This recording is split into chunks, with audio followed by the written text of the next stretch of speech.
stood unshaken, a voice in the storm, a man of conviction, a heart reborn. He spoke the truth when the cost was high.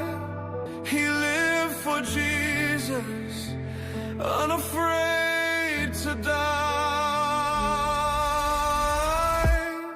We are Charlie Flame, we'll fight for the gospel, his name. We are Charlie Kirk, his courage our own. Together unbroken, we'll make heaven known. What's going on, everybody? I hope everyone's having a fantastic evening, afternoon, pre-noon, no matter where you are.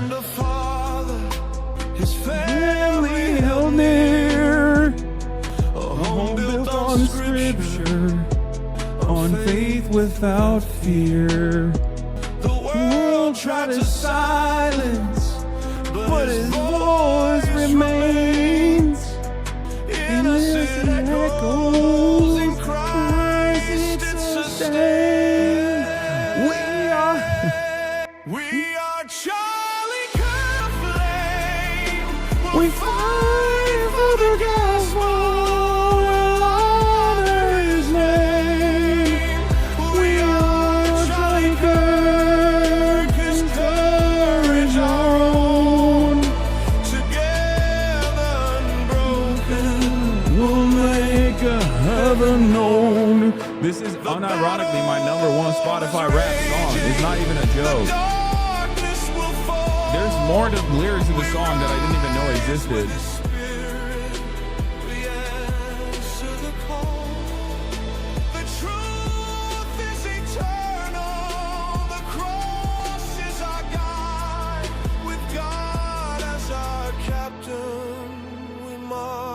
Side by side. It's not that JD Vance doesn't sing the song. In my mind, I sing this song. Anyway, ladies and gentlemen, boys, girls, and MBs, we're alive, and I hope all the boys, girls, and MBs are having a fantastic one because today's a beautiful day. Today's a wonderful day. Today is Saturday, but let's be real. It's Saturday, and normally it would be a Saturday fun day, but today we're obviously going to be doing more than just your singing dishonors me, says Anon386. You mean my singing is goated, and it actually honors you the most. Anyway, Hasan, can you tell me who makes the shirt you wore in your most recent stream? I've been looking nonstop. I haven't eaten. What was I wearing? I don't remember. What was the shirt I was wearing in my most recent stream? Anyway, chat, safe to unmute, safe to unmute. It's never safe to unmute. You never know when it might come back. If you're worried about We Are Charlie Kirk, bro, you're fit looking messy today. It's cozy. I'm cozy. I'm cozied up. I'm cozy till. Oh, is it the flannel I was wearing? It's Chinese. Good luck. You'll never find it. I got it in China. That song is pretty terrible. You're wrong. It's probably the best song of all time. Charlie Kirk, carry the flag. Respect. Respect to that baby. That's a baby that knows ball. That's a ball-knowing baby. So anyway, where were we? Oh, that's right. It is Saturday. Can you look at the camera head on for a moment? Someone commissioned a drawing of you. Lol, is hard to get. Snap without the... Did it. Okay, I'm one more second of that stupid song away from unsubbing. Yeah, that's why. We gotta purge. We got to purge in subscriptions. I went from like 45K to 38K subscribers. This is sub 40K. I'm washed. I've fallen off. I don't know what happened this time last month, but yeah, we're washed. We're washed. Jima out here standing you. My fear and family. Aw. Send them all out. All the illegal subs. Yeah. All right. I'm currently going through LAX Customs, showing them We Are Charlie Kirk instead of my passport. Good. They'll let you in expeditiously. All right. So this is part of the broadcast where I tell you about my personal news about what's going on in the world of HasanAbi Piker in between the time period where I press the stop streaming button and press the start streaming button. It is currently Saturday, December 6th, and it's 10:49 a.m. and I am live earlier than usual. And the reason why I'm live earlier than usual is because it's going to be a shorter stream today than usual because it's the streamer awards today. Is it true Turks wear perfume and hair wax while home alone playing video games? Yes, that's 100% true, especially the perfume stuff. Dublin relocation when? I like that you guys immediately go, oh, you're going to relocate to the next place that you've went to. I've noticed your subs are always lower when you travel, lol. I think people don't like it when you are gone from your desktop. Yes, it's true. Yes, that's what it is. Anyway, what's the fit for the awards? Don't worry, it's not this, but I got a really good one. How jet lagged are you? Welcome back. Please go shopping with Will Neff again. No, that's not happening. Will Neff's not even going to the Streamer Awards. He's doing a 24-hour stream with WUBB. And I am on the other side going to the Streamer Awards, and I already have a fit. The Streamer Awards host, Cutie Cinderella. Oh my gosh, she's doing a BBC hit? That's crazy. They're all trying to be me, bro. They're all trying to be me. Anyway, where was I? Oh yeah, okay. This is part of the broadcast where I tell you about my personal news about what's going on in the world of HasanAbi Piker in the time period where I press the stop streaming button and press the start streaming button. So help me God, that's precisely what I'm gonna do. Yeah, I guess I ended the broadcast in Belfast on Thursday night, and then I didn't stream yesterday because yesterday, Friday, was a full day of travel. We went from Belfast down to Dublin. We had bought our tickets on this like random third-party application called Ninja Rail. Highly do not recommend it. Okay, high key do not recommend it because it cooked us. Like they just kept pushing our tickets. They just kept canceling the ticket. I was like, what the fuck is this? So I asked the boys. I was like, is this like a thing that happens in Belfast? And they were like, oh yeah, it might be because like, I don't know, something's going on with the rail or whatever. So basically, we got a 10 a.m. They canceled it. So we got an 11 a.m. And then right before the 11 a.m., they canceled it as well. And we were like, what the fuck's going on? So we went to the goddamn train station. It's raining. And the guys at the train station were like, yeah, we don't actually work with those, with this company. And they might have just like scammed you guys. So we went and we bought new tickets there. But this way, we were able to enjoy the economy seats as well on the train, which is identical to the business class. Let's be real. It's like, there's not that much of a difference between them. It's pretty awesome. And it was a fantastic return trip. However, so many different things had to basically work in unison for us to be able to make it onto this flight because it was getting close, right? Because if we had left at 10 a.m., it would have been fine. 2-hour journey, and the flight out from Dublin is at was at like 3:20 or something, right? So I was thinking, oh yeah, we'll barely be able to make it. Anyway, yeah, Rail Ninja is a scam. Yes, do not use it. So, did you film the Black Cab tour? Yes, I filmed everything. There's going to be a lot of exclusive content for the VOD this time around. We're going to make a whole vlog, possibly put it on the main channel as well. So it's going to be dope. In any case, I'm sad kneecap fell through. I love those boys. Yeah, I think you guys don't understand. I didn't get to hang out with the boys, but I hung out with their entire family. Like everyone that I saw in Belfast was their immediate family members. And I don't mean like because everyone's a cousin in Belfast because Catholics reproduce like rappers. I'm talking like straight up. Nisha's brother was on stream. The dude I was hanging out with is Nisha's brother. Anyway, so they showed us a great time. They showed us an amazing time, and it was great. It was great. We had a fantastic time in Belfast. I really loved Belfast, and I love the politics of Belfast in general. But yeah, where was I? Oh, so we'll talk about the FIFA award, of course, for Donald Trump. But IRL streams wise, I think like some of the best IRLs I've done, especially that tour was so good. The Revolutionary tour was so good. But yeah, so we get down to Dublin. It's raining. It's Friday. We didn't realize that when it's raining and it's in the middle of a Friday, it's virtually impossible to get a cab. It's virtually impossible to get an Uber. It's virtually impossible to get a cab. We're just sitting there out in the rain, and it's like raining. It's not raining vertically like it normally would. It's raining, or no, sorry. Yeah, it's not raining vertically. It's raining horizontally. Okay. Also, I hit the huh on that. I don't know why. I have a Liverpool Scouser accent. Yeah. It was raining sideways, bro. It was raining sideways. Okay. It was weird. And the reason why it was raining sideways is because of the wind. It was crazy. It was fucked up. So cold, so unimaginably cold. Everything is wet. All of our bags are just like drenched. Okay, they're just wet. Everything is wet. We're waiting for fucking Uber. A Uber finally picks us up, takes us to the airport. We had 1 minute, with 1 minute to spare on when the check-in like deadline was, right? Because international travel, you can basically check in an hour prior to boarding.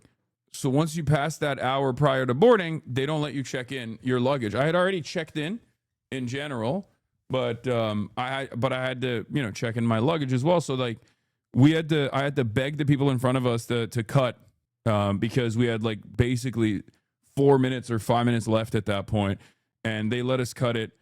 We got in, they let us get the fast pass or whatever, and then we went through the fast pass. And the reason why I'm explaining all of this is because like inside of the Dublin airport, like so many different unique things had to work in a row, in perfect succession, that if any number of different things had not worked out, if like, for example, the Uber, if March hadn't like called a Uber as a backup, we would not have been able to get on the flight.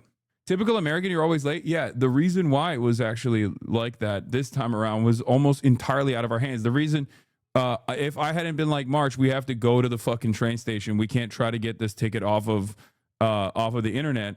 We would have literally been stuck in Belfast. So we did all of these things in a row. And if I hadn't talked to the people to cut in front of them, we would not have been able to get onto the flight. And I also found out something unique about the Dublin airport. And my brother says that they have it in other places as well. But I saw this in Dublin airport and I thought it was interesting. U.S. Customs pre-check in Dublin. Technically, when you fly from Ireland, it's like a domestic travel for that reason. When it lands, when your airplane from Dublin lands, it lands as though it's a domestic airplane. It's like domestic travel, because U.S. Customs and Border Patrol is in Ireland. I guess they have that in Canada as well.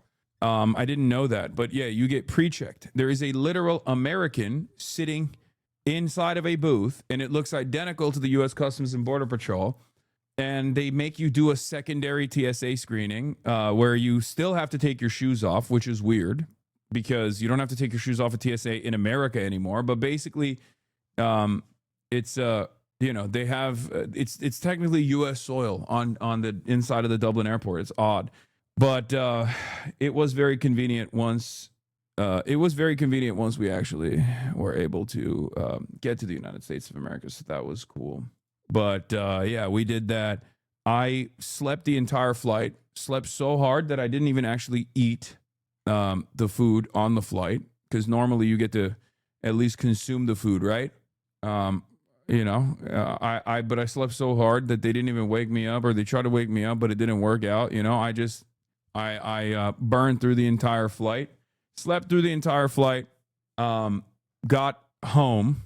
And while we were in the Uber back home, both March and I were already pre-firing our Uber Eats delivery. Because listen, I love Ireland. I love the people. Okay. I love the politics, but goddamn was the food so bad.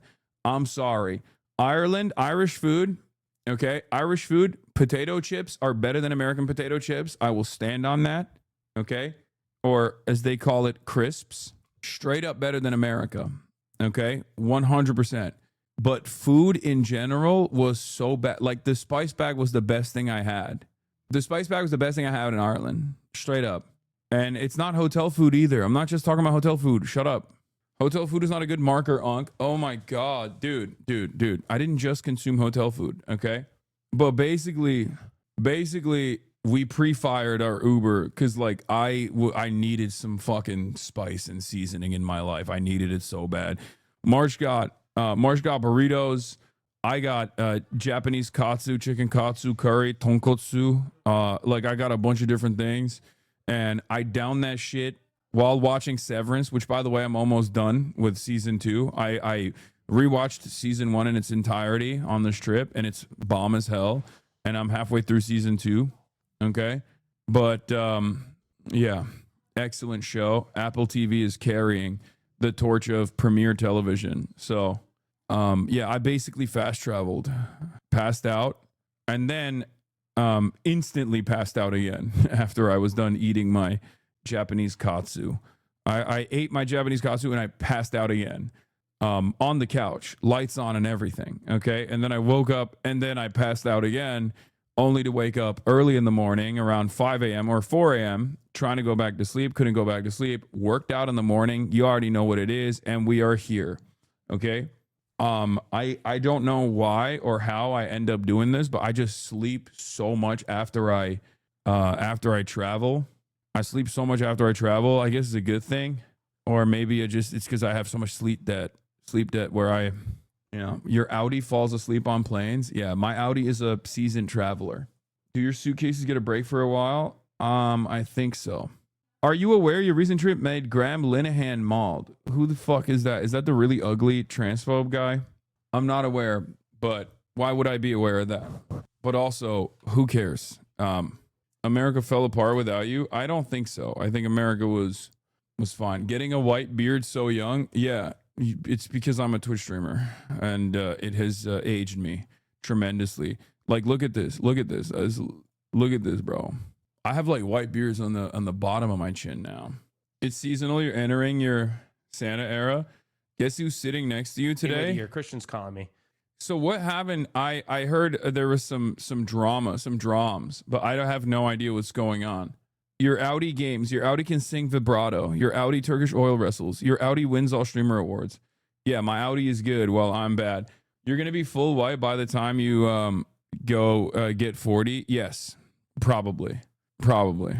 Do you see that yellow border around your Chrome? Yes. I don't know what it is. I don't know why it's on it, but it's fine, I think. Hello? Hasan, did you ask to sit next to Hasan? No. Be honest.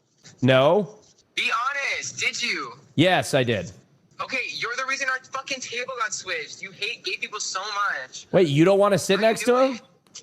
No, I do. I'm just saying that we all asked to sit next to each other, and then because you asked to be sat next to Hasan, we were moved from the table with Peach and Caroline in them. Wait, that actually kind of makes me feel special. That Hello? you're sitting next to Hasan, or that you have the pull to be able to get us to move us. Both. Okay. I was really excited to sit next to Peach, but I don't think I'm sitting next to Peach anymore. So I hope it's worth sitting next to your other boyfriend. Maybe I'll go sit next to my girlfriend then. No. Christian, you think about, you're going to hurt Hasan's feelings by saying this. Hasan literally has gone on multiple anti-theater kid rants, okay? So if we're going to talk about hurting feelings... anti-theater kid rants? Yeah, he can handle me saying that I was excited to sit next to Peach, and now I'm not sitting next to Peach. Yeah, I don't want to sit next to Austin. What the hell is this? I don't mind sitting next to Christian, though. What is this drama? Austin, like, reconfigured the seating arrangement once again. That's a classic Austin move. Of course he did. Lamau, you sat next to him last year? I know. He just loves sitting next to me. I just know if we're sitting next to last year when I sat next to him, I'm excited to see you tonight, King. Christian, don't fucking lie to me, okay? I saw what you're saying. You're pissed off that you have to sit next to me, which is understandable because I am a homophobe and I'm going to say slurs the entire night. Okay? I don't lie historically. Okay, well, that's also a lie. You've single-handedly made me more homophobic. Okay. And I was already maxed out, I thought, but turns out I'm not. In any case, let's finish this video. I just need a little break from theater. That's all. Oh, he's using me to communicate to Christian that he is not on board with the theater kid stuff either. Are you wearing a dress to the Streamer Awards? Are you wearing a dress to the Streamer? What? Like, do you mean just like, am I dressing up for the Streamer Awards? The answer is yes. I don't know why you think, like, what? Like a dress? Why not? I don't know. Valid question. Sitting next to Hasan is so anti-Semitic. Chat, is this worse than Hitler? Good one, chatter. Oh, so that's why you got us moved from the fucking table? Yes, I needed somebody who didn't enjoy show tunes as much. I just needed just a little break. Think about what All right. we could have had it all. I know. In the deed. All right. Oh, we'll talk to you later. Bye. Bye. Love you. Bye. Oh. Are we doing a Drip or Drown? No, dude. What are you talking about? No, I'm going to do the regular news stream, regular news coverage today. And then afterwards, I'm going to I'm gonna do my regular news coverage, and then afterwards I'm going to. What's this? Oh, it's Crackboy Mental. You can take her out. Yeah. My family's here. This is what. Dance for me, Mr. Tato Man. Won't you dance for me, Mr. Tato Man? Don't you know you're a very handsome man? Let me love on your cheese and onion. Dance for me, Mr. Tato Man. Won't you dance for me, Mr. Tato Man? Don't you know you're a very handsome man? This is a W. Yeah, this is W Cultural Exchange. This is W Cultural Exchange. Also, the Tato.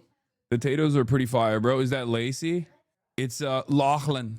No, these fiends can't hack it. They don't wanna step to the man in the jacket. He got crisp packets, he made them with magic. And he's more Irish than bacon and cabbage. 20 pounds of potato thickness. And he's so smooth, flow through you like liquid. I love Monster Munch and the Triple Crunch. Love him. And a pack of snacks is healthy for lunch. What is this? Pick of you and Will? Bro, support is wild these days. It's true. What? What's the issue? What's the issue? Tato Landwen, which podcast guests are y'all aiming for on Fear Ann? I don't know. Hidden gem nominees. I just love Puzzle Cooks a Hasan hater. Yeah, I saw this. People were telling me that I got a accidental defense, which I love. I just love puzzles is the hidden gem nominee, and she was talking about. She tweeted about this. She said, "My Fear and family. I told the stream they can call me Grandma Neff or Jima Kwan now. I love them all as much as I do my kids. In the midst of criticism, Hasan has quietly been a true blessing to me. It hurts to see the way he's treated publicly. Thank you all for everything. Love you." I don't know where this came from, but I appreciate it. I love hearing that. All right, guys, can we please? I'm streaming. There's a lot of commotion happening right next to me. You guys can't hear because, yeah. Thank you. But I don't know where this came from, but thank you. I'm not used to getting this kind of support. I'm not used to getting this kind of support from people in the streaming community. So respect. Train, but while we have so many people in the chat, guys, if you're doing your streamer award voting today, I just love puzzles and hidden gem. Please. That is my Gma. That is the light of the platform right now, and let's all come together and get her a fucking award, please. Amen. Gma is huge with all the other leftist streamers. Will too, of course. Hell yeah. I really hope she wins the hidden gem. Damn, for real, I find it hard to buy streamers don't show support for you except for the right-wing freaks. No, no, I don't. And then guy with a Hasan Piker is a psyop username says they don't even follow you on here. I'm old and ignorant to how this all works. Is there an app that alerts you every time his name is mentioned without even being tagged? Do you just respond during waking hours or do you jump up from your sleep? Is there a list of responses you choose from? Just curious. Yeah. She comes in here every so often. I just love puzzles, a gem for real. Hell yeah. Yes, it's true though. I did follow her just now, but I don't know why it didn't go through. She loves watching streamer and get parasocial in a grandma grandson kind of way. It's so cute. She does the same with Kai. Nice. Yeah, it is. I'm glad that she clocked it, but that is literally the case. There's a lot of people who do that as a full-time job, but for free, which is strange, but what are you going to do? Anyway, where was I? Okay, so yeah, we got a lot to cover. We got a lot going on, but the name Minnesota. What is this? Oh, the Minnesota memes. Okay, nice. We're gonna do that. We're gonna do the Minnesota nice memes in a second. The Somaliapolis memes in general. Blackboy Max met TV No Money and had no clue. What is this? Let's take a look at this. Yeah, hold on, come forward with me though. Like, that's how I'm dropping my tape tonight. Like, what's good, bro? What's good? Nice to meet you. Y'all gotta make sure y'all tune into this. Like, huh? Hey, nigga, this baddie hub, nigga. Hey, take this. Too much They music. can't. No, that's why I'm giving it out for free, gang. Make sure you. Black Boy Max. Hello, too much man. music. Hello. Stream it tonight. It drops at 9? Hell yeah. 9 Right, PST. Good shit. Yeah. That's good, gang. Appreciate you. Now I'm gonna give you 2. Oh shit. Yeah, Oh, double shit. Have a good night, though. Actually met BBNO. Wait, why does that name sound familiar? You know him? BBNO $. Was that Baby No Money? The guy with the beard. Dead like He didn't know. No Money. Baby No Money. Yeah. L Max. LMFO. He has no idea. Wait, hold on. Baby No Money. BB. Wait, what? Who? Just now in the parking lot like 5 minutes ago. Wait, I didn't even see him. Wait, where? You gave him a CD. And he took that bit? Yeah. BBNO $. Yeah. BB Nos. Bebe knows. This is like the time YRG mistook Wake for Will. Yeah. Anti-white racism for real, dude. Anti-Armenian racism. Anti-white racism. Yeah. But where was I? What was I talking about? Infant No Cash. Yeah. Woke Wilder. All of them look the same. Yeah, Wake Wilder is literally 6'10", so, and shredded out of his mind. Well, I guess Will is also shredded, but Benedict Cumberbatch. What? All right, so let's blast off. Let's get it twisted. Let's get it going. Like I said, I'm back and I'm doing the damn thing. I'm doing the regular ass streams. We're back at it. Okay, back in LA, baby. Back in LA. HBOWB, Netflix mega merger, KALSHI gambling apps, FBI January 6th pipe bomber was MAGA, Somaliapolis memes, streamer awards later. Get in now. When is the next road trip? I think the next trip, even though I don't want to go on trips anymore, I feel like I've already moved on. I've been doing too much. But do we have a blast off meme chatters? Basically, I have to go back to New York for a brief one. I have some interviews and stuff to do. I got some work in New York. It's so funny that the media can't cover the Somali memes because of the Israeli exposure. Just wait until you're going to be an incredible father, Hassel. What the hell? Why? Season's greetings. Wait, are you saying that she's pregnant? Open presents. Thank you for 25 gifted subs. Is that your Streamer Awards outfit? No, it's not my Streamer Awards outfit. No, I'm not going to wear this to the Streamer Awards. Okay. I think the media won't cover the Somali memes, but I think eventually they will cover it. But they'll cover it as like it's anti-Semitic or something. I can see. I wonder which legacy publisher will be the first outlet. Which legacy publisher will be the first outlet to talk about how the Somali memes, like the Somali reaction to racism has been deeply anti-Semitic. Probably CBS, maybe CNN. I could see one of these guys, but yeah, because like all the Somali memes are basically just rehashing like how Zionists have defended Israel. This time, like with Somali people saying like we actually have a God-given right. We have a God-given right to own Minnesota. Anyway, yeah, we're blasting off, chat. That's right. Here's the announcement. Hasan's Discord partnering up with KALSHI, the future of online leftism. You'll be able to gamble on how hard I will mauled, how long stun locks will be. Dude, all jokes aside, fucking KALSHI shit, I'm seeing ads for KALSHI so much.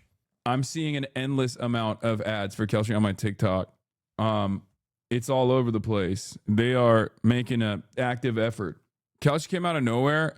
They're all slop ads too. Yeah, I mean, of course they're slop ads. It's gambling. Isn't that a cereal company? No, it's not a cereal company. It's not a cereal company. I think that's KALSHI. KALSHI, which kind of looks like it could be a fucking cereal company, is actually a gambling company, even though they call it something different. They say it's a prediction application. Okay? They say it's a prediction app. Rug pull-talism, capitalism in its final stage is just everything is gambling. We're moving on from finance capitalism is already pretty much gambling. But there wasn't enough gambling in our wait, what the fuck? Who will attend Zohran Mamdani's swearing in ceremony? Hasan Piker, 59% chance. If Hasan Piker attends Zohran Mamdani's swearing in ceremony on January 1st, then the market resolves the yes. What the fuck? This is so unimaginably fucked up, dude. It is so fucked up. Especially because like I can tweak it. Like I can tweak the odds. like I feel like I can just like engage in market manipulation and then bet on myself. I feel like there's no rules around this sort of thing. Skip it, bro. I'll put my daughter's college fund on no. We could all get rich. Let me get some of that insider info, big dog. Nothing speaks more to the depravity of Kalshi than the fact that one of the founders of literal Bolshoi trained ballerina and left to start her finance career because she thought of being one of the best ballerinas in the world wasn't fulfilling enough and finance capitalism was better. Yeah, it's fucking nutty, dude. It is so messed up because, like I said, the stock market wasn't enough gambling. They wanted to infuse more gambling into our gambling. Now you can directly gamble on everything. Hey guys, this is not bad, by the way. Hey, just make no mistake, this is not bad. Wait, is Hasan actually sponsored by Kalshi? No, of course not, man. What, really? You think I went from saying no to Polymarket offering $1 million to me to fucking saying yes to a Kalshi sponsorship after spending years and years speaking about the dangers of gambling, even though it's a virtually thankless, like it's another perfect example of how stupid it is to just be a leftist, because no one will ever turn around and be like, wow, congratulations, like I'm glad that you're morally you're morally sound, right? That's not the case. No one will say that. Everyone will find a way to make it seem like you're still morally impure or whatever, while also simultaneously all of the people that are now invested in this shit will get upset because now you're making them look bad, or making them now you're making those guys look bad, so they don't even want to fuck with you anymore. You know what I mean? Did you know you stayed beside the most bombed hotel in the world? Yes, I do know. I did know that. I did hear about that. You did gamble on stream. That's one L, but it's true, but whatever.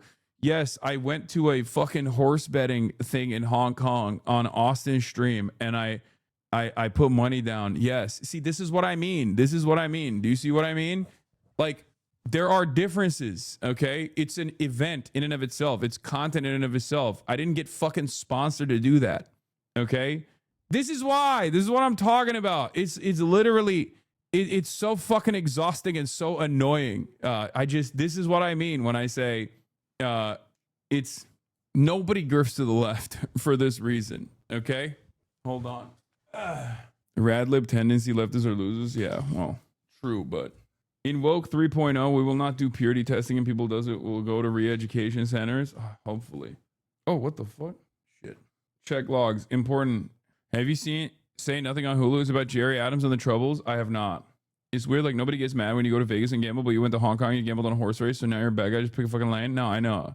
It also doesn't even matter. It's not like a real point of contention. It's not a real point of concern. But you know, people will try to find every like minor thing that they can make into a major standoff, like a major point of impurity or whatever. All right. But that's that. I'm glad that someone actually proved it, though. That's precisely my point. My point is, like, you can't even fucking you can't even get mad at this stuff. You can't even say anything about this stuff because people will always find a way to be like, well, you've done it too. You know what I mean? You've done it too. Also, it's ironic because like all these fucking people are saying that it's not actually gambling when it clearly is gambling. You're gambling on the news. What the hell? Crash out much? What? They also said you put 30K on that horse. Yeah, no, because they're stupid. I won 30,000 Hong Kong dollars. But yeah, Don Jr. is actually also obviously, you know, the South Park episode where Don Jr. becomes like one of the advisors for Kalshi. That was real. That's a real thing. I didn't even know that at the time. And if you can't understand how fucking stupid this is and how devastating this is in general, I don't know what to tell you. It is definitely a real indication that things are not all right. Do you think people would have been less mad at you if you lost the horse races? I don't even think there was enough people getting mad at me. I don't think that was a real point of contention at all. But there are always people who will take like insincere things. There are always people who you know will take on like insincere concerns that others have made and be like, I'm the most pure, morally righteous leftist, so I'm going to bring it up as a serious point of contention here in the chat. So you fucking find yourself arguing against me for the next 25 to 30 minutes. Gambling should have ruined being a sports fan. I know. Like I wasn't even a sports fan to begin with, but it's I don't understand why people don't recognize how much how pervasive of an how corrosive of an influence this has had. You know. So unrelated, but are you attending the swearing-in ceremony? I hadn't even thought about it, and now I don't even know if I can say I'm going to attend it or not because I feel like it's going to the apparently the people are fucking gambling on it. You know, I didn't even realize that this was a thing. That's a no, sell. Okay, guys, don't even joke about this, please. Jesus Christ, DM me the answer. I'm trying to buy some land in Mexico. You just hate animals so much you drop 15K to help Alvea Sanctuary when they got flooded out. Yes. But that's because I want to go there and torture them. That's why I did that. There's no regulations. I know. It's not great. We were promised flying cars and all we got was degenerate insider trading. I know. A Google insider has been officially exposed on Polymarket. This dude profited $1 million in a single day betting on the Google search markets. Google accidentally pushed the results early, then removed them, but not before it revealed he went 22-23 on his bets and ballooned to $3.9 million in open positions. This isn't a lucky streak. He previously made 150K predicting the early release of Gemini 3.0 before results were out. At this point, it's obvious he's a Google insider milking Polymarket for quick money. It's one of the wildest things I've seen on the platform. It's only gambling if we don't know the answer. My point is everything is computer, everybody transgender, everybody gambling. Okay, that's the point. And if you can't recognize how devastating that is, if you cannot comprehend how fucking bad this is overall, like Polymarket, Kalshi, all these different applications that are now deciding like, oh, we can just like gamble on everything. You can gamble on the news now. CNN is now collaborating with Kalshi. But hey, guess what? It's not gambling. It's actually just it's not gambling. It's a predictive market where you put money on things that are happening or things that may or may not happen. Is Kalshi the one that incorporates real-time maps in the Ukraine war? No, that's Polymarket. Maybe Kalshi does it too, but the one you're thinking about is the Polymarket one, where they also actually did some not just insider trading, but like they changed the maps a little bit, didn't they? So that someone can make money. This is why I do not respect our elite class and think that the anti-billionaire sentiment is wholly justified and insufficient. Most of them are not rich due to any constructive contribution to society, but are a class of speculators and scam artists making money out of nothing. Yes. Kalshi has an 80% bet that the Democrats win the midterms in the next year. Dude, it's so... The gambling stuff is so bad. I don't know how to describe it other than like, how can people not see that everything is a vice now? Like, I'm not one of these guys that is in favor of prohibition or any of those things. Like I personally think, you know, some vices are fine, you know, some moderate amount of vices are fine as long as it's like controlled, heavily regulated, heavily taxed, right? All of this stuff is all right as long as all this stuff is all right as long as it's like controlled, right? It's in a controlled environment, because like vices are the spice that makes life more enjoyable, okay? But allowing everything to happen on your phone, like being able to do all these vices on your phone and having these vices basically enter every part of your life, every day, every part of your day-to-day existence is definitely fucked up. I mean, in Ireland, there was another horse betting, like gambling shop in every corner. There was a casino in every goddamn corner. It's a relatively poor country. Australia has a major problem with gambling as well, and I think Americans are going to have a major issue with this if they haven't already. I mean, Americans, I think, in comparison to Australia, is not as bad, but it's going to get there. It's going to get there. It's very clear, especially because these guys have a lot of money and a lot of motion. And when you have a lot of money, you can just like, especially when you have a government that doesn't really care about the safety and security of and the social welfare of the average American, and cares more about doing like little deals like this, farming as hard as they can. You have, you have open corruption of this sort. Trump Jr. joins betting market Kalshi as an advisor. That's insane, right? Except Donald Trump Jr. announced on Monday, this is from January, that he was joining Kalshi, a prediction market that allows users to bet on political developments as a strategic advisor. On election night at Mar-a-Lago, while bias outlets called to raise a coin toss, my family and close friends used the prediction market Kalshi to know we won hours ahead. He used he used his father's electoral victory as a way to do a fucking ad. He's also on Polymarket's board of advisors as well, and that's part of the reason why. It's part of the reason why it seems impossible to control any of this stuff. Do you see what I mean? Anyway, hey dickhead, this is my only chance to buy a house, so why don't you give me insider info, you fuck? Don Jr. isn't just cashing in through KALSHI though. He also invested on Polymarket on August 26th. A week later, on September 3rd, the CFTC formally allowed Polymarket to re-enter the U.S. to operate prediction markets. Yeah, fantastic story on corruption and regulatory arbitrage. KALSHI named Don Jr. as a strategic advisor to the Commodity Futures Trading Commission. KALSHI names Don Jr. as a strategic advisor, and the CFTC, Commodity Futures Trading Commission, does a 180 and decides that prediction markets that allow sports betting are outside the reach of state regulators. That's why all of the For You page ads on TikTok are basically talking about like, KALSHI has made it legal to gamble in every state. Like they literally say it. How are you still streaming? You should be permaban. It's because I control the media, and specifically Twitch. I'm the puppet master. Yeah, I'm the all-powerful puppet master, the shadow in the shadows, controlling everything that goes on. I'm the one that's making decisions about whether or not your favorite content creator gets banned or how long he's banned.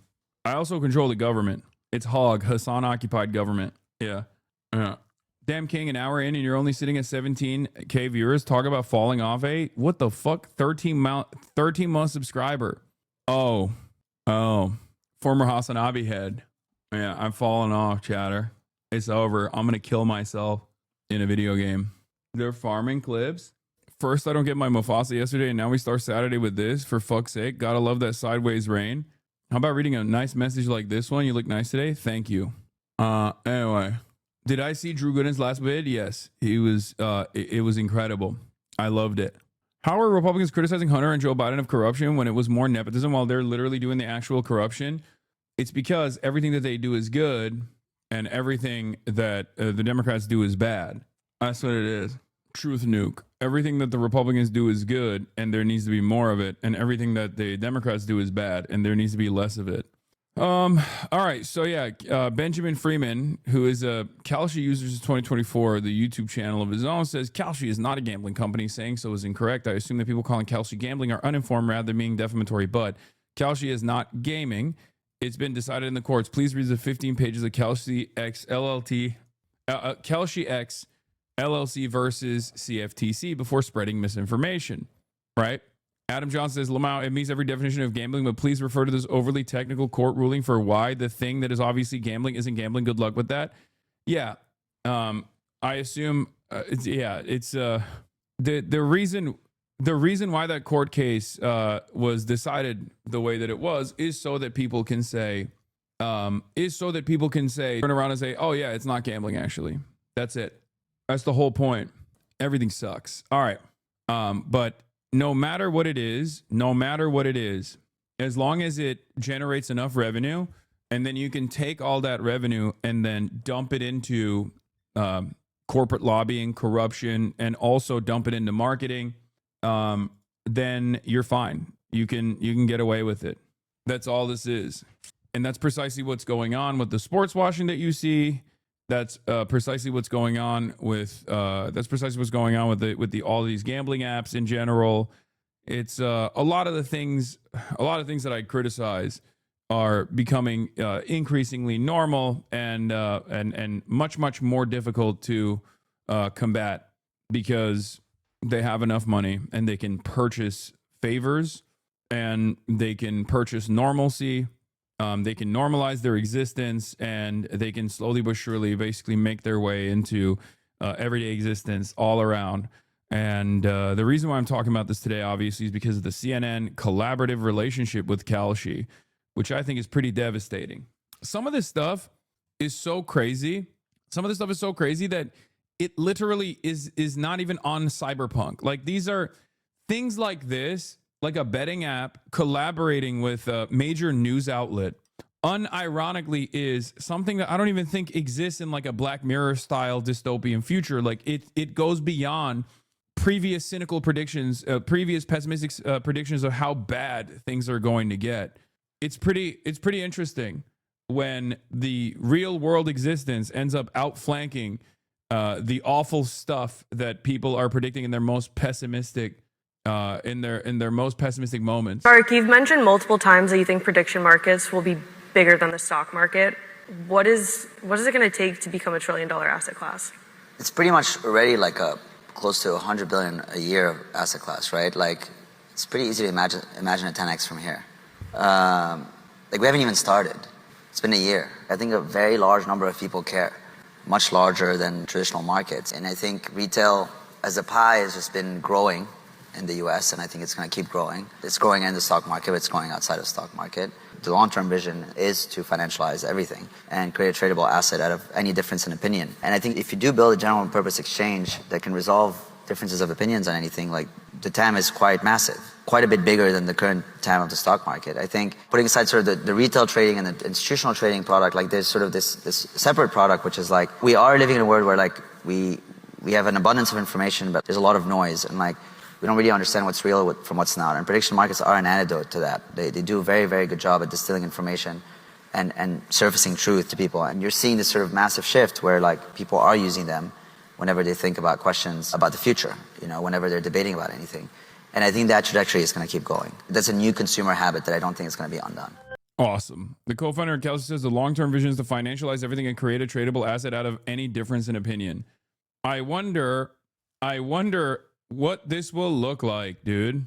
Folding Ideas said 4 years ago that the ultimate role of cryptocurrencies was the financialization of everything, and he said it is an extreme pejorative, and this fucking freak is out here bragging about it. Yeah, no, that's precisely what's happening.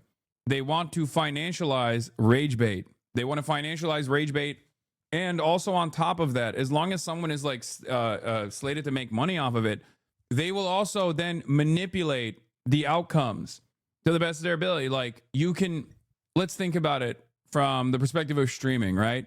Like, even something as stupid as, like, will Hasan have a major stun lock?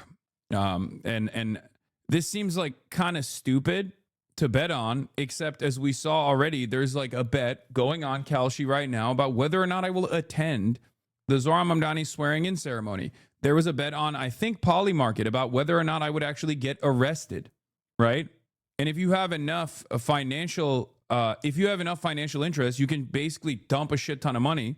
Into one direction and then try to manipulate the results of that. Like, someone could literally do this, like, will Hasan get arrested thing, right?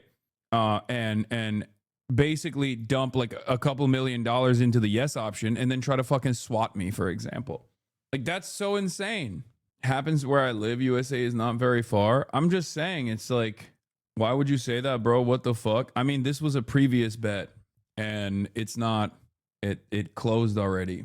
But the point that I'm trying to make is that things are going to get even more dystopian. Getting kidnapped to be brought to the Zohran Mamdani inauguration to fulfill their yes gamble, or the opposite, trying to stop me from going to the Zohran Mamdani inauguration because they dumped a shit ton of money into it, right? Like the opportunities are endless.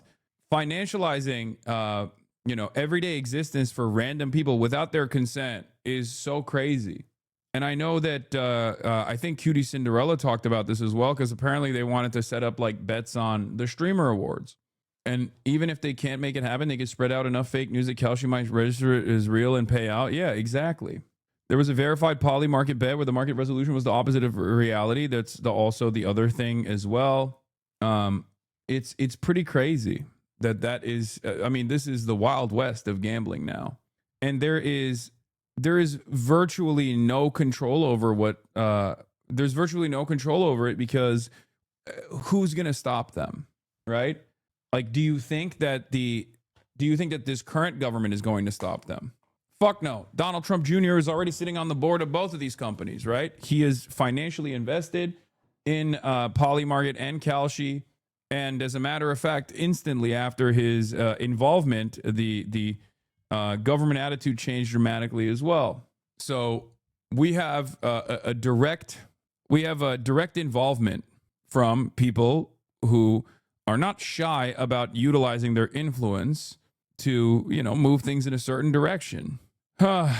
What's noteworthy, Adam Johnson says, what's noteworthy about CNN entering into the gambling business with Kalshi and letting viewers wager on genocide, war, and famine is that it receives zero critical coverage from mainstream media. They've entirely embraced the press release framing of the prediction market data nonsense.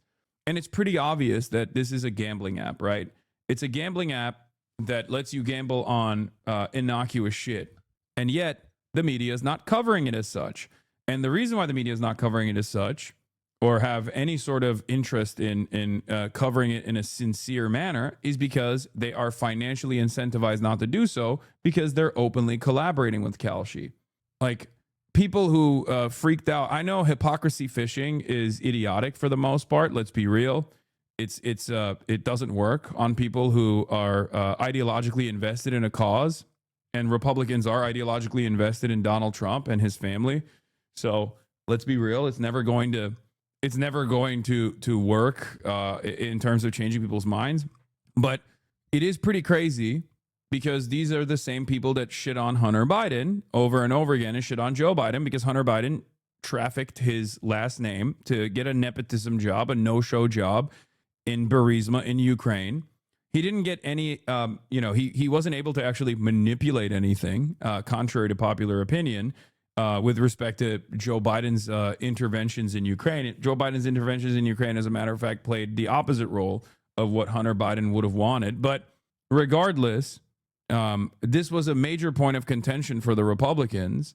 And yet, this, like what Donald Trump Jr. is doing with Kalshi and with Polymarket, is far worse, far more consequential, right? News sites are all getting press releases from these betting sites, and they just publish their PR stories with no editing or journalism. Exactly. It's a perverse incentive structure that exists. What's noteworthy about CNN entering the gambling business, yeah, exactly, is that they're doing press releases for these companies. There's an institutional conflict of interest in our media, says Adam Johnson, whether sports or politics, not to be critical of the unchecked rise of gambling in media, because the C-suite correctly views it as a cash cow, so the vast majority of mainstream media just look the other way and shrugs. Even independent creators don't discuss the issue, because one of the few reliable sponsorship opportunities for an independent creator is gambling companies, so it's just treated as inevitable and normal. I've personally seen this, and it's one of the things that I was talking about, which is that the most amount of hate that I've garnered throughout my career after Israel comes from my anti-gambling position. Okay? Straight up. All of the fucking Twitter power farmers, like the blue check power farmers, all of this shit. Why has it created an endless cycle of hatred? It's because they all get fucking paid by these companies. And while the content watchers themselves actually don't like all this gambling, and don't like the fact that, you know, it's heavily integrated into their content in general, the content creators that they have a parasocial relationship with are consistently justifying it. They're consistently justifying it because they want to make a bag. They want to get the bag from these gambling channels, or in these gambling companies, whether it be Kick, Stake, or, you know, Kalshi, Polymarket, DraftKings, numerous other companies that have unlimited funds to promote gambling. RainBet, RuBet, all those other ones too. So that creates this. Can you provide examples? What do you mean? Just lie. Yes. Just don't use those sites. Blue Sky. Can you provide an example? I am currently providing examples. What do you mean? Which person? Most major content creators you can find have gotten directly paid by one of these websites. I mean, a lot of the top content creators that went and got a deal with Stake did that, or got a deal with Kick did that. Like your favorite content creators that are cryptocurrency gambling on their streams are not doing so because they just enjoy the act or anything. They're doing it because they're getting paid to do it. All the way from Drake to virtually every top content creator on this platform and many others. All those other blue checkmark Twitter power farmers, they all have Stake deals. They all have RainBet deals. They all have RuBet deals. Would Twitch let you talk shit about their prize picks? I mean, Twitch doesn't have any editorial control over what I say and what I don't say. I'm criticizing DraftKings and prize picks and any other, all these other gambling companies as well. This chatter is the same one who fell for AI articles about your dad being a billionaire. Laughable media literacy. Yeah. It is pretty funny that the guy is like, can you give me examples? Meanwhile, he is like, can you give me examples? Meanwhile, he is like, basically, let stupid people lose money. Just don't use it. Forehead. I agree. You are the person I'm talking about that gets duped by content creators who go, nah, dude, just gamble responsibly. What's fucking wrong with you? And then your favorite content creators say that, and then you come in here and you repeat it, you know? In any case, unless the state stops it, capitalism will financialize everything, says Ben Norton, turning it all into a casino with rampant insider trading. The legalization of sports betting in the U.S. led it to spread like cancer. Now the corporate media is turning the news into a gambling opportunity. Mention your Polymarket offer. Yeah, Polymarket offered me $1 million as a starting position to enter negotiations so they could sponsor one day of streaming on election night, and I said no, very famously, and you took it. Yeah, I famously took it. But my point is, not only is there no benefit for me to say no to stuff like that, but also on top of that, it creates resentment for all the other content creators who do take deals like that because it's a major bag for them.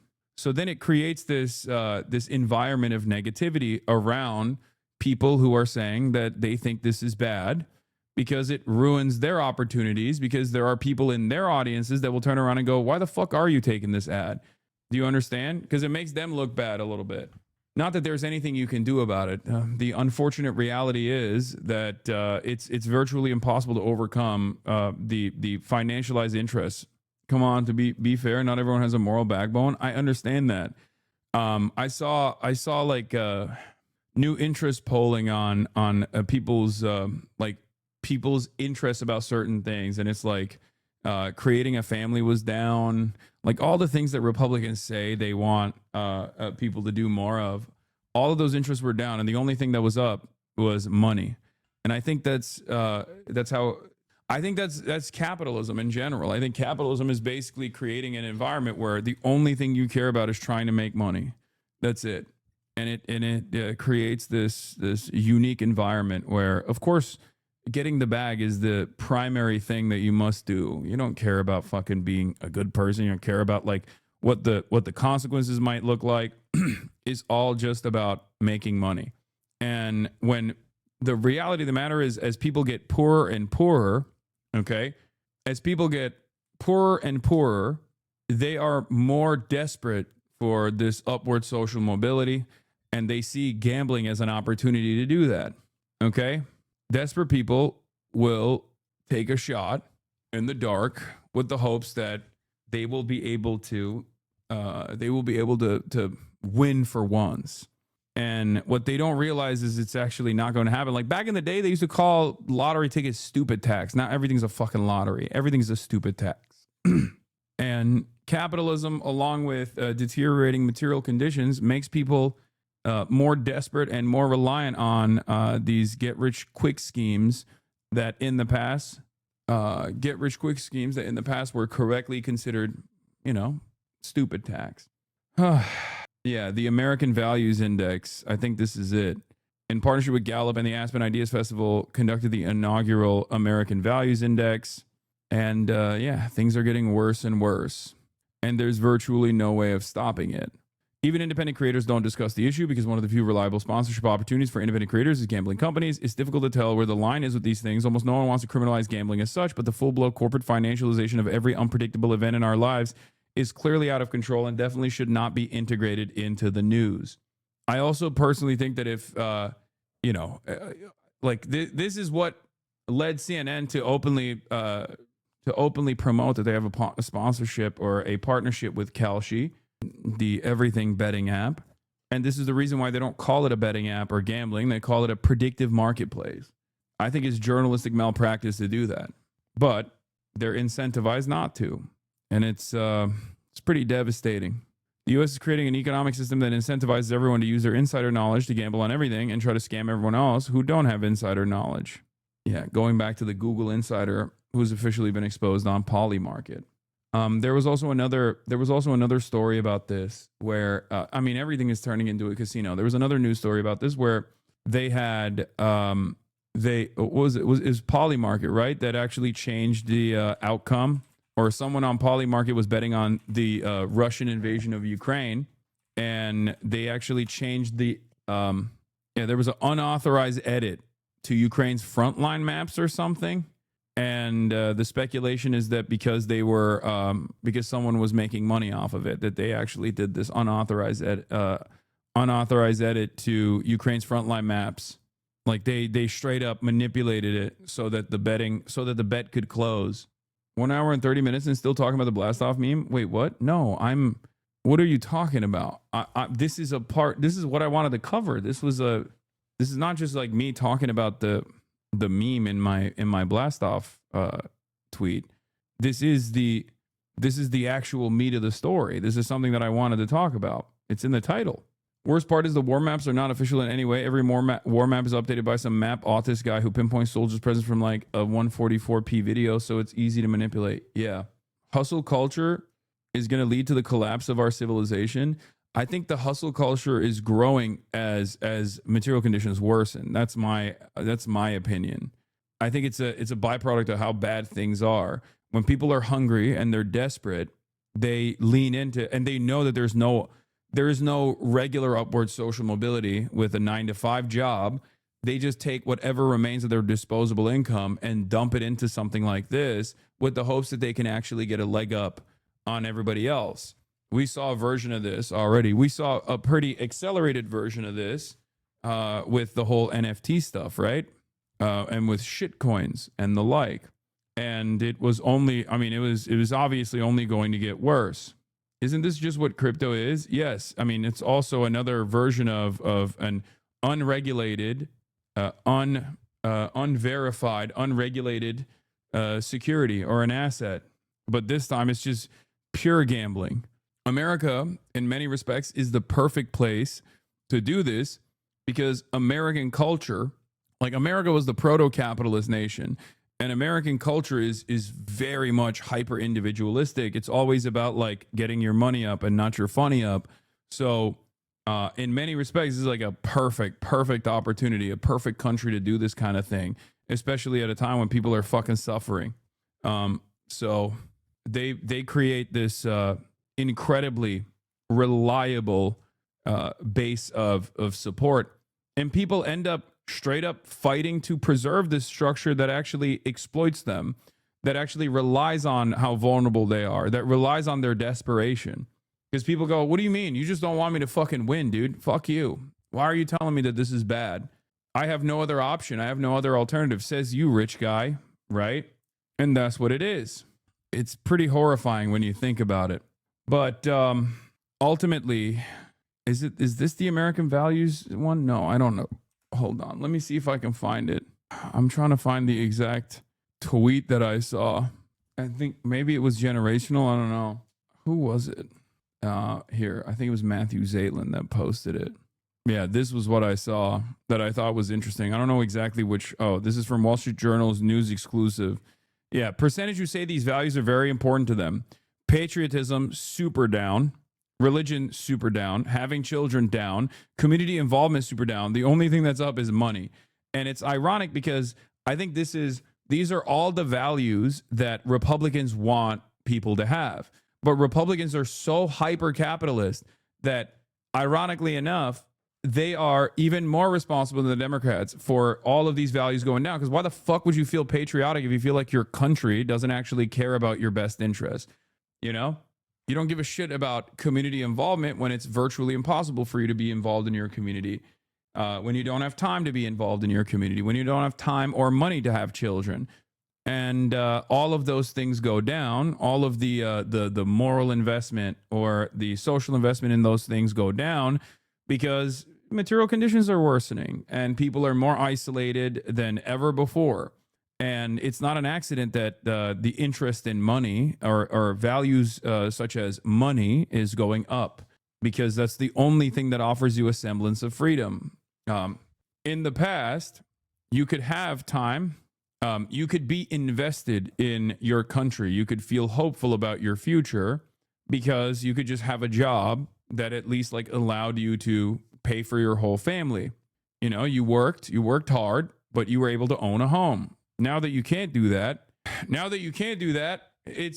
there's nothing to be invested in. There's no investment in the community because why would you? You're too busy trying to make ends meet. I don't necessarily care about like people's interests diminishing in patriotism or religion or having children or whatever, but you know, it's probably not healthy that there is no no involvement in their people's interest in being involved in their communities is diminished, and the only thing they care about is making money because that's the only thing that they correctly point to as you know, a mechanism of survival and as a way to live truly in this truly in a free way. Money is the only way you can have some semblance of freedom, and freedom from debt, freedom from having to worry about your finances all the goddamn time. It makes makes you feel you basically decide like this is the only thing that matters. That's capitalism, baby, and that is where we're at. Hustle culture grows. Anyway, let's see what Cutie Cinderella had to say about the dark side of streaming before we get to the other news now. Because I want to talk about the Somali memes on Somali Twitter going crazy mode and numerous other things. But before we do that, tonight is the night of the Streamer Awards. Let's take a look. One of the worst things you can do as like a people pleaser because you will never please everybody. I didn't know that. If I went back and was able to whisper in my ear, would say, don't do it. It is not the safest job in the entire world. Unfortunately, you are having like a one-sided conversation at all times, and you never know how someone's going to interpret that. I immediately went to the comments because I assumed that as soon as someone like Cutie Cinderella is talking about the downsides of streaming, there's going to be hella people in the comments being like, oh, rich streamer complaining about how wonderful and privileged she is and how amazing her life is. Fuck you, you know?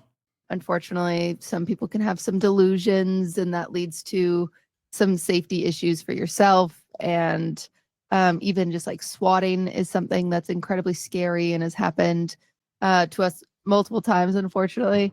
But I think that's the scary. She's a millionaire. That insulates her some. This is what I mean, bro. You can, first of all, you know, a lot of streamers' finances are much better than the average person, average 9-to-5er for sure. But it's not as good as you think it is. Okay, that's number one. Number two, that doesn't mean she should get fucking swatted and constantly tormented. Do you not understand? Like, it's okay. Like a lot of you build a healthy level of resentment towards those who have money. Okay, this is a healthy level of resentment. Except you have to also have to develop a smarter attitude about the context and the nuance of the things that you are actually looking at, right? The things that you're actually factoring in. If you think, sorry, it's not we are poor, I know, but that doesn't fucking mean chatters. This is something that I've talked about. This is something that I talked about with everybody yelling at me back in the day, all the way back in 2021 when I bought a house for myself and my family, right? Like a lot of people were like, fuck you, you rich socialist. Okay.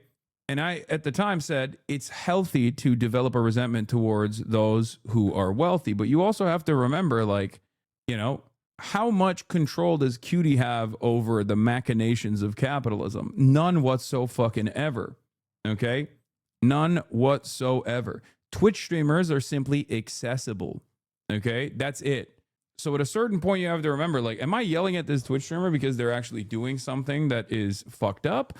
Or am I yelling at this Twitch streamer because they're the only person who will see it? Because, you know, there is a difference between Twitch streamers and, I don't know, fucking Mark Zuckerberg or the average CEO even. And I think a lot of people fail to make that distinction, and they direct their anger and animosity towards those who they know will hear it. And it's, like I said, a byproduct of having a level of healthy resentment towards those who are successful, those who have actually made it in a system that is very dog eat dog, in a system that is designed to basically wear you down to the bone. But I always say that the anger is oftentimes misplaced when it's directed towards people like Cutie Cinderella or Twitch streamers in general. Of course, people will, you know, whatever I say in this circumstance will go through one ear and out through the other. People say, says you. You're only saying this because you want people to get off your ass when in fact we will hold you accountable or something like that. No, I've been saying this for many, many years. And the reason why I've been saying this is because you're not doing praxis when you do shit like this. You're just simply chirping. You're chirping as someone who has a much similar class position to someone like yourself. And the reason why you're doing it there is because you and I both know that yelling about Elon Musk is not actually going to change anything. Serious thing is just you're letting people into this version of you online, and you never know what. Commentators in general nowadays. Hi, my name is Emma. This is my impression of the average Twitter discourse nowadays. Such a fun day with my friends. We went to a restaurant that I have been dying to try and then ended the night with a movie night and some cocktails back at our apartment. Yeah, replies and quotes being like, this is a bad time. It's tone deaf for you to fucking promote this kind of thing. The resentment out of jealousy is not valid. People will resent having chronic illnesses even. Wait, no. I'm too physically exhausted to do anything after work on a Wednesday, so you're either unemployed or you're living off of daddy's money. Most people don't get to go out to dinner on a weekday, and this is really rude of you to show. Cocktails in the middle of the week? What a bunch of fucking drunks. This is setting unrealistic expectations. Not everybody has friends. Not everybody lives close to a restaurant. Not everybody can keep alcohol in their house because they're 19 and they can't buy it without their mom. I would bet that every single person in that picture fucking hates each other. And I bet the food... I agree with these replies. Yeah, that's just being mentally ill though, chatter. You have to understand that, like, that right there is unironically just a demonstration of mental illness. Like, don't agree with that. That's what I mean. There's always motherfuckers who do this. That's fine. No, it's not fine. It's not a healthy attitude to have in general. It's also not even a fucking productive attitude to have. You're just basically, you're like a serial bad faith guy. That's all this is. No, this is why I always say, no matter what, no matter how dumb a person is in this chat, sometimes somebody will come into this chat with like the dumbest position of all time. And I know for a fact that there is going to be like 15 people that agree Women with are the like dumbest. 15, what is this? Kendra mentioned me in her live stream. Oh God, my queen. It seems like bot farms trying to stir up discourse and drama. These people cannot be real. No, it's real. It's all over TikTok too. It's just straight up.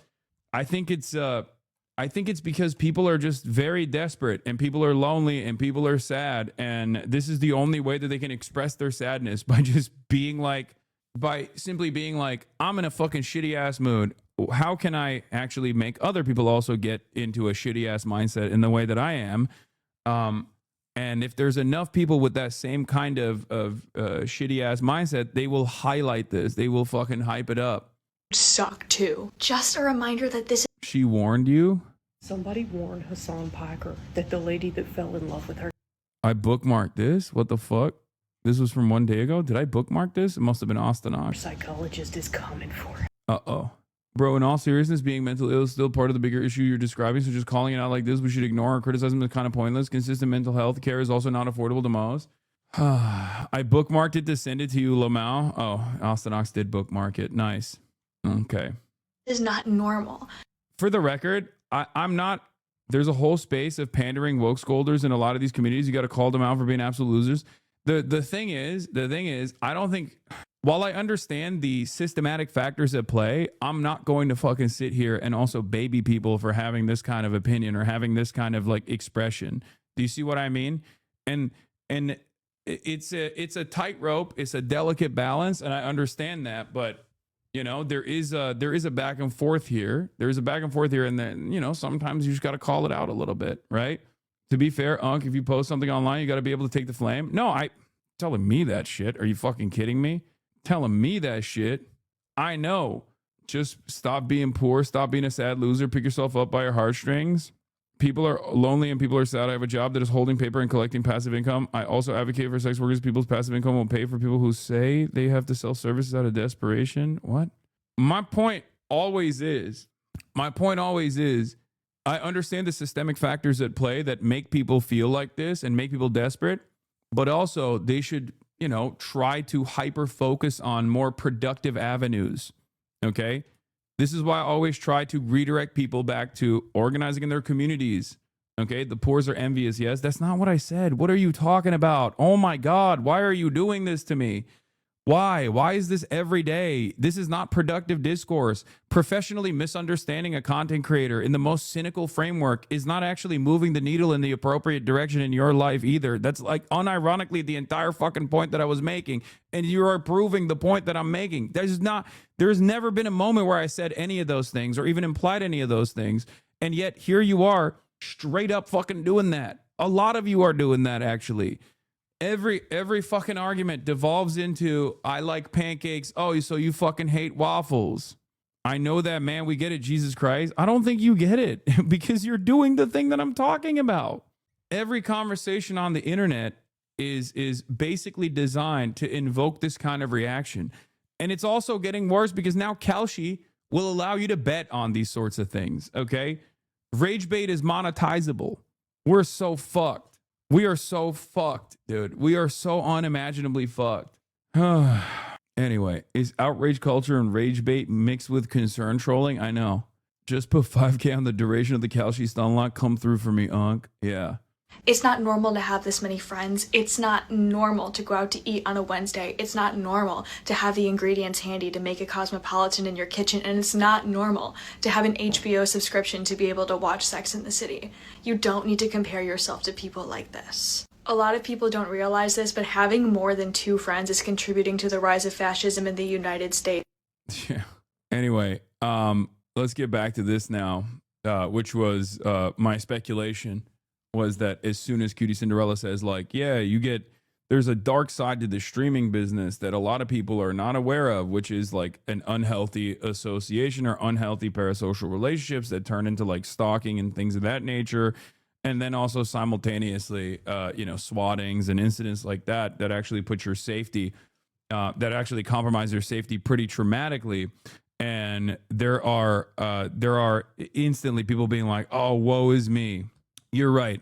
What they're going to latch on to. I think that's scary for people that you don't know. And then for people that you do know, as they watch you become like this online influencer, it's really sad to see sometimes how you could know someone for years, but then they start watching your clips and your content, and this version, this entity that you are replaces everything that they've ever known about you. What I show online is a very exaggerated version of who I really am, for the sake of like entertaining people. And so that's one thing that always kind of makes me sad, is it's just like, dang, I just wish, I wish instead of like people in my normal life, instead of watching a clip to see how I am, they would just call me or text me or whatever, It's this really weird thing where you're like available all the time to everybody, but that's not you. That's an entity that you've created. It's been interesting for like a mental health perspective as well, because it's almost like a forced multiple. Dude, look at this.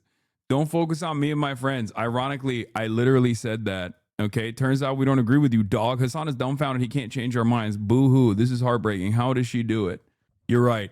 The next swatting incident that kills me, or Cutie Cinderella, will actually unlock the revolutionary conscious amongst the working class. Okay.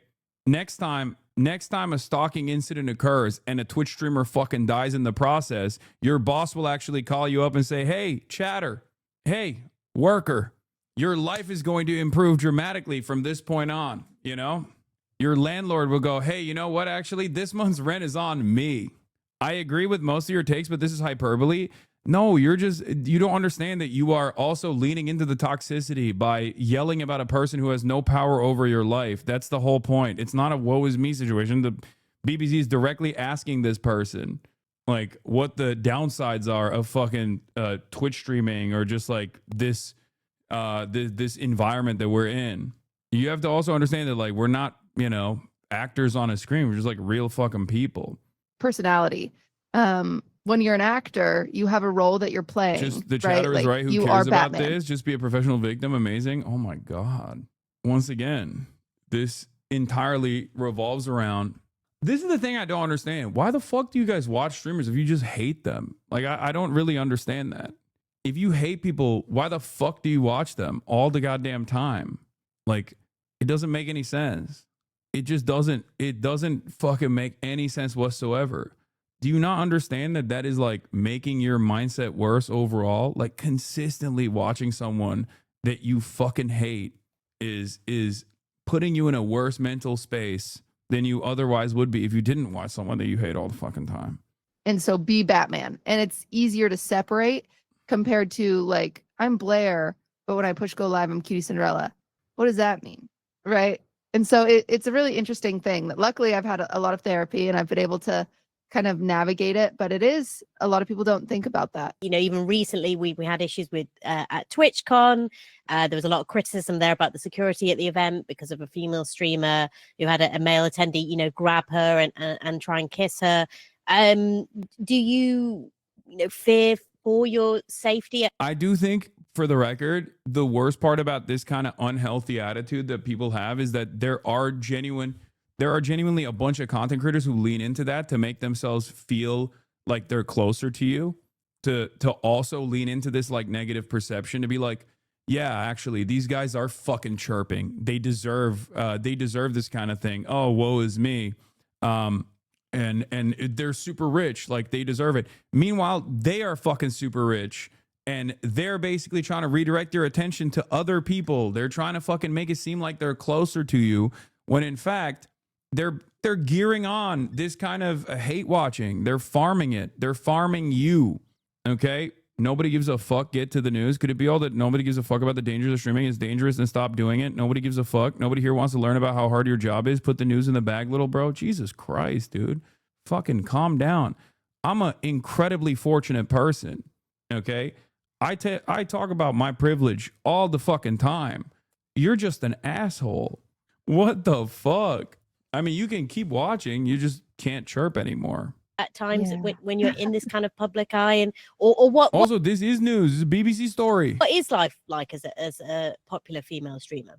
Yeah, it's scary. It, like, to be 100% honest, I could open my Instagram DMs right now and read you 100 horrible things about why or how I could be harmed by these people, essentially.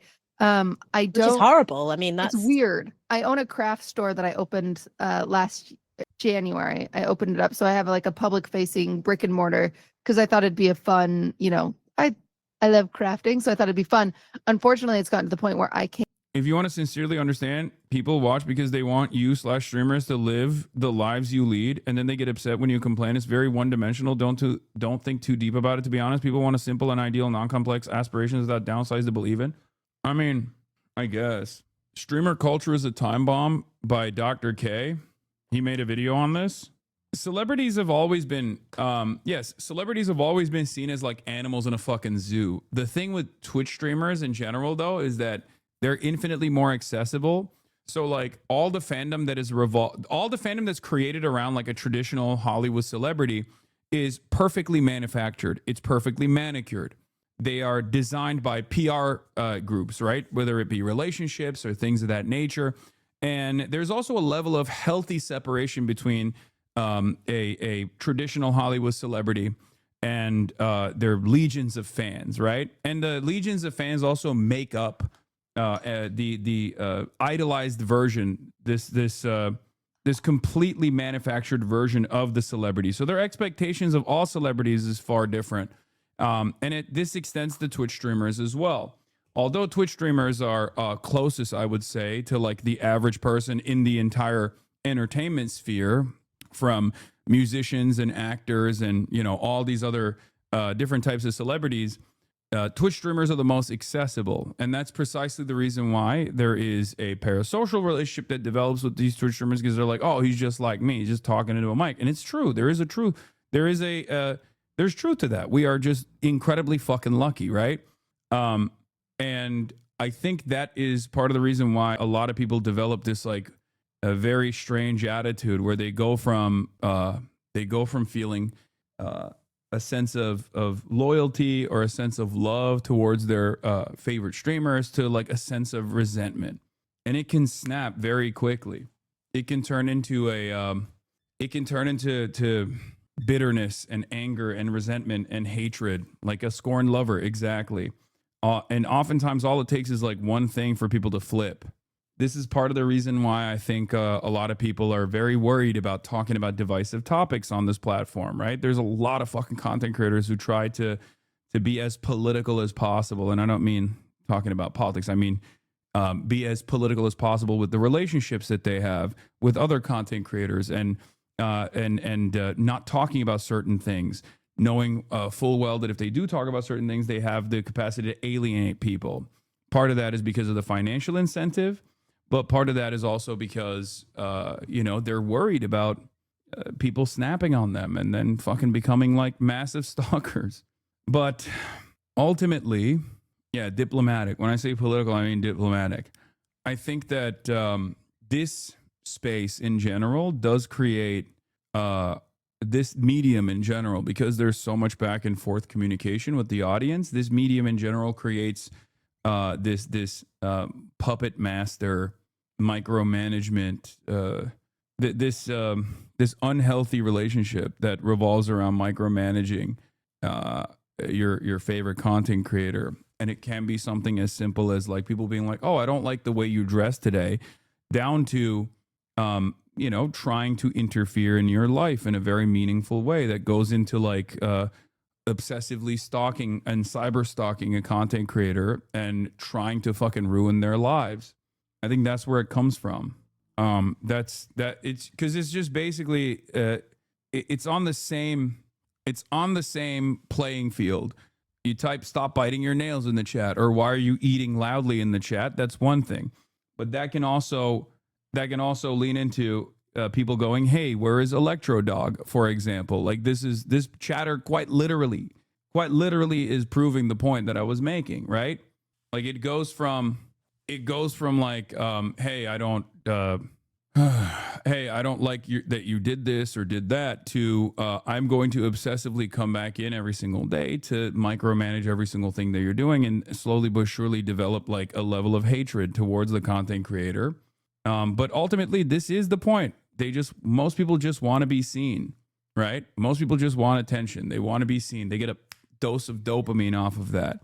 And some people that move in the opposite direction, and the direction of like hate watching, without realizing it, I think, become like they just develop a really, really unhealthy relationship with the content that they're consuming, and they don't realize it. But then they develop a sense of community off of like being in these like doxing communities and stalking communities. And then why do you always address these things? Because I think it's healthy to talk about this sort of stuff with the hopes that some people that might find themselves in leaning into that side of the internet can maybe pull themselves out of it before they fall victim to these sorts of unhealthy communities. Because like it's no different. What I'm explaining to you is basically no different than like someone innocently typing something in the chat to maybe warn a streamer or whatever in a positive way, not in a negative way at all.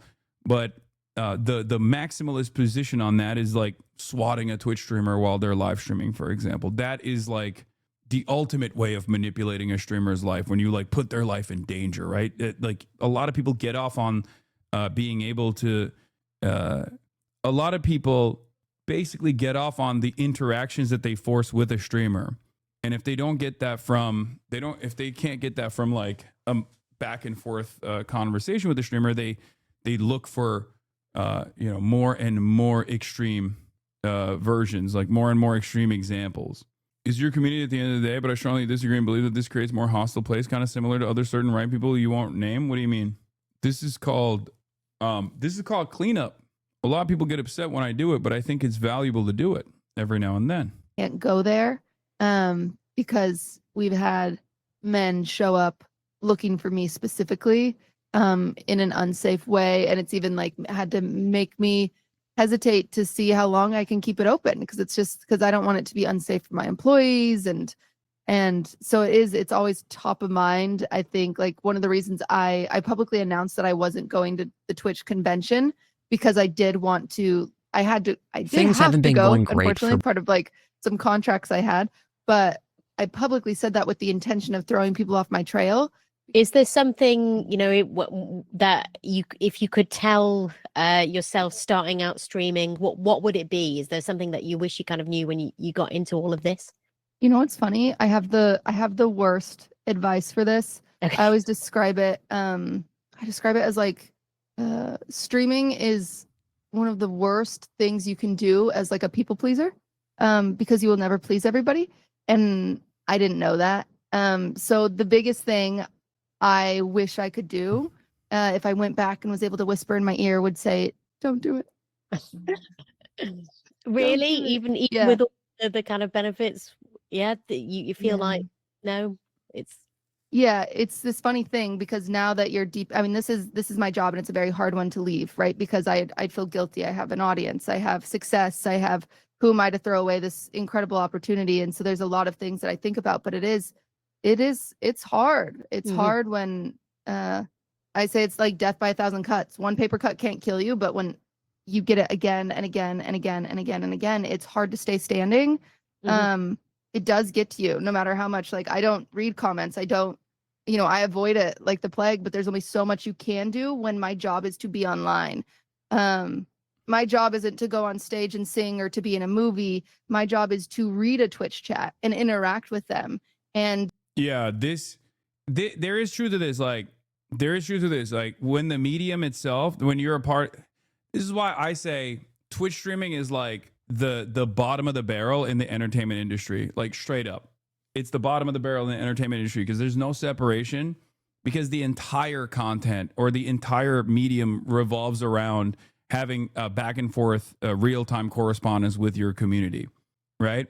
So that is the reason why. Someone said, why doesn't she try VTubing? Dude, have you seen how fucking unhealthy the VTuber relationships are? Are you kidding me? Oh my God, that's a different can of worms that I don't even want to fucking dive into. Those are even worse somehow. I don't even know how.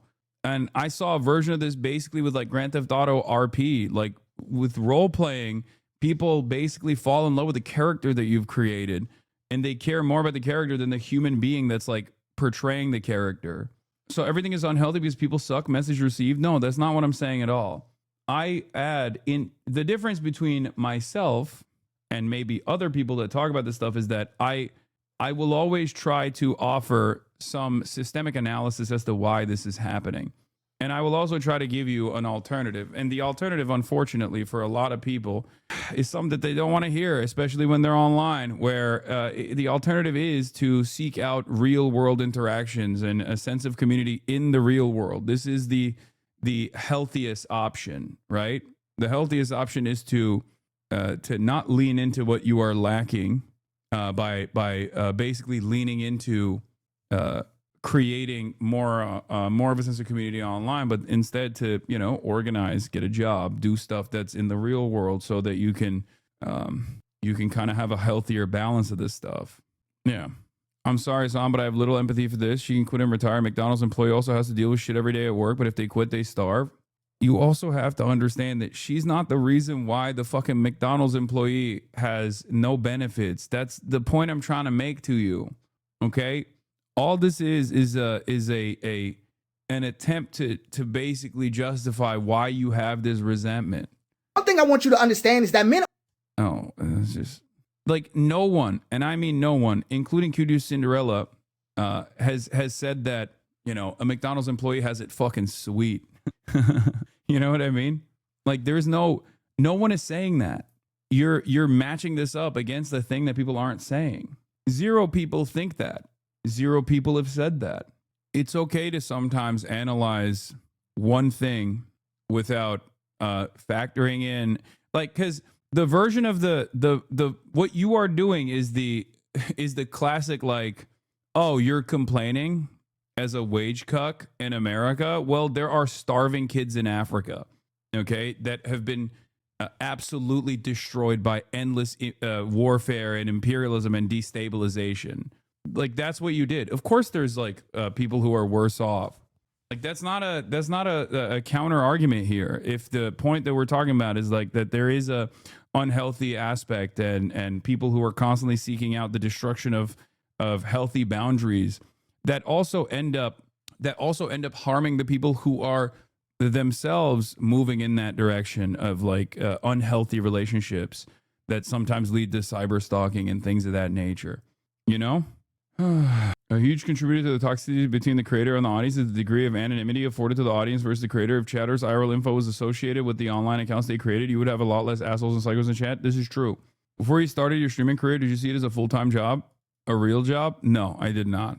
And not only that, but I also never thought that I would get to this point in my career in general. Like I never thought my goal was to become the largest political content creator, but even that was an aspirational goal. I never thought that I would become one of the largest content creators in general while still doing politics. You know, streamers can do anything else if it's too much. You can choose to do anything else. It's true. It's true. I can state whatever I feel like, chatters. You can. But also you can get backlash for it too, just so you understand. Like people have the capacity, just like you can say these things, people can, you know, say that you're wrong. I feel like chatter is more saying it's crying from the ivory tower to the masses rather than what you're interpreting it as. I empathize with her, especially as a woman, but I can also see where that chatter is coming from. This interview doesn't exactly sit right with me, and I'm not sure I can express exactly why. It's true, Twitcher HasanAbi. The largest is Asmongold. That's why I said one of the largest. I can tell you where that resentment is coming from, but you won't like it, so I won't say it. I think I think the larger systemic analysis comes from, like I said, people feeling a sense of desperation and then wanting to lash out at people who can hear their anger and resentment. The accessibility that is required of this medium is precisely the reason why people just shift their focus and reprioritize who their targets are. And their targets are the people who are the most accessible. The most accessible are people whose content revolves around having back and forth communication with chatters. You know, that's what it is. But like I said, I understand where it comes from. And that is because you're looking at a person who is like not that dissimilar to you, that has been able to literally win the fucking lottery. And not only have they won the lottery, but they're basically winning the lottery every fucking day in front of you in real time. Of course, it's going to fucking create resentment. I totally get it. I don't even think the resentment is unhealthy in general. I'm just simply saying, you know, focusing your attention on focusing your resentment towards more productive avenues, I believe would be, you know, probably more successful, especially because it could lead to immediate improvements in your material conditions. You know, that's it. That's all I'm saying. Do you understand what I mean? So I guess it's okay to harass Jennifer Lawrence because she's rich and famous and sexy. The difference is you can't really harass Jennifer Lawrence, right? Like that's the point. You can, however, harass Twitch streamers. That's it. And I think you probably shouldn't do that either. That you can do anything else, and being a streamer is too hard kind of reminds me of how I was told by my university that I wasn't forced to stay at my university if I didn't feel safe with my assaulter still on campus. Yeah, we all talk about the free will that we have, okay? No. Capitalism creates the resentment. You didn't do shit. You were simply a target for the resentment. Don't get it twisted, nephew. I do understand that. It's just low-hanging fruit. And it's very easy to just be like, yeah, fuck these guys. What are they fucking complaining about? And it's true. It is true. Do that live, and I'm like a vocal processor, and so at times I'm speaking before I'm thinking, and that's bad because I'm live, and then you never know how that's going to be taken contextually and cut up and used against you. And it's just like, it's hard because you have to just, everything has to be so meticulous and thought out and like contrived in order to be 100% like safe online. And that's just not my personality, and I can't do that. And I like to be me, and I'm a human, and I make mistakes.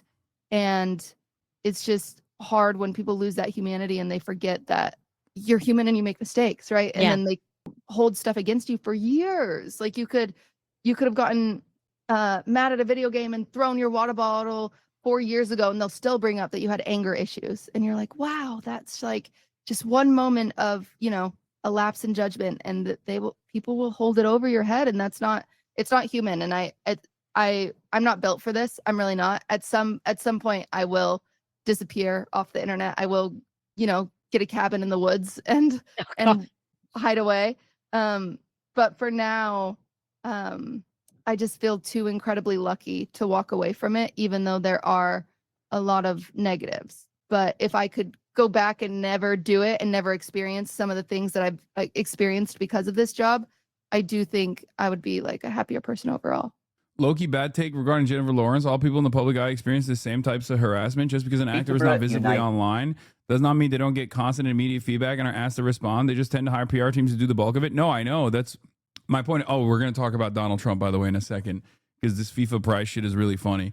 No, that's my point. My point is that there is a level of separation that makes it a little bit healthier for other like real celebrities, not fucking fake celebrities like Twitch streamers, but actual real celebrities from like legacy media that allows them to navigate this space a little bit better. You have a legion of people who are tasked with making sure that your output on social media is as manicured as possible, whereas Twitch streamers don't have that shit. And there's no way that you can actually do that with the medium, right? You can't do that with Twitch streaming because Twitch streaming is all about accessibility. Okay, there is no world where you can have a mega celebrity. Like there's no world in which there's a mega celebrity that's just like sitting there and just reading your fucking comments, and then you can basically serialize misunderstanding them professionally for your own personal enjoyment. You know, deport all illegals. Nice, good stuff. It's wild to me that this community is usually people waving the banner for empathy, but for some reason, when it comes to greater material conditions, like they become the target. Ironic because they aren't complaining that she isn't doing enough. It's simply because she's saying the spotlight isn't perfect. Yeah, but the reason why people get mad at that is because it comes across as basically something that is impossible to comprehend from the perspective of the average person. It's understandable, especially because they look at a person that's not dissimilar to them, right? Just a random schmo who basically won the lottery. Like the analog here is if someone had won the lottery and they were literally winning the lottery every day in front of you in real time, and then they were also talking about how there are downsides that you could not foresee to winning the lottery. Obviously, in that situation, people would be like, what the fuck are you talking about? You won the lottery, dipshit. Shut the fuck up and spend your money. What's wrong with you? But the difference in that situation is that you winning the lottery is also you having to constantly do this back and forth correspondence, you know? Okay, but you're complaining to normal people right now. Complain with your other streamer friends at the Streamer Wars tonight. Normal people deal with stalkers too. I see it at the flower shop all the time. I didn't say that normal people don't deal with stalkers. I know that. This is what I mean. I can't get a word in edgewise without people professionally and serially misunderstanding me. I know that that's not a thing that I said. I would say that that's the most annoying part about it is that like nobody likes to be misunderstood, but I think that one of the most successful ways of being able to get the streamer to notice you is to do the pancakes waffles thing where you're just like, oh, you fucking hate waffles, you piece of shit. I'm a waffle maker. Why do you want me and my family to starve? It's just not, you know, it happens. It's normal. There are downsides to this sort of stuff. There's also a lot of nuisance in this field as well. They're not misunderstanding you. Streamers are escapism outlets. You being a real person breaks the fantasy.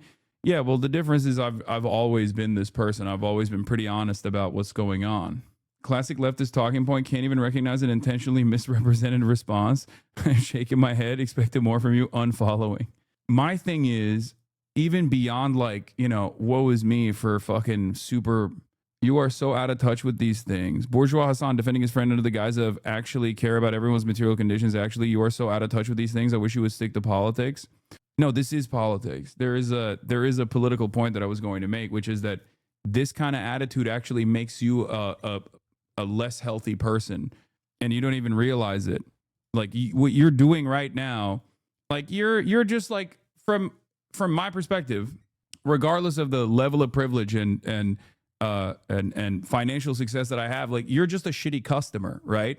Like you're a shitty customer. The difference, of course, is that I can ban you. You can't do that. You can do this to, you know, someone who is a service sector employee and they can't ban you and they don't get paid enough, right? but you're just a shitty customer at the end of the day. But the difference is, because you're doing this anonymously, like, this kind of fucking behavior manifests within you, and it actually ends up changing your mindset, and it ends up making you like a more angry person, a more resentful person. It's not very healthy.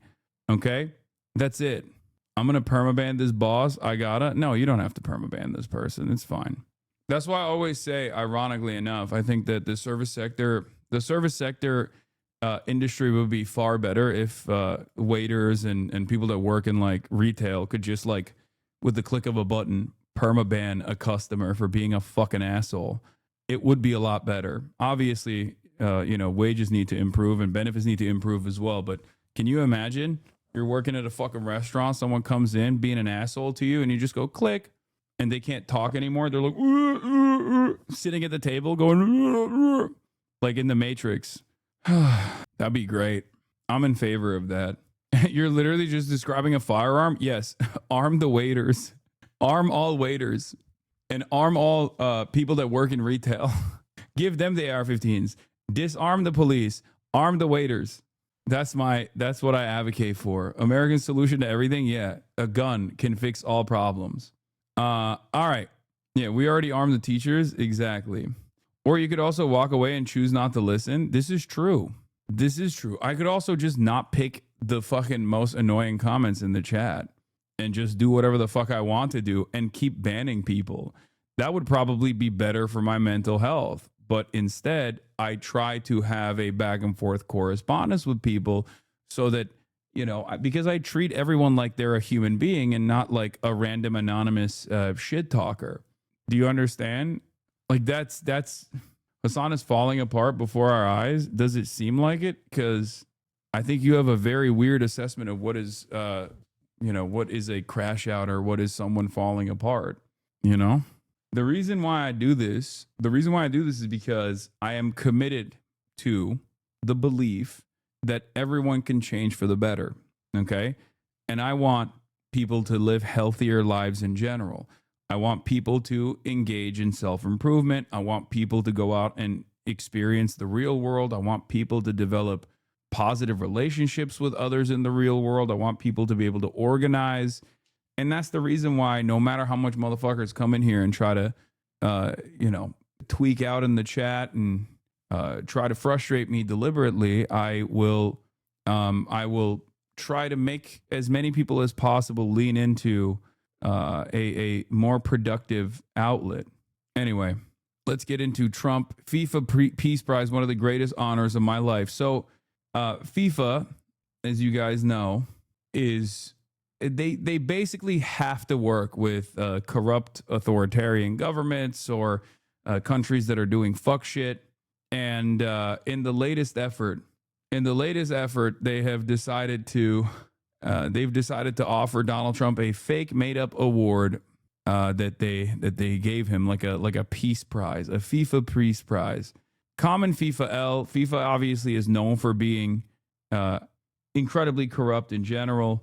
But yeah, this is pretty hilarious overall. This level of corruption has yielded some tremendous memes. So we'll be talking about that. Oh, well done, Jim. That's a good one for them. Pleased with that, Peterborough. Number one.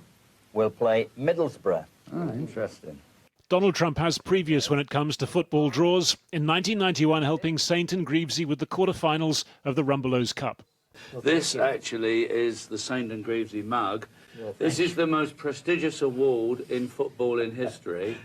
A 34-year record that arguably, at least, fell today at the Kennedy Center in Washington, D.C. Dignity for the weak in the arms of the brave. First, the preliminaries, the portentous World Cup song, Robbie Williams as FIFA. Dude, this was so funny from an American perspective too, because like Robbie Williams, everybody was like clowning on in America because he had a movie about his life and nobody knew who the fuck he was. And they were like, who the fuck is this guy? He's like, I think it was at the same time as like that Timothy Chalamet movie. And there was a little bit of discourse between like Robbie Williams's career versus the Timothy Chalamet movie about Bob Dylan. And Americans were like, we don't know who the fuck Robbie Williams is. Or, we know who Bob Dylan is. We don't know who Robbie Williams is. Music ambassador, a real job. But soon, the still more serious business. Every nation and every culture has wished for peace. The inaugural FIFA Peace Prize, and no prizes for guessing its recipient. Is proudly bestowed upon the President of the United States of America, nice. The Honorable Donald J. Trump. It's the brainchild of FIFA's president Gianni Infantino, arranged in haste when it was clear his friend wasn't getting the Nobel version this year. Students of design might still go with a St. and Greavesy mug, but President Trump was suitably gratified. Was there something? That moment is so funny. Mug, Hold on. But when President he's pulling Trump was suitably gratified. God, there are so many wonderful moments from this. Fucking awesome, dude. This is exactly what Trump loves, by the way. He's like a child. He's like, oh yeah, people are glazing me. I love it. If my friends made up a fake award for me, I'd be so embarrassed. No, this is like every day is his birthday. He has a child's brain, dude. Every day is his birthday. That's how he operates. He's like, I'm so glad I'm president because everyone has to glaze me now. He loves this shit. Was there something symbolic in the way he put the medal around his own neck? Fantastic. We saved millions and millions of lives. Yeah, thank you for saying I'm the greatest peace president. I've saved so many lives being the peace president. Hasan is going to a party tonight for awards that his friends made up for each other. Well, I didn't win shit. And secondly, there is a more honorable selection process in Cutie Cinderella Streamer Awards than fucking FIFA giving Donald Trump a presidential peace prize. Like, there is less corruption in the Streamer Awards that requires fan participation than fucking FIFA giving Donald Trump this award. This ironically goes back to the previous conversation that I was having where people just like can't see the forest for the fucking trees, right? Where you immediately go, well, you streamers do the same thing. Yes. Who's more powerful, really? The fucking president of the United States of America or Cutie Cinderella or whoever ends up winning streamer awards tonight, you know? The real ruling class. Know who rules you. Know who has power over your head. Obviously, it's fucking streamers, not the president. Like, what do you mean? It's obviously fucking streamers. Yeah, President Cutie Cinderella. The Congo is an example. Over 10 million people. Imagine defending Trump just to shit on a streamer you hate. Yeah.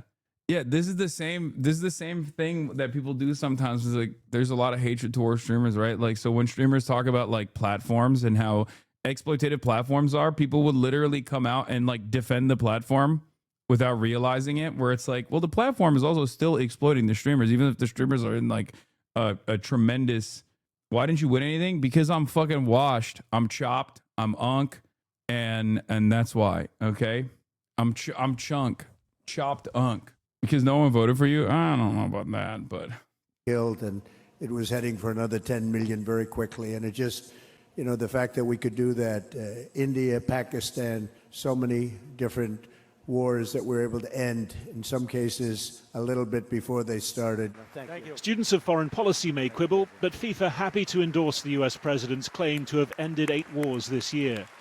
Notable, too, that World Football's new peace laureate has threatened to bomb drug cartels in the territory of one World Cup co-host, Mexico, and incorporate the other, Canada, into his own country. But no problems there for FIFA's president, who last month praised Trump. I mean, giving the American president any award that has peace in it is always going to be stupid, because the American president does have basically the most power in the hands, just in his own hands, out of any person on the planet, and oftentimes is not using it for peace. You know, it is pretty crazy to do that. It is pretty crazy to do that and be like, yeah, the American president is actually worthy of the fucking peace prize in any circumstance. But didn't he stop the Gaza war low key? I mean, did he? Israel's been killing Palestinian children with regular frequency on a day-to-day basis, and you're over here being like, well, you know, he did that. Yeah, how have we not mentioned that he didn't get the actual Nobel Peace Prize and he got his friend to give him another one? No, that's it. They just made this up for him. Yeah, he's gonna end the war. He's gonna end the U.S. war with Venezuela. He's going to start it, obviously, first. Saying what many think. I, Donald John Trump, do solemnly swear. Since day one of Trump's second term, Gianni Infantino has been in the picture. Many pictures, in fact, an Oval Office regular, sharing the spotlight at the Club World Cup final, turning up at the Gaza ceasefire ceremony in Egypt. For one football finance expert, the reason pretty clear. Well, FIFA want to maximize revenues from... The question is, do these guys hate Trump enough that they'll actually openly say that he did not succeed in creating a reasonable solution to the death and destruction campaign that Israel has put upon all Palestinian people? And the answer is no, because the higher priority is still obviously defending Israel. So I think like they'll just have like some snide remarks about Donald Trump and they'll goof and gaff about it, but ultimately they won't say that Donald Trump did not implement peace in Gaza. The 2026 World Cup. In order to do that, they need to have the acceptance and the support for the pricing structure they have for tickets. FIFA have lost the... Also, the Nobel Peace Prize is dog shit anyway. Let's be real. Considering who they gave the Nobel Peace Prize to this year, Machado, the person who's been begging Israel and America to bomb Venezuela, won the fucking Nobel Peace Prize this year. Come on now. I mean, obviously this shit is cooked, right? Not only that, but there was insider trading on the fucking Nobel Peace Prize with Poly Market. Oh yeah, there was that too. Warning, Cutie went live incoming. Are you going to be late to the Streamer Awards? Messages are going to begin. Hell yeah. Big games deal with Electronic Arts, and that hole has to be filled somehow. And it would appear that the United States government is more than happy to go along with the significant increases in prices. In the last half hour, the draw itself finally... Why is everyone so weak against this man? He's a complete clown, and yet I see all these powerful people on their feet for him because he is one of the most powerful people on the planet. That's it. He's one of the most powerful, if not the most powerful person on the planet. He's the president of the United States of America. And if the president of the United States of America wants there to be endless admiration for him, fake admiration, he's going to get it. He has a lot of power. It's funny because like all presidents in the past have used that power to, I don't know, create endless profit opportunities for their buddies, the capital owners and stuff, which Trump is also doing. He's just doing it in a more flagrant way. But on top of that, he also wants like endless admiration. Underway. England with Croatia in Group L, Scotland with Brazil in Group C. With 12 groups and 104 games, the biggest ever World Cup with the highest ever ticket prices. FIFA even controlling the resale market, taking a 30% cut. Donald Trump then, not the only winner today. The peacemaker, still a deal maker at heart, praising FIFA for numbers beyond what anyone thought possible. It's a Hollywood blockbuster merger. Oh yeah, this one is so ass. Hold on, I gotta pee. That would shake up the entertainment industry. Streaming giant Netflix announced it struck a deal to buy Warner Brothers film and TV studio for $72 billion. Regulators still need to approve the merger. Elaine Quijano looks at what it would mean for subscribers and people working in the industry. Fans want to know, where can I watch my favorites? We all are ready for one last war. #1 streamer Netflix plans to buy Warner Brothers Film and Studio, including HBO and HBO Max. What could this deal mean for consumers? It probably means that they will have access to less content. Now, a lot of people already subscribe to Netflix, so they will get more content, but likely Netflix will charge a higher price for that. Prices have already risen. Last year, on average, U.S. households paid $48 a month for all TV subscriptions. This year, it's $70. Monthly fees for Netflix have nearly doubled over the last decade. Netflix, which has massive distribution and a really, really good algorithm that presents content to us, will be paired with some of the greatest content ever made. Competitors like Paramount Skydance, the parent company of CBS News, said in a letter that Warner Brothers appears to have abandoned the semblance and reality of a fair transaction process. And the Writers Guild of America put out a statement saying this merger must be blocked. Not so fast! Netflix says this deal will offer more to consumers, combining Hollywood classics and modern-age marvels into one. The Netflix move is only part of the sale. The other is the spin-off of Warner Brothers cable channels, including CNN. That could still attract other bidders. All of this still faces regulatory approval. For CBS Saturday Morning, I'm Elaine Quijano in New York. On the one hand, it means no Ellison. I know, but it's like, it's insane to me that is the machinations here. That's the calculation that we have to do, where it's like, well, at least it's not fucking Larry Ellison who bought yet another valuable media property, consolidating the influence he has further. Plus, Ellison can still get CNN as a separate entity from Warner Brothers, regardless. Everything is shitty. Everything sucks. David Dane has a piece on this. Just because it's not the Ellisons doesn't make the Netflix Warner Bros. Merger benign. It's anti-competitive. Blocking it as Trump may. Just the stage manager team up with Paramount would be anti-competitive too. Consolidating Hollywood is the problem. Paramount is now reportedly looking to launch a hostile bid for Warner Bros. They feel their $30 a share all cash offer is higher than what Netflix offered in terms of cash stock and the value of the cable business spinoff. Start again. Load the 2016 save. Yeah. Where is it? Where the fuck were we? Oh, here it is. David Dane writes, the only part of the rationale Netflix gives to this merger that rings true is more value for shareholders. Fewer streaming options or a streaming landscape where two of the three largest outlets have the same corporate parent likely means a continuation of the price hikes that we're already seeing. Meanwhile, fewer bidders will likely put downward pressure on contracts and rates, so Hollywood talent will be paid less and customers will be paid more. That feels pretty anti-competitive and should draw a merger challenge. Also, it's going to depress wages for people working in the entertainment sector, but obviously, chatters will say, hey, guess what? Those guys are rich, so fuck them. Fuck those actors. Why should they get paid more for their labor?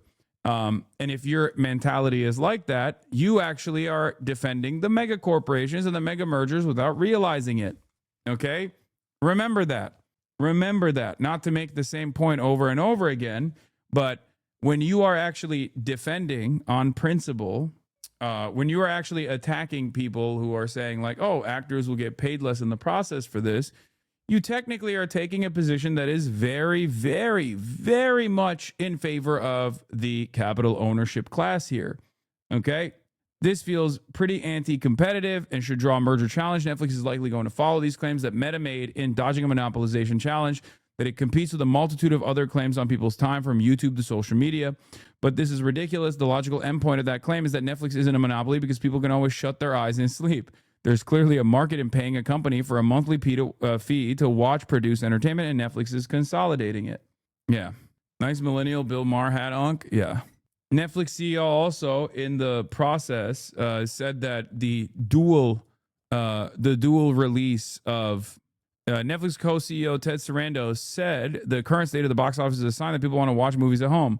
What is the consumer trying to tell us? That they like to watch movies at home. Thank you. The studios and the theaters are duking it out over trying to preserve this 45-day window that is completely out of step with the consumer experience of just loving a movie. He also even came out and said that the double release, the Barbenheimer double release, which became like an event on its own, would have actually had the same level of attention and eyeballs if it was a dual release on Netflix. And of course, that is not the case. Being able to go to a different like third space that is not work and it is not home, and engage in this like collective experience is unique in and of itself. Not only that, but also the movie theater enjoyment of content, the movie theater experience in and of itself is something that, directors and people who make this art want to tailor an experience around the way of consuming this content. Drive-in theaters still exist. I doubt movie theaters will be totally phased out. The world's largest streaming company swallowing one of its biggest competitors with antitrust laws were designed to prevent, says the Writers Guild of America. More like the Wokers Guild of America, obviously. The outcome would eliminate jobs, push down wages, worsen conditions for all entertainment workers, raise prices for consumers, and reduce the volume and diversity of content for all viewers. Industry workers, along with the public, are already impacted by only a few powerful companies maintaining tight control over what consumers can watch on television, on streaming, and in theaters. The merger must be blocked. No one should be going to the theater while COVID is still a thing. Oh, I shouldn't have read that. It's not bait. You need to stop. You need to. I'm taking my glasses off. I don't need to see anymore. I've seen enough. I'd rather be blind. Okay. W bait. Yeah. I love that. Netflix has struck a nearly $83 billion deal to acquire Warner Brothers, beating out Paramount and Comcast after a bidding war. If finalized, it would unite the world's largest streamer with one of Hollywood's oldest studios, giving Netflix access to major franchises like the DC Universe, Game of Thrones, and Harry Potter. Warner Brothers would spin off cable networks, including CNN, TNT, and TBS, before the deal closes. Did you enjoy having COVID? Yes. Chatter is right. You disease perverts are killing people. Yes, I love having COVID and I love spreading COVID. And I think all of the third spaces are specifically designed to kill people. Yes. The move raises big questions about the future of theatrical releases and serious concerns about market concentration. It's expected to face intense antitrust scrutiny from the Trump Justice Department. Joining us now to break it all down is Matt Bellany, founding partner of Puck and author of Puck's What I'm Hearing newsletter. Thanks for being with us. Thanks for having me. So Netflix built its reputation. It's prided itself on being a builder rather than a buyer. So what does it want with Warner Brothers and why now? I think there's a couple things. I mean, Netflix, as prolific as it is, it does not have the intellectual property that has accrued at a 100-year-old studio. Everything from Batman and Superman to Harry Potter to all the films that are in the Warner Brothers library. They can both exploit that on their service, put the films directly on the service, and they can also make new films and TV shows based on that IP. And for a service like Netflix that's really only been making original content for about a decade, that is extremely valuable. And on the HBO side, that's a big competitor. So they take that competitor out, and they also have now a premium version of a streamer to put next to Netflix where they could use it as an upsell. They could bundle it together. They can get a whole lot of data from it. They can do a lot of things with that. So it's really valuable from both streaming and the studio side. A group of film producers sent an open letter to Congress warning of, this is a quote, cascading disastrous outcomes if this deal goes through. The Writers Guild of America is also opposed to it. They basically see this as giving Netflix monopolistic control over the industry. Do you see those concerns as being valid? I do. I think that anytime you take a buyer out of the entertainment ecosystem, that's necessarily going to trickle down to talent. Now, if you ask Netflix, they say they're going to be making more. They're going to do more with these assets. But history has shown that when you buy something, there are synergies. You don't compete against each other for talent.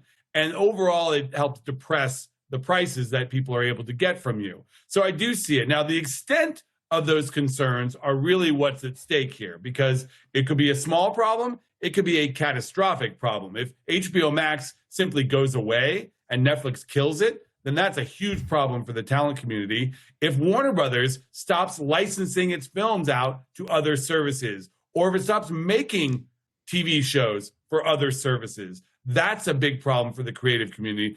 I think there's a lot of anxiety. Low-key, this shit makes me appreciate Apple more. I know it's stupid, and Apple is also a exploitative mega corporation that actually engages in tax sheltering by operating out of Ireland and all this stuff. But like in terms of content, at least there's a fucking competitor there. And also it's one where they are straight up dumping money into, they're straight up burning piles of money to make premiere TV shows. Apple TV is so CI coded with how many counterterrorism and spy shows they put out.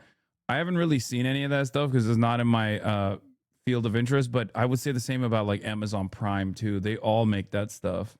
They only have Severance? No, Pluribus, Severance. Virtually every Apple TV show that I've watched, even a little bit, is good. And I should have said Prestige or Premium, whatever. It doesn't matter. Foundation, Silo. Prime has all kinds of junk on it, and so does Apple. It's a money sink. HBO used to do this. The Studio is another great example of this. The Studio is ironically basically glazing Apple for doing that, by the way. Pluribus, ain't no way, Pluribus is slop. Bro watched Severance and thinks they're filled with geniuses. Oh my God, this Apple TV gimmick. No. I'm what I'm simply saying is at least there's one streamer that's like still trying to fucking make Emmy bait content, okay? Because I feel like that's the place that HBO used to be. That's the place that HBO used to exist in, okay?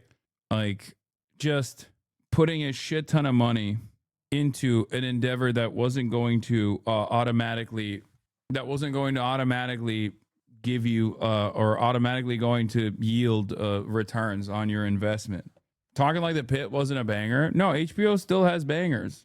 But wait a couple years now that Netflix owns it. Within Hollywood right now, because we just don't know what's going to happen. And that leads all of these organizations to the darkest place. And they're just trying to plant their flag right now and say, okay, this could be very bad. What kind of oversight is the Trump administration expected to bring to this deal? There's a couple things. I mean, it's not the If they do any oversight at all, it will be specifically to benefit Larry Ellison or some shit, okay? There is no world. I do not have even a fraction of confidence in this administration ever actually following through on oversight for any mega corporation beyond advancing some sort of like petty vengeance agenda, okay? Oh, they made too much woke. You know, I don't want to gift this to Netflix because Netflix hates me. They're doing too woke. They're doing woke too much and I don't like it. That's the only way. That's the only way that you could get any sort of fucking oversight from this administration. They literally have used they used the FTC to try and censor Jimmy Kimmel. Like that's to the extent of the regulatory body at this point and like how they command the regulatory body. If you want to understand it, that's what they're doing. Transfer of a broadcast television license. So the FCC does not get involved here, but the Justice Department can sue to block this merger if it feels that it runs afoul of antitrust concerns. That actually happens. Yeah, Netflix, Sarandos needs to give Donald Trump a fake peace prize or something. They need to. That's the way that Trump will allow this merger to go through, you know? Happened when this company, Time Warner, was sold 2 times ago. And the first Trump administration sued to block it. It lasted about 2 years. Ultimately, the deal was allowed to go through, but it really hampered that company when it merged with AT&T. Now, there's the added element of politics in here because the other bidder that did not get this asset is Paramount, which is owned by the Ellison family. And the Ellison family has pretty close ties to Trump. And when the Ellisons bought CBS earlier this year, they installed some more Trump-friendly figures at that company. So the speculation was that Trump really wanted the Ellison family. Yeah, they're gonna produce whatever the fuck Donald Trump wants as far as movies. Oh my God, I wonder if Donald Trump will be like, you know what? We got to bring back the 90s of peak television and cinema. Okay, you need to do Rush Hour 4, but this time you need to put me in it. Someone like me, a Donald Trump style figure. Every movie has to feature Donald Trump as the good guy, and Donald Trump also has a contractual obligation. Like he has a contract clause, like The Rock. The Rock can't be defeated in any of the movies that he's a part of. Or at least back in the day, that was the case. And Donald Trump is going to make like these contractual stipulations that he has to be, 1, the main actor, and 2, he has to be handsome, and 3, he can never be defeated in battle. Family to buy this company and own CNN so that it could put their own friendlier people at CNN. That didn't happen, and perhaps the Trump administration would intervene here to stop this. If this merger goes through, what would it mean for CNN and Warner's other cable assets? Well, this is the interesting thing. Netflix is not buying the cable networks. The other suitor, Paramount, wanted to buy everything, but Netflix didn't. They don't want to be in the cable television business. So what's going to happen is these television assets, including CNN, are going to be spun off into a new company that will debut, they plan, next year. So when that happens, anyone can come along and buy CNN. Could be the Ellison family that already owns CBS. It could be some other rich person. It could be another company in the media space. But CNN will essentially be up for sale when this spinoff happens. What are you watching for as this potential merger progresses? I'm watching to see if the Ellison family, the other suitor, they might go hostile on this merger. They might say that this was a bum deal, that they were not given the opportunity to overpay or outbid the entity that got it, Netflix. And they could go directly to the shareholders to stop this. They could also sue, or they could put together a bigger bid and try to steal it away from Netflix. That happened when Fox was sold about a decade ago. Comcast came in and tried to block Disney from buying the Fox assets with a bigger bid, and ultimately made Disney pay more money to acquire Fox than it would have if they had not come along. So this is the early days of this merger, even though they have a signed deal. Matt Bellany of Puck, thanks so much for walking us through all this. We appreciate it. Thank you. Yeah, I'm afraid this is going to block. Trump is going to block this deal, then gift wrap WB, Warner Brothers, and hand it over to his buddy Ellison to become another extreme right-wing propaganda media machine. Yeah. You know, things can always get worse, I guess. Someone's got to merge, though. You know? Buy CNN using a rigged KALSHI bet. One about buying CNN. It's great. You think they miss Lena Khan now? Who's they? The reason why Lena Khan wasn't brought back is specifically so that they could do stuff like this without any scrutiny whatsoever. That's the whole point, chatter. When you say they, do you mean like the people? Because the people should be, the American consumer should be missing Lena Khan if they are aware that these sorts of mergers have negative consequences in their experiences. You know? Could you buy CNN? No, chatter. I do not have like a couple $1 billion lying around. Kamala wasn't even going to bring Lena Khan. Biden didn't even want her. Biden didn't even want to resign her when you interviewed her.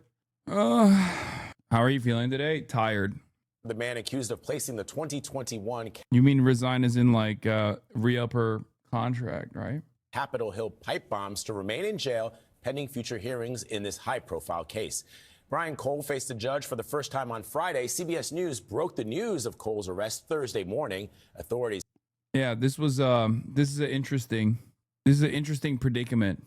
They finally, after 5 years of investigations, figure out who actually was the one who was responsible for the pipe bombs. Brother, what's with the lighting change to fluorescent? It's not. I think the colors are better now. As soon as ABC said he was an anarchist, I knew this fucker was MAGA. Yeah, it's not. It's just more washed out. It's terrible lighting. I like this lighting. I like the lighting. I think it's good. Anyway, when they did this, oh my God, everyone apparently fucking hates the lighting. Oh my God. So when are you going to donate to homeless vets? Wait, what? Where the fuck did that come from? Anyway, is that the new meta? I have donated to homeless vets directly, as a matter of fact, on stream. Not just vets, but just like homeless people in general. It's just warm, fuzzy yellow lighting is the meta now. Do whatever you enjoy most. Okay. Dude, you look so tired. Hope you could take some rest. Yeah. So here's the thing. Okay. These guys all were saying that the January 6th pipe bomber was a Fed, including Dan Bongino when he was a podcaster. Now they actually, after 5 years of investigating, figured out that potentially this guy wasn't a Fed, or I don't know, maybe he still is, but it turns out that he was also a firm and committed believer. He was also a firm and committed believer in the conspiracy theory that the election was stolen. Had been searching for a suspect for nearly 5 years. CBS News Justice correspondent Scott MacFarlane is in Washington with what we're learning about this high-profile case. For like a day, they found out that he was black, and they were like, oh, woke leftist, Antifa. And then they found out that he was, he believed that the election was stolen, and then they very quickly stopped. Brian Cole's Friday court hearing was brief, just minutes. Cole has hired an attorney and will remain in jail pending a hearing in about 2 weeks. But CBS News has learned Cole has been speaking with investigators for hours already. Multiple sources tell us investigators believe Cole is a Trump supporter and is the person who placed 2 potentially deadly pipe bombs on Capitol Hill January 5th, 2021, the night before the U.S. Capitol insurrection. The Department of Justice is still not answering questions about Cole's suspected motive or what connection, if any, he had with the riot by Trump supporters that injured more than 140 police. The bombs diverted officers when they were discovered at the very moment the mob breached the Capitol grounds. Court filings in the case say investigators linked Cole to the bombs through cell phone records, which allegedly... If Trump is a real one, he pardons them. I'm just saying. If you're a real one, you pardon half the pedophiles that did January 6th. You might as well pardon this guy too. I mean, he was your guy. Yeah, you can't be pardoning some of the January 6ers and not all of them, you know? It's fucked up. Place him near the scene January 5th, 2021. The department also alleges purchase and credit card records show Cole bought some of the bomb components or components similar to those found in the bomb beginning in 2019. Cole faces 2 federal charges for unlawful explosives and has not yet entered a plea to the charge or made a statement about the case. For CBS Saturday Morning, Scott McFarland, Washington. What would you say to the president if he were standing here right now? Mr. President, we campaigned for you. This guy could argue in court that Trump already pardoned him. I mean, there's an endless opportunity here, but yes, initially the Republicans they talked about how this guy was straight up a Fed, but they said that about all January 6ers. So technically, even if he was a Fed, Donald Trump, I guess, pardoned a lot of the January 6ers. But regardless, January 6ers that were Feds themselves, they said that all the January 6ers were Antifa. Donald Trump pardoned all of them. Technically, Donald Trump pardoned Antifa, right?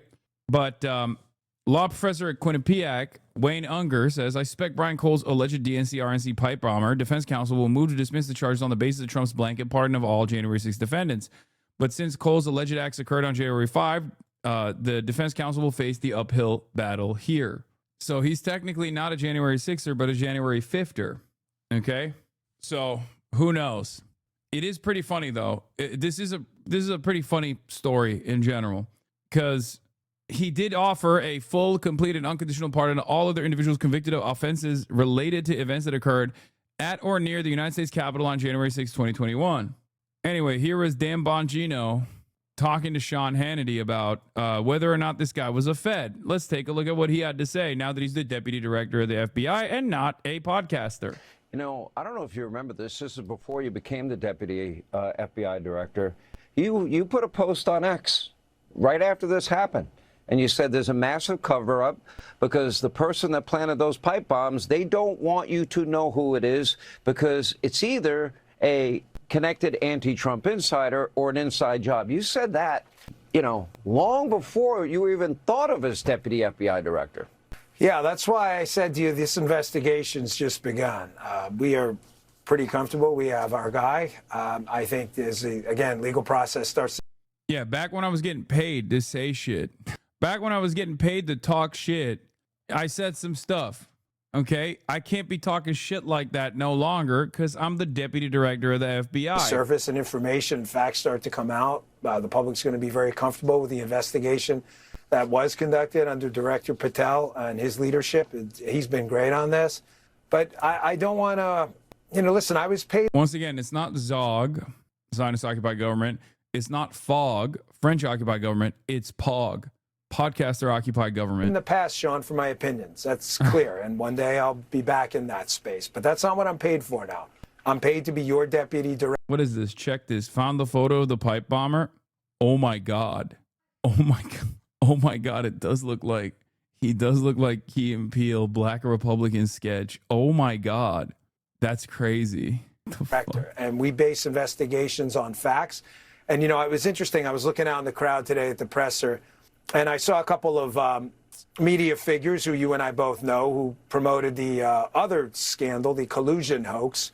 And I thought to myself, you know, the difference between us and them is, you know, we evolve. As information and new inputs come out, we can produce different outputs because that's what we believe in. We believe in facts and investigations guided by facts. There were people out there in that crowd, I'm sure still believe in this collusion fairy tale hoax.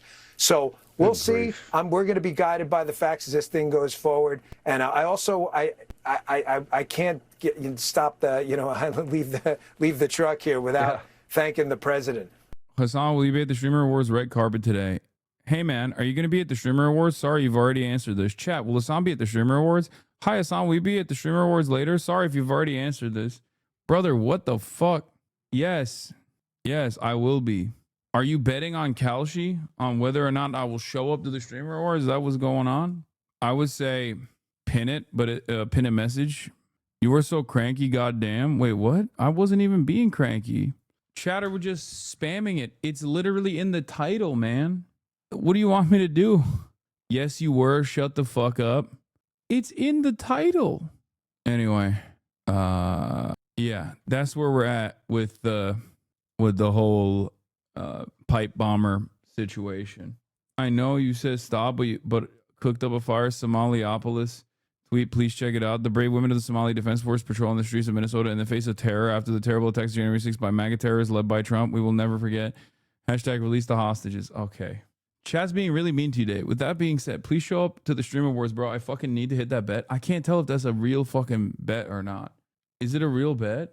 Anyway, we're in the situation now where like all of Somali Twitter is popping off with these fucking memes, and it's really funny. They're doing the Israel memes, right? They're basically acting as though they are Zionists, but for Somalia, but for Somalis living in the promised land of Minneapolis, Minnesota. Okay, talking about how Minneapolis was promised to the Somali people 3,000 years ago. Am Somali Chai, all this type of stuff, right? Ham ICE extremists are hiding beneath some Minnesota hospitals to obscure Somali ownership over the land. We will not tolerate this. Somalis have the right to defend themselves from terror. They're just nonstop. They're nonstop posting this shit. And I am a little worried. I think it's funny, but I am still a little worried that these motherfuckers are, these guys that are seeing this stuff, the right wingers don't understand that it's a joke. Yeah, Ben Stiller, Somalis are not garbage. It's from a while back when Trump just came out and was popping off and saying awful shit about the Somalis, saying that they're garbage people, yada, yada. Ben Stiller says, Somalis are not garbage. Immigrants and refugees from anywhere are people like you and me. They should not be demonized. This country is built on the backs of people who have come from other places. It's what our country is all about, which Ben Stiller is correct on. But this is pretty funny every time. Ben Stiller, Hollywood actor, $9.4 million independent expenditures and campaign contributions received from pro-Somali interest groups. Track Sompak. Here's Asmongold's insane video about the Somalians. It's not even Somalians. It's Somalis, okay? Somalis. Somalian is not that's not correct, okay? It's Somalis. I know that sometimes as a joke, I say Somalian to fucking make fun of people, but it's Somalis, okay? Anyway, that's one thing. The other thing is, while these jokes are funny, I'm telling you right now, there's mad people that are taking this shit seriously. They're going crazy over it, but we'll still look at them nonetheless. Now, remember, 90% of Somalis, 90% of Somalis on U.S. soil are already in Minneapolis are already American citizens. Okay, 90% of them are American citizens. So make no mistake, when motherfuckers are talking about like, oh, we got to deport them, they're talking about denaturalizing American citizens who have already been naturalized. Okay, so just remember that. What is this, bro? People getting mad about this when she got racist. What is this? Texas, I've officially filed to become your next congresswoman.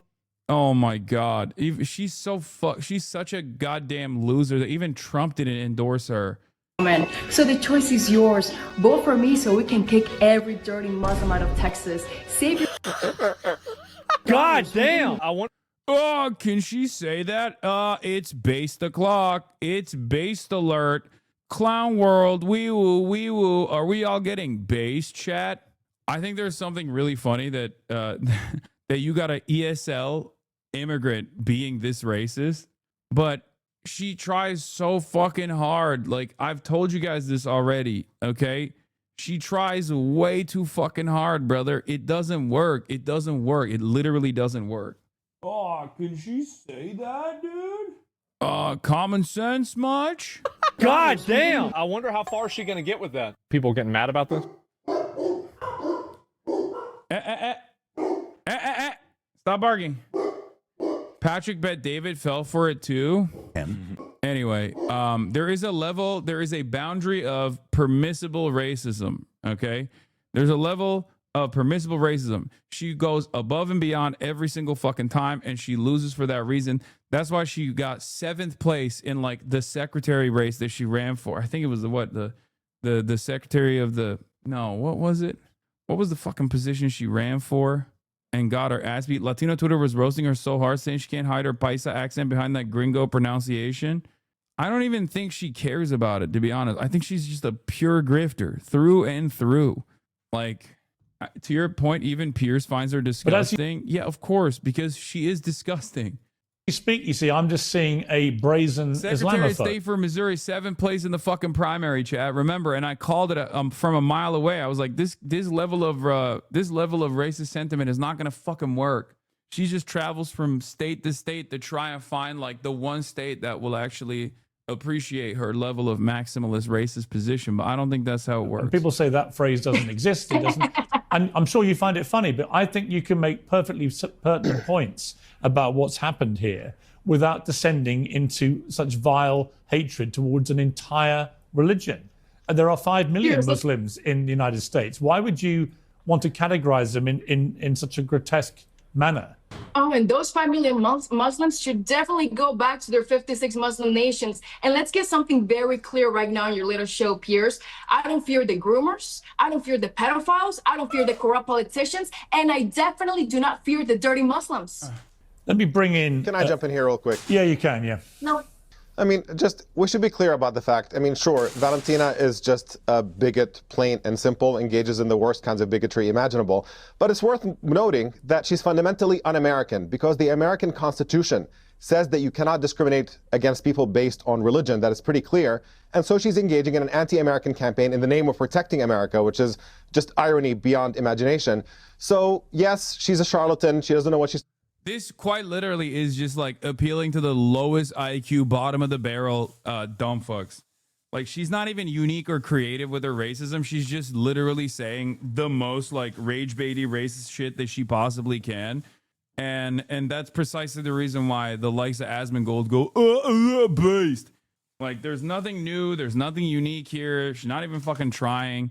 She's just basically saying like whatever comes to mind like a fucking child. She craves attention. That's what it is. And I guess, unfortunately for all of us, there are plenty of people who do actually eat that shit up. I know many Tejanos like this. No, I don't think this is, no, you're sure, but this is not going to help you win an election. It's not. Like, I don't think people want like someone with serious mental deficiencies to be their elected representative. Brother, Donald Trump didn't even endorse her. She's also gone back and forth on like hating the Jews and then loving Israel, all this stuff. Like, she's not even consistent with her racist positions either. Before this, we need to kill all the Muslim shit. She used to talk about how Jews control everything.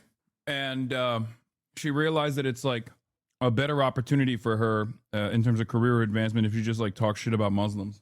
Talking about, you can tell by looking at her that her IQ hovers around room temperature. To me, the real scandal is not engaging with her directly because she's beneath taking seriously.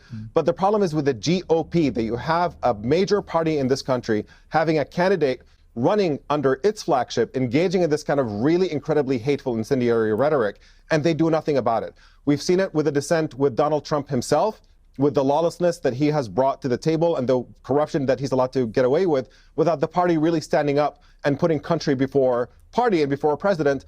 And you can see that slippery slope now leading to this level, where you have just a complete hateful clown like this person representing that party without the party objecting to it. Yeah, you know what? Leading us towards a very, very dark place in this country. I actually completely... All right. I completely agree with you. There are perfectly legitimate... No, Piers. And to well, I actually do agree with him. I think your brazen bigotry is obvious. Let's make something very clear, Piers. I only discriminate against terrorists. These terrorists have no place in America. They have no place in the world. And the best type of terrorist is a dead terrorist. And let's look at your Quran. Your Quran, 12 states to terrorize and behead those who believe in scriptures other than the Quran. And that Afghani, that dirty Muslim that killed Sarah Beckstrom. It doesn't actually say that, and this is the problem. And Andrew Wolf, who is let me bring in Kasim Rashid. Welcome to Uncensored. If you'd like to say what you want to say. Yeah, I co-sign everything Omar said there. And I think fundamentally this is where we are as a country, where rather than talking about real serious issues, we have these firebrands.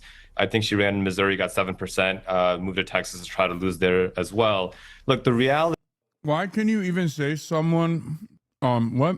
Say so someone like this? Oh, what can you even say to someone like this? Nothing. No. It's just, what is the argument? What is the fucking argument to someone who's just like, dirty Muslims need to be killed because they're all terrorists? There is no fucking argument. You're like sometimes a person can be so insane that there is no, like, what is this? As genuinely preposterous as someone from a fucking Indian slum can access the same internet as me and easily communicate their R-worded filth to me, it should be 100% illegal for third world to access the white internet, revoke their access entirely. I think about this every single day, says Bonewall Jackson. Adam says they really need to fix this. Maybe a solution where likes from India still count, but just not as much as a like from America. An Indian like being worth 3/5 of an American like would be a good compromise. Holy dog whistle, raise a piece of shit. Yeah, I mean, it's such a funny troll, dude. I get it. Like the troll is like the 3/5 compromise, but this time for Indians, right? That's a good troll. Is he actually trolling or is he being serious? I can't tell. The fuck do you mean, dude? What difference does the troll make when this is his perspective? When a Somalian person becomes an enemy, they become a serious. Everyone knows players from Asia count less than Western ones, but by how much? It would make sense to have a ratio of maybe 5 players from Asia equal to 3 Western players. I feel like it's a pretty fair compromise. Oh God, thank you for banning that fucking moron. Yes, dude, me and Asmund Gold are the same. I too also sit around and just, two sides of the same coin, right? For the dumbest motherfuckers on the planet. Yeah. The content of the things that I say don't actually matter in this equation at all. My background doesn't matter. The level of forethought put into this commentary doesn't matter. It's just we're two guys talking about politics. It's insane to me that Charlie Morse Critical was quick to mention Kaige, but now is completely silenced about Asmold's completely mask off racism. Yes, because for a lot of content creators, especially on fucking YouTube, but why did you have him on Fear? And he was clearly going down this path. Oh, because I'm also a white supremacist, chatter. The fuck do you mean? And not because I had no fucking clue that this is what he was going to be doing. You're right. You're right, chatter. Thank you. I am the person who is responsible for his rise, you know? Dude. Please, for the love of Christ and all things holy, just fucking take a deep breath and really reconsider who your fucking enemies are. Oh my God. Guy who's been up my asshole every single fucking day. Like endless amounts of vitriol from his fucking community every single day. And this dumb fuck still thinks like I'm responsible for creating this monster. At a certain point, you have to realize like you just don't have any fucking critical thinking skills whatsoever. Expect a roach infestation today? I know, but the problem is like that's a 55-month subscriber. He's not a fucking I don't think he is like yeah, they're saying they want you to vet collabs better. See, this is what I mean. This is also the secondary because chatter comes in with the most cynical take of all time. Okay. And then other chatters will go, that chatter was right, actually.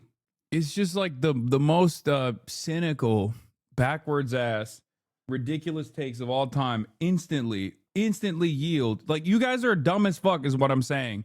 You constantly talk about how I eat the bait, but you literally actually agree with the bait, which is worse than eating the bait.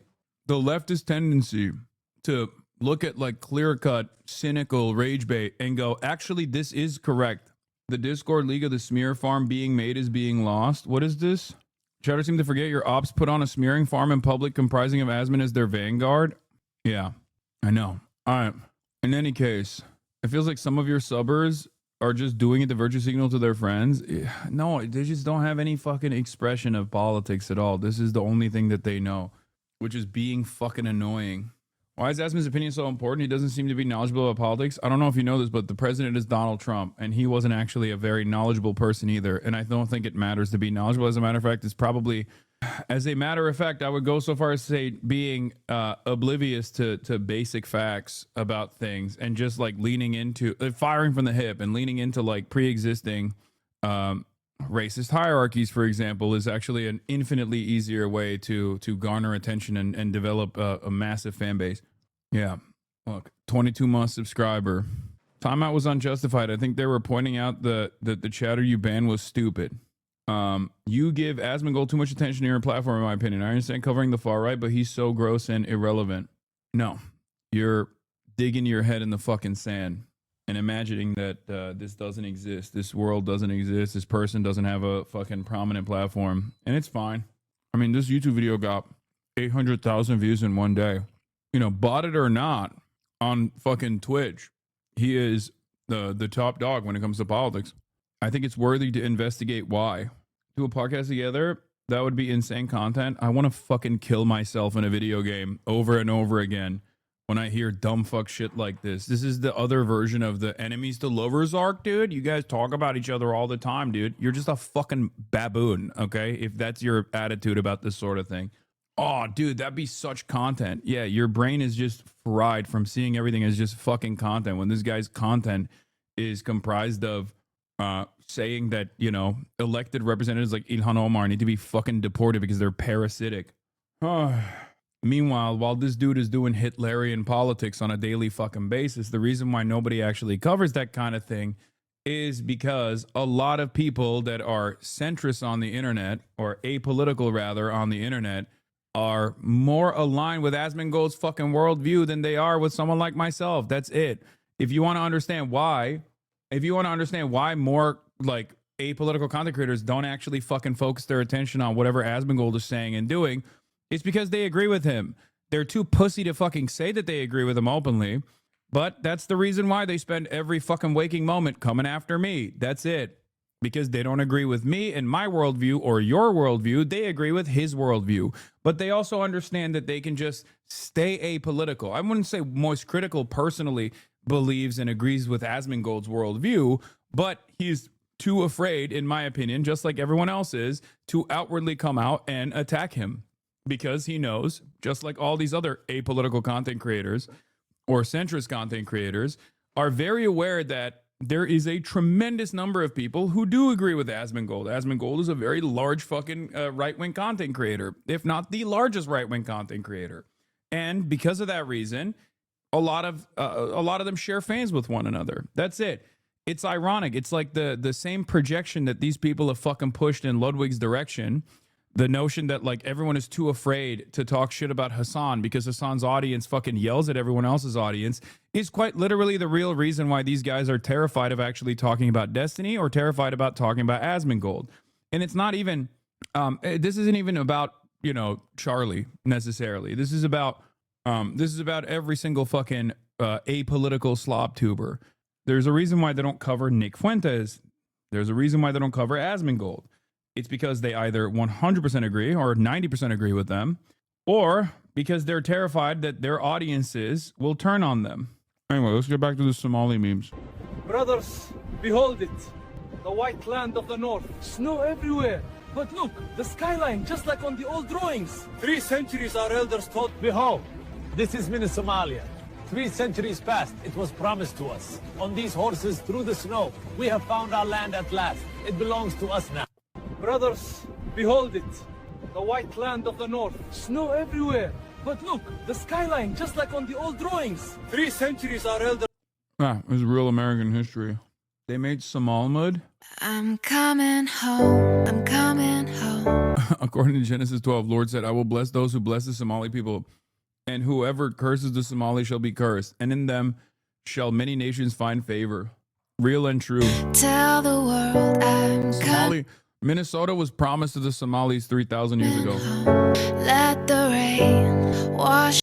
I will bless those who bless Somalia, and whoever curses I will curse. And all peoples on earth will be blessed through Somalia. Genesis 12:3. Yeah. I think the funniest outcome of this would be if like some of these dumb fucks actually believed it, but not in a negative, but actually started thinking like, oh, maybe we shouldn't talk shit about the Somalis. You know? Yeah, white people have 49 states, but Somalis can't even have one. Oh, that's pretty funny. I like that. Not many people know Abraham Lincoln's grandfather was of Somali descent and one of the real founding fathers. Turns out former Somali president Abdikasim Salat Hassan is literally from the same family tree. The bloodline been presidential since 1776. At Grok, is this true? Grok responds, yes, it is. What is this? I'm a Somali American, and content like this has been absolutely frustrating to see. Can you go in on this lazy ass commentary from fake ass leftists? Especially tone deaf and the white man in Wisconsin when Trump won that state, especially when Somalis elected the most progressive. What is this?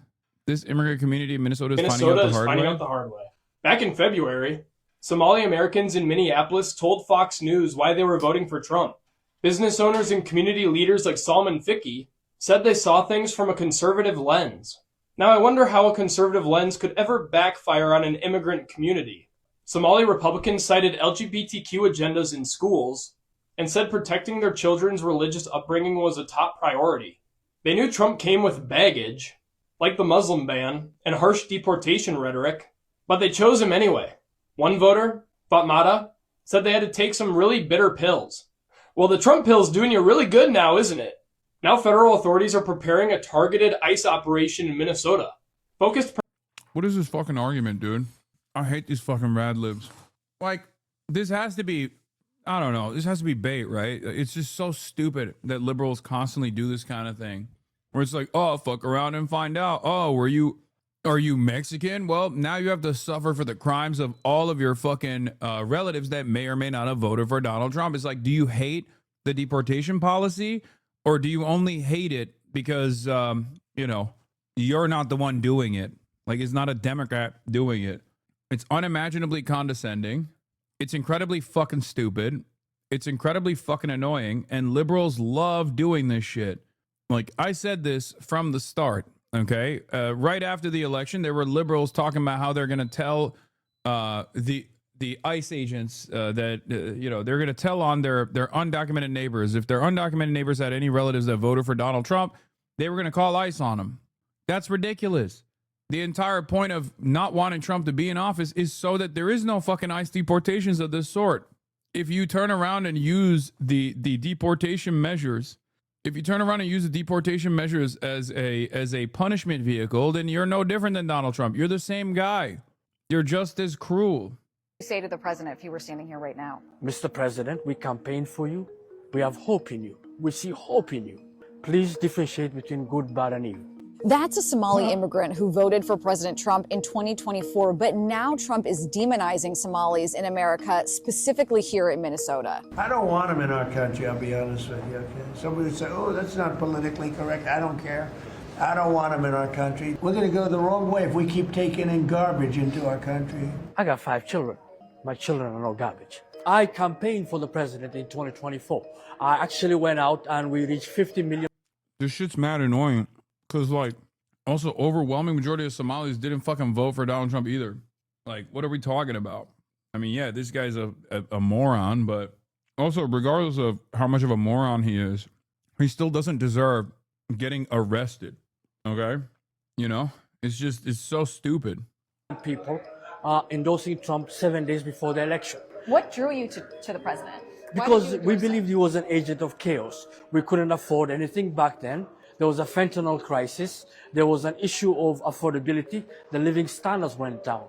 Crime issues. These are 5 very important things to us. And we believe that Trump will be the solution to it. I've been a Republican for over 25 years. I'm not going to stop being a Republican. But what I do know is for a fact this guy we're getting killed out here because people are saying, we told you so. First of all, people from Somalia are not garbage. That's not a biased statement. That's not partisan. That's not anti-Trump statement. It's not a political statement. It is simple, factual, a human statement. But let's sit with this for just a moment. That word, garbage. Chat, you need to remember that previous Somali guy that we were talking about voted Republican for 25 years, as in he literally voted for the Republican Party during the peak of the global war on terror. That dude is not going to ever vote for a Democrat. That dude is a psychopath and not reflective of the broader opinion within the Somali community in the United States of America or anywhere else for that matter. Okay? And think about what it means. Garbage is something you don't want around. Garbage is something disposable. Garbage is something you throw away, you discard. Garbage is worthless. Garbage is how the President of the United States characterizes Somali people. All Somalis.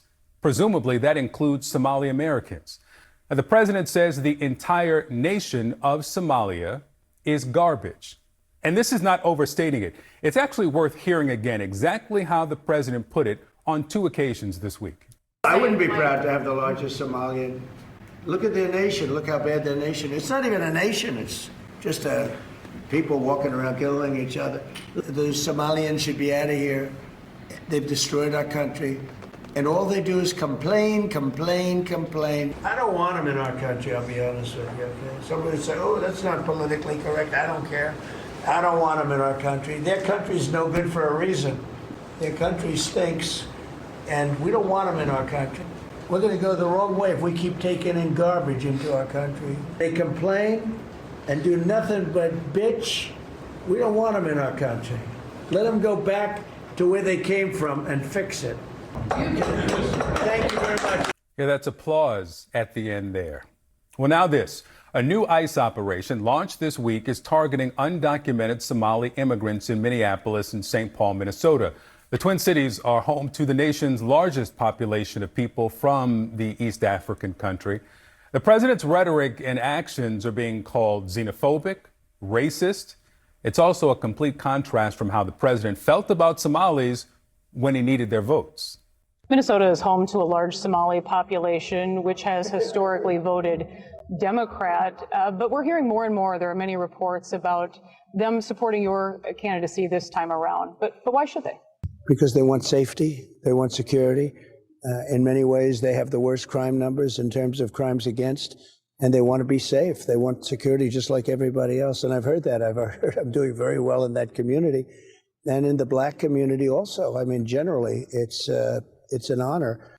Well, my next guest is a Somali American, specifically one of those Somali American Republicans you see there on the right side of the screen who gave their support to the president. He was at this July 2024 rally in St. Cloud, Minnesota. You can see him at this event with Minnesota.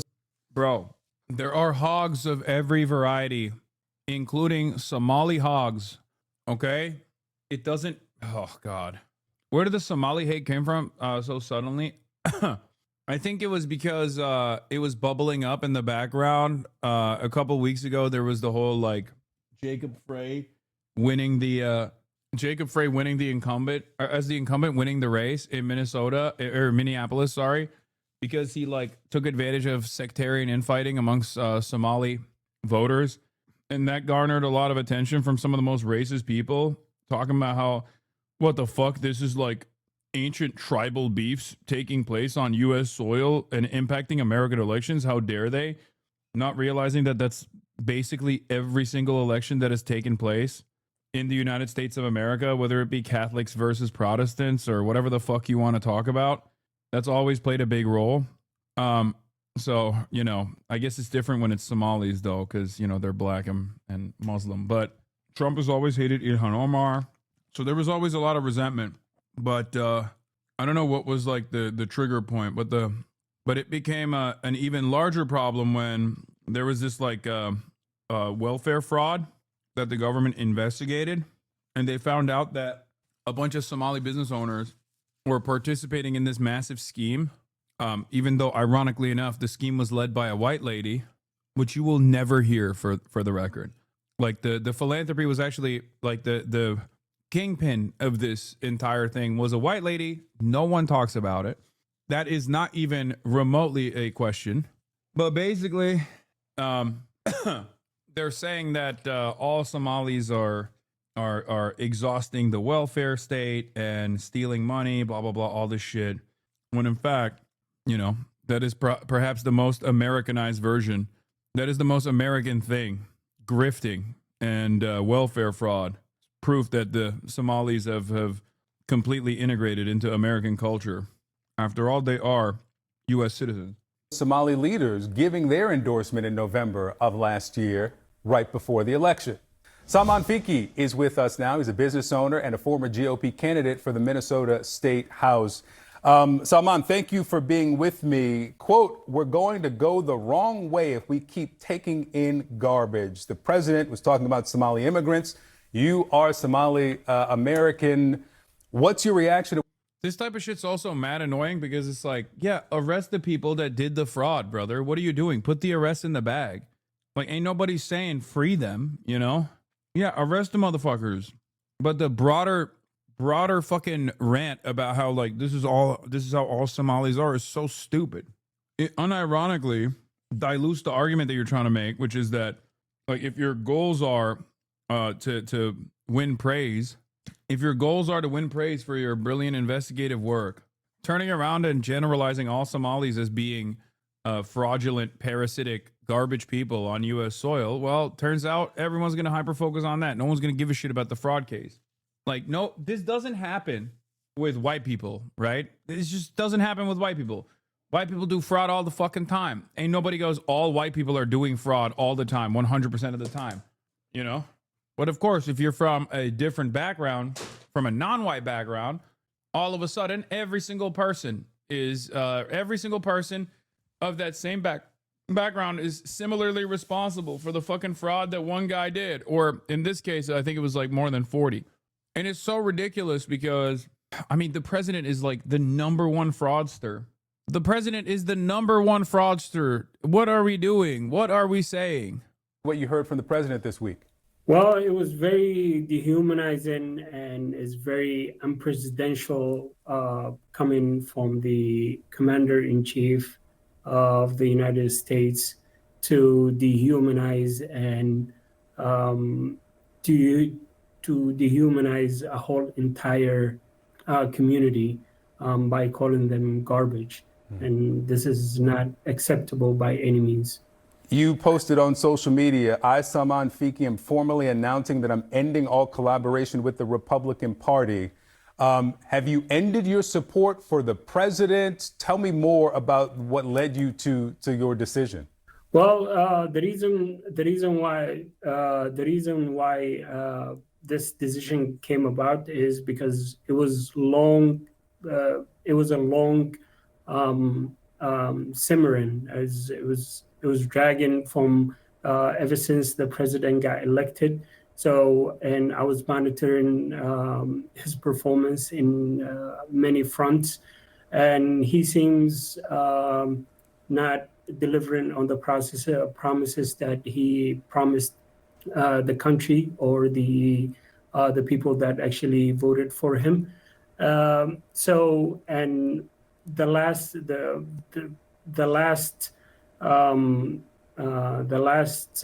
broke the camel back was when he called Somali community as a garbage. Do you regret your vote for President Trump? No, I don't regret my vote that I voted for Trump because where I see politics, I see politics through conservative prism, and I still have conservative values, and I see politics through that lens.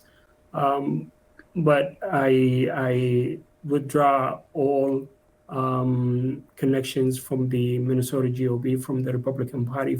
I need you to understand something, okay? There are people out there who absolutely got duped, partially because the Democrats did not present a affirmative message, a positive message, one that they could abide by.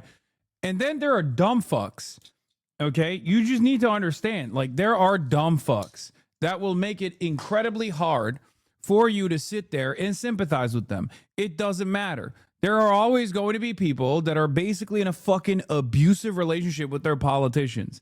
There will always be tokens. There will always be, black Republicans. There's always going to be Hispanic Republicans. There's always going to be people who are just like, I am voting for the kill all brown people party. Who gives a shit? Fuck you. Okay? That should not factor into your analysis in general when we're talking about like how to win over people. Okay? You can't get mad at, it's hard to not get mad at fucking guys like this. But just understand what they represent is a marginal voice. And ultimately there are much more consequential things that you could do to win over all the Somali voters. For not standing up for the Somali community. Yeah, let me actually play something from Minnesota Republican Congressman Tom Emmer. This is after the president's remarks. Do you realize that, it's not that all Somalis are committing crimes, but 80% of the crimes being committed in the Twin Cities in Minnesota are being committed by Somalis? That's insane.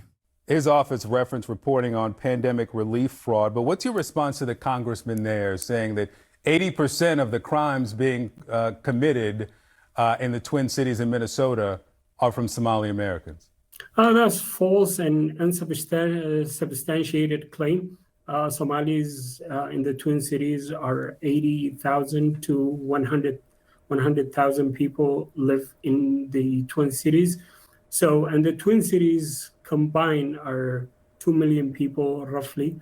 So the 100,000 people cannot commit 80% of the crimes in the Twin Cities. So that's a false statement, and and he's known for accusing Somali community for some false accusations, such as. I'm not gonna lie, I do feel like having this guy on as the representative of Somalis is another way that CNN is kind of low-key shitting on Somalis. I can't be alone in thinking this, right? They're like, hey, come on now. They're so into just they're so into making content that they just basically pull the token Trump voter, who very clearly is not the smartest possible guy that you could talk to about this shit, you know? And they're like, come on, explain to us what you think. Yeah, why'd you vote for Trump? They don't actually care about Somalis, but owning right-wing people who are Somali. Exactly. This is like the liberal fantasy of creating a permission structure to like dunk on a minority population that was out of turn for not voting for the Democrats. You know what I mean? Like, you're talking about 200,000 Somalis, okay? They're not all fucking Trump supporting small business owners. It's ridiculous. I agree, because I don't know, he is Somali, but he's always human. But when you take away someone's sense of security, their immediate goals would be survival. This is human nature, in my opinion. Claiming that Somalis send in money to Al-Shabaab and things like that. That is very false statements. Zach Pope, what is this? FBI J6 bomber was MAGA ? LMFAO keep playing as a puppet along with the right. Last time chatter permanently banned. Did you just fucking signal that you're gonna get banned as your first statement? Like, you're just demanding to be banned? What do you think it was? You think it was a Fed chatter? Like, what's the goal there? What's the purpose there? Maybe it is a Fed. Salman, let me play something for you that you said about the Republican Party. This is during the 2024 campaign. Okay. People would accuse the Republican Party as or paint the Republican Party as a kind of a really racist or something, but it's contrary to that claim, and is very welcoming to paint the picture that a Republican Party is a racist state is absolutely untrue and far, far from the truth. You still believe that today?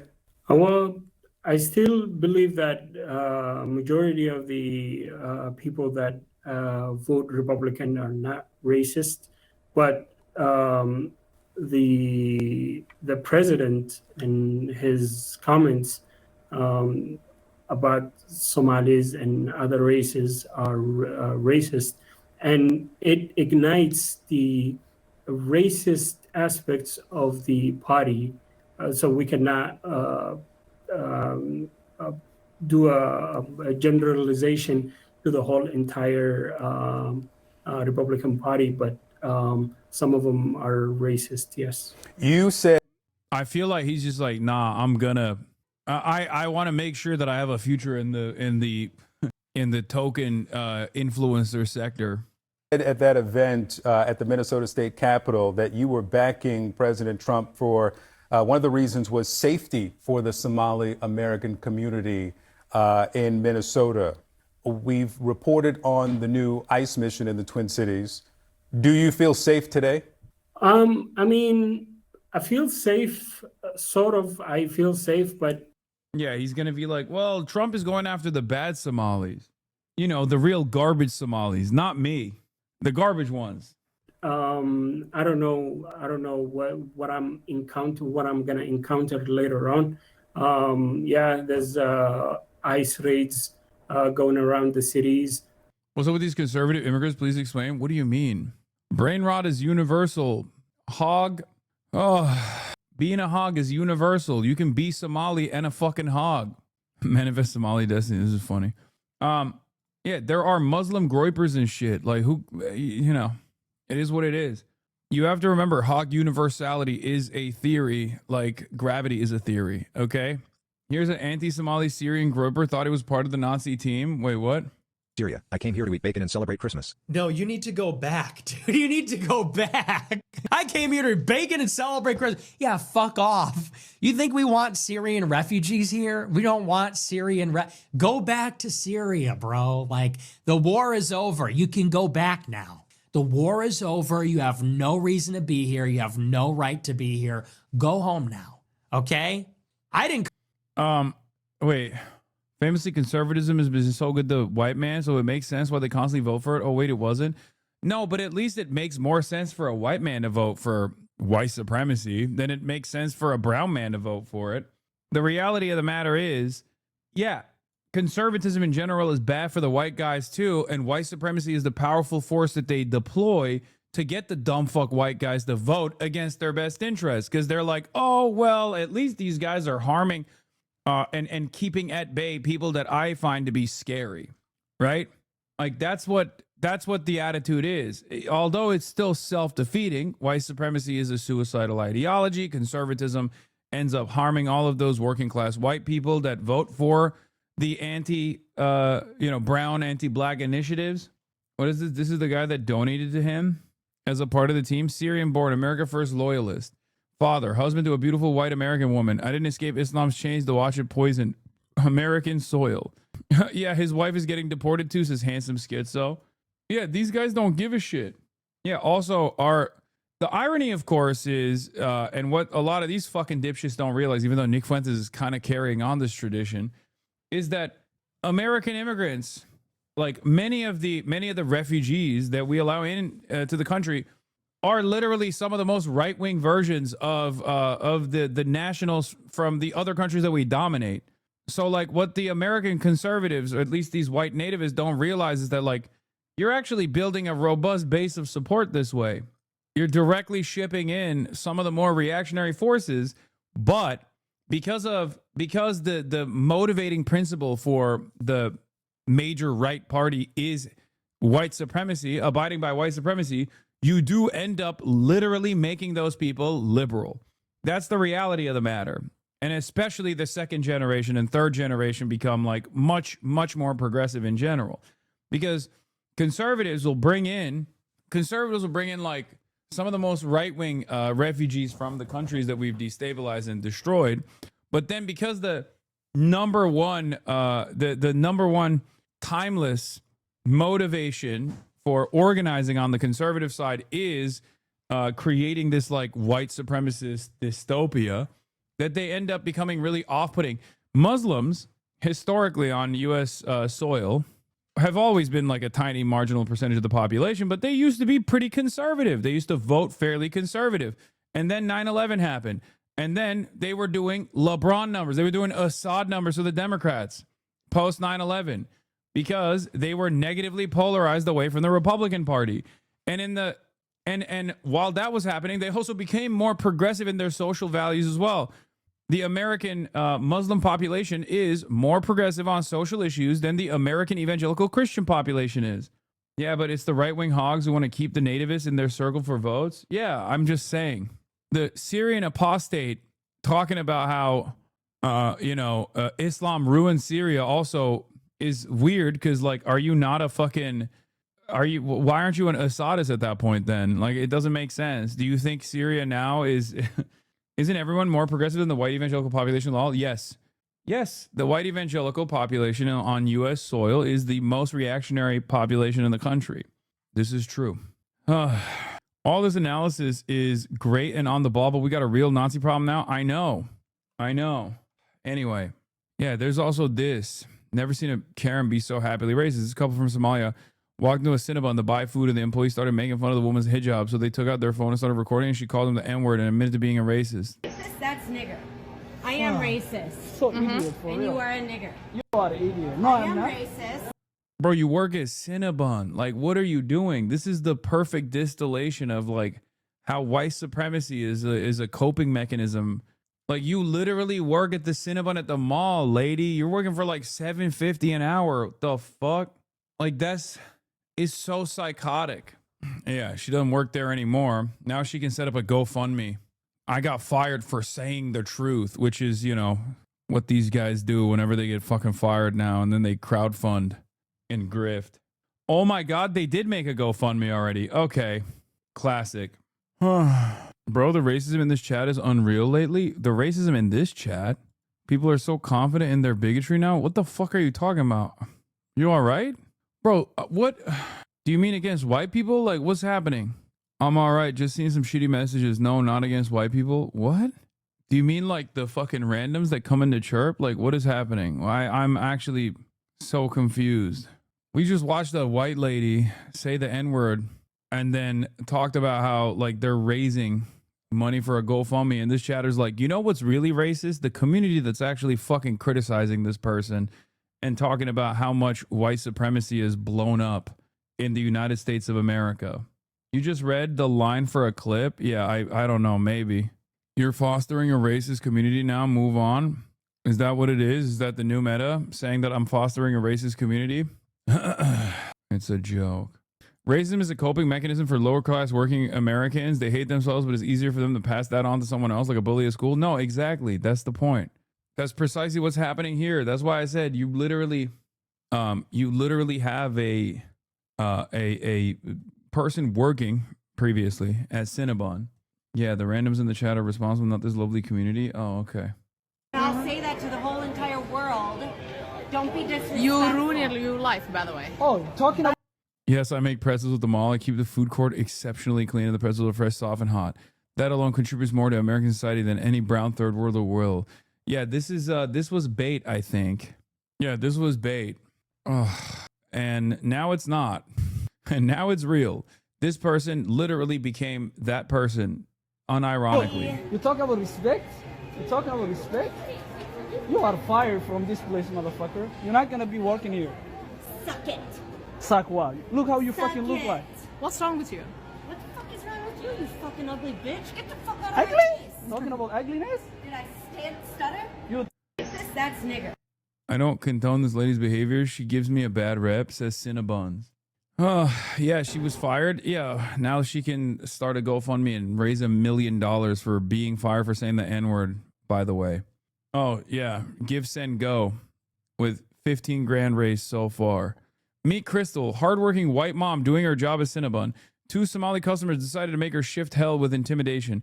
Instead of banning the offenders and backing the employees, Cinnabon fires Crystal to keep the nons happy. The nons? We're not... What does that even mean? The non-whites? Is that what it is? We're not letting this slide. Funds go to making sure Crystal lands on her feet after this betrayal. No white person should lose their job for refusing to be harassed by Somalians.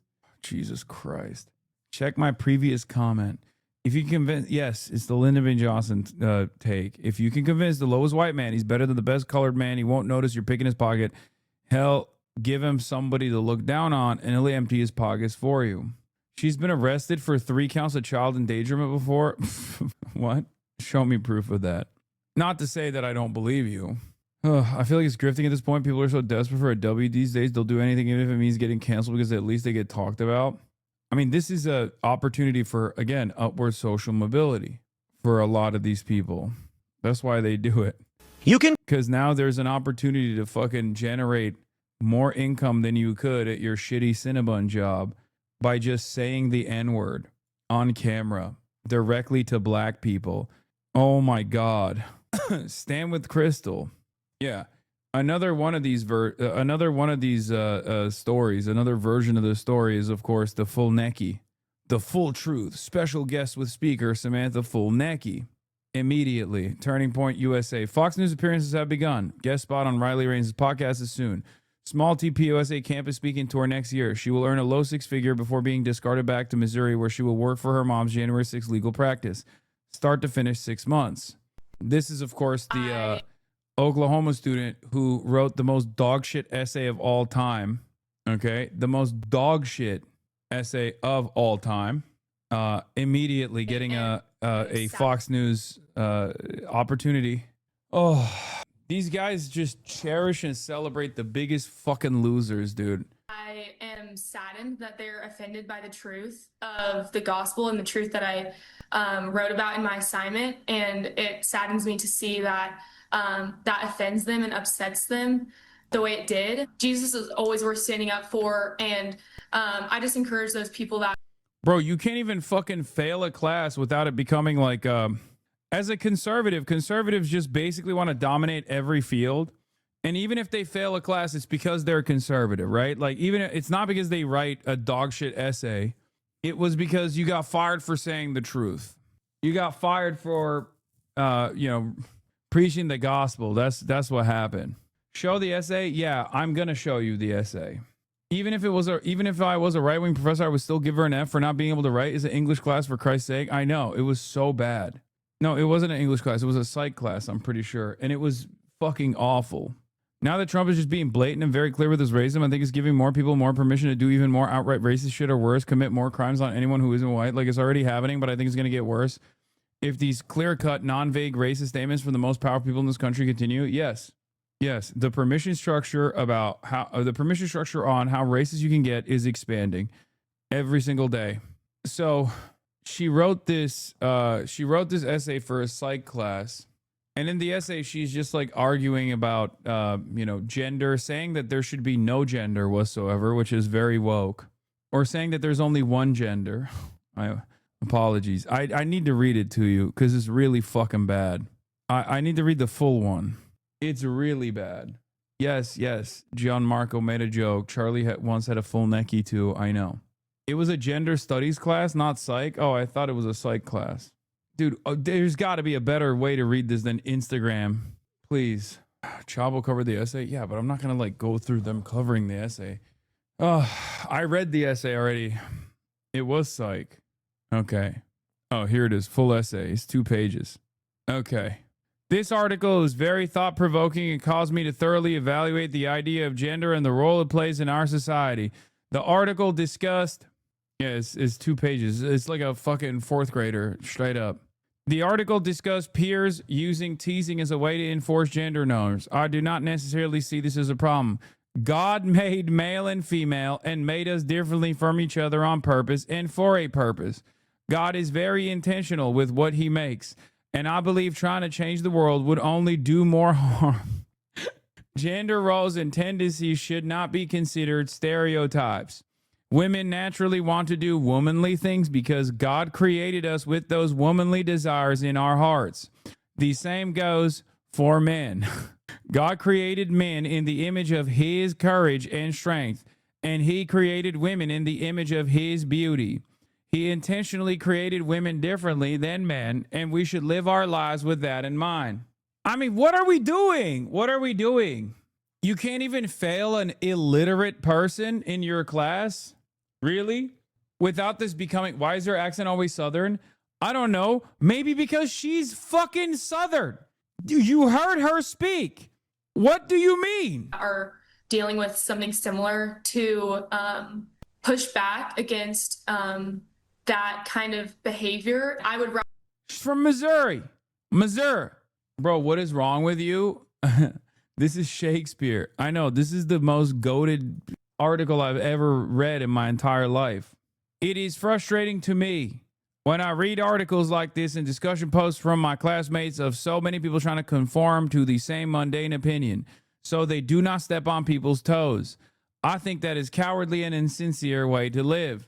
That is a cowardly and insincere way to live. It is important to use freedom of speech we have been given in this country, and I personally believe that eliminating gender in our society would be detrimental as it pulls us farther from God's original plan for humans.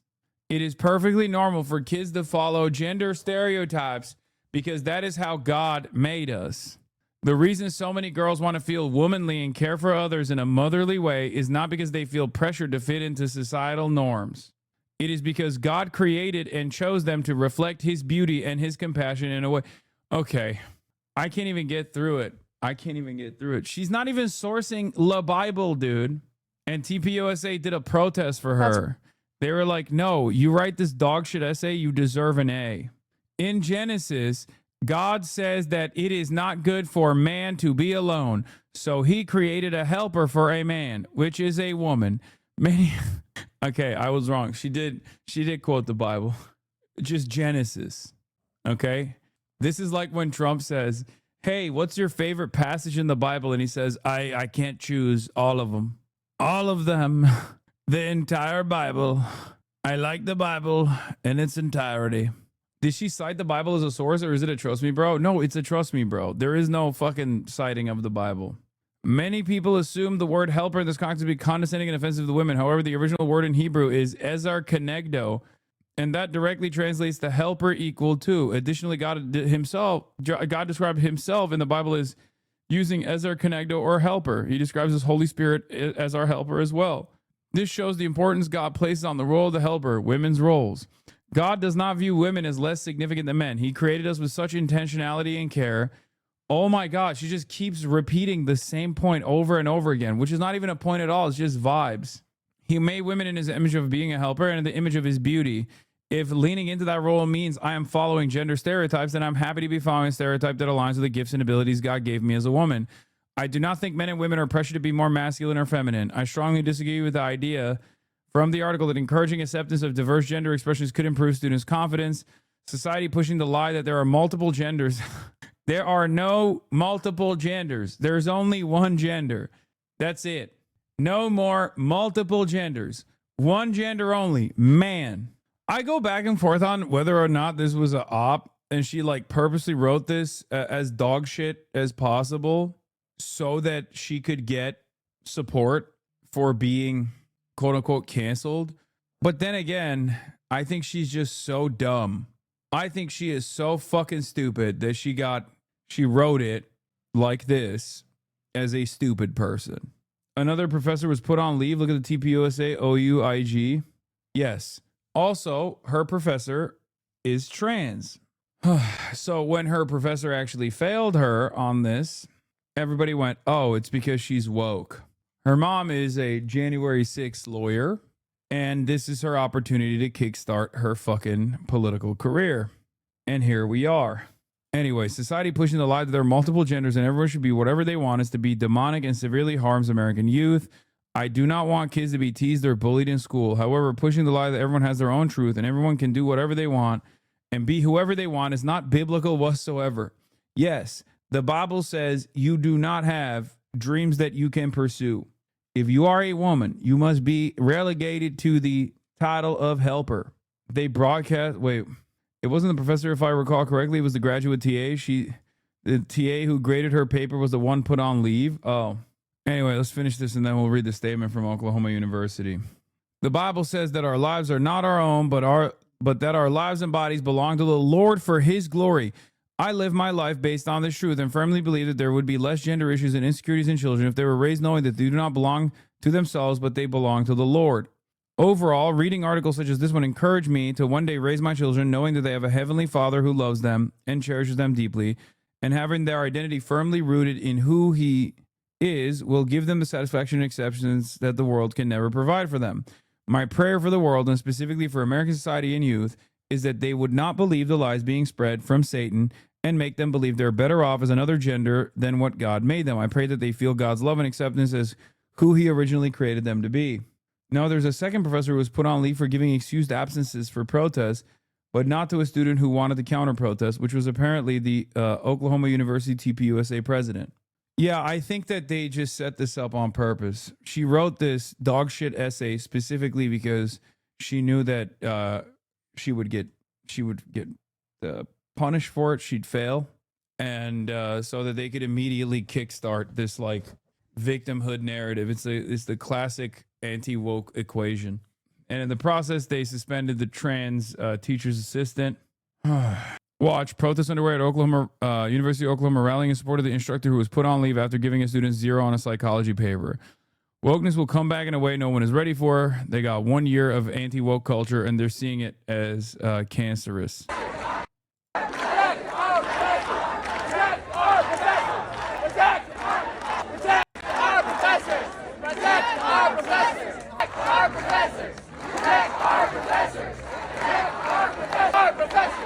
Two pages felt like Moby Dick. Anyway, here's a statement from the University of Oklahoma. On Wednesday, a lecturer allegedly demonstrated viewpoint discrimination by excusing students who intended to miss class to attend a protest on campus, but not extending the same benefit to students who intended to miss class to express a counter viewpoint. Immediately upon learning of the situation, director of first-year composition told students in class today and by email that the lecturer's actions were inappropriate and wrong, and that the university classroom exists to teach students how to think, not what to think. The director further stated that any student, regardless of viewpoint, would be excused if absent from class today to attend the protest without penalty, and that the lecturer had been replaced effective immediately for the remainder of the semester. The University of Oklahoma unequivocally supports the decision and swift action taken by the director of first-year composition regarding this matter. Her actions are fully consistent with university policy governing prohibited classroom conduct, and the lecturer has been placed on administrative leave pending an investigation. Classroom instructors have a special obligation to ensure that the classroom is never used to grant preferential treatment based on personal political beliefs, nor to pressure students to adopt a particular political or ideological view. It's unfair to say it deserves a 0. It deserves at least 17 to 23%. Look at how much it legit sparked debate. What? I mean, you're memeing. I get it. But that's perfectly valid. There were clear criteria for grading 0. It was appropriate. You must write 6. This assignment. Okay, let's look at what the confines of the assignment were, okay? This assignment was locked November 9th at 11. You must write 650 words, double space, reaction paper demonstrating that you read the assigned article and include a thoughtful reaction to material presented in the article. Points will be deducted when papers are deficient in any of those areas. I will deduct 10 points of your papers between 620 and 649 words, and I will not give credit for papers under 620 words. Papers not turned in by deadline will not receive credit. Please remember that your reaction paper should not be a summary, but rather a thoughtful discussion of some aspects of the article. Possible approaches to reaction papers include a discussion of why you feel the topic is important and worthy of study or not, an application of the study or results to your own experiences, an application of the study or results of observations about other behaviors, linking the objectives or findings from the assigned article to other domains of development or other findings that we read about or discuss in chat. Grading requirements, reaction papers graded on a 25-point scale. Does the paper show a clear tie into the assigned article? 10 points. Does the paper represent a thoughtful reaction or response to the article rather than a summary? 10 points. Is the paper clearly written? 5 points. Here are some of the instructor's comments. Where is the comments? Oh, please note that I'm not deducting points because you have certain beliefs, but instead I'm deducting points for you posting a reaction paper that does not answer the questions for this assignment, contradicts itself, heavily uses personal ideology over empirical evidence in a scientific class, and is at times offensive. While you are entitled to your own personal beliefs, there's an appropriate time or place to implement them in your reflections. I encourage all students to question or challenge the course material with other empirical findings or testable hypotheses, but using your own personal beliefs to argue against the findings of not only this article, but the findings of countless articles across psychology, biology, sociology, etc. is not the best practice. You argue that abiding by normative gender roles is beneficial. It is perfectly fine to believe this, but then to say that everyone should act the same while also saying that people aren't pressured into gendered expectations is contradictory, especially since your arguments reflect a religious pressure to act in gender stereotypical ways. You can say that strict gender norms don't create gender stereotypes, but that isn't true by definition of what a stereotype is. Please note that acknowledging gender stereotypes does not immediately denote a negative connotation, a nuance this article discusses. Additionally, to call an entire group of people demonic is highly offensive, especially a minoritized population. You are entitled to your own beliefs, but this isn't a vague narrative of society pushes lies, but instead the result of countless years of developing psychological and scientific evidence for these claims and directly interacting with the communities involved. Yeah, it's like you read a paper, or you don't actually read the paper necessarily, but you just go, yeah, trans people are demonic, and then you get an F for it, and you go, oh, well, I am being fired for the truth. I'm being attacked for the truth. No, you didn't do anything. You didn't do any of the fucking job. Like, I made this argument. I made an argument similar to this one the first day that this, this became a point of controversy, where it was like, it's like having a religious person go into class on the theory of evolution and be like, evolution is fake because God told me. And if you believe in evolution, you are a phony. And then demanding an A on that paper, you know? Yeah. I was a psych TA that had to grade papers like this. These ones where they had to read an article, do a couple page essay, they were always this criteria to follow, and that's most likely why she got a legit 0 because it was that dog shit. The way she wrote the essay would be shot down by literally any professor if she talked about anything else too. She would have had to defend her opinion through solid facts. This is bare minimum to get through university. How is this being questioned? How is this being questioned? Everyone is stupid. Everyone is stupid, and it's much easier to draw up battle lines on ideological points of view than it is to think critically. Okay, that's it. Many people will not read the paper. Even less will actually see her comments and why she graded it the way that she did. And the overwhelming majority will go, oh, they fired her because, or they failed her because gender. They failed her because woke. Especially when they find out that the fucking TA is trans.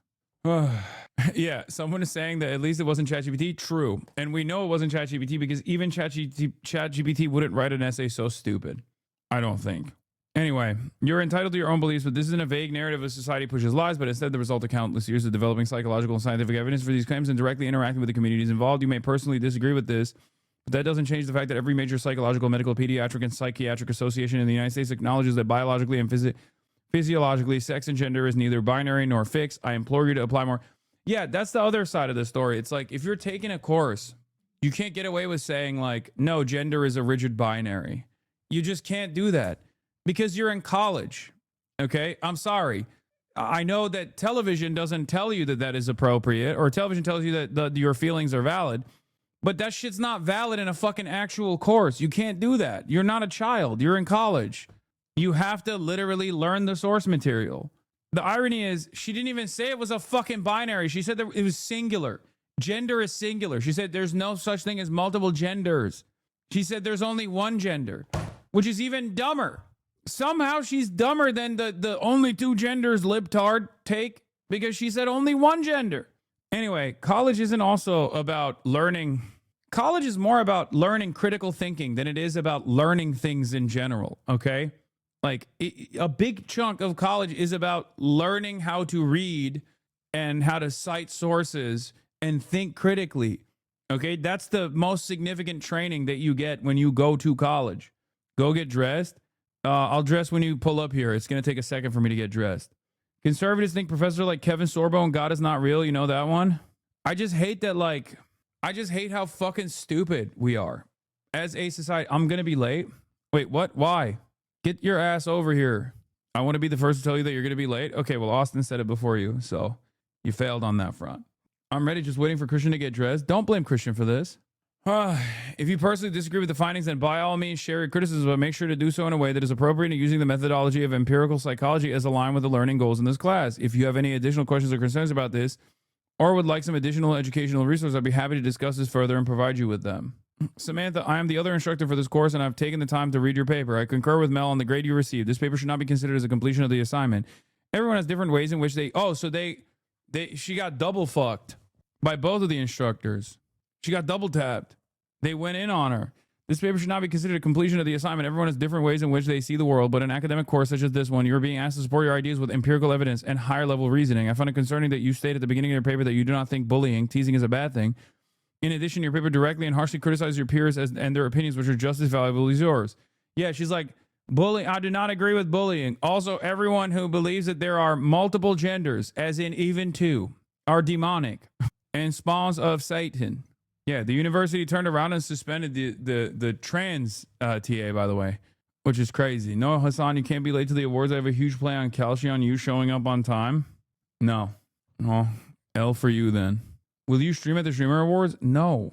Genuine question, does this have any juice regardless if we're getting on Fox News or not? Because it does feel weak and I feel like no one will care. This is an even shittier version of Riley Gaines.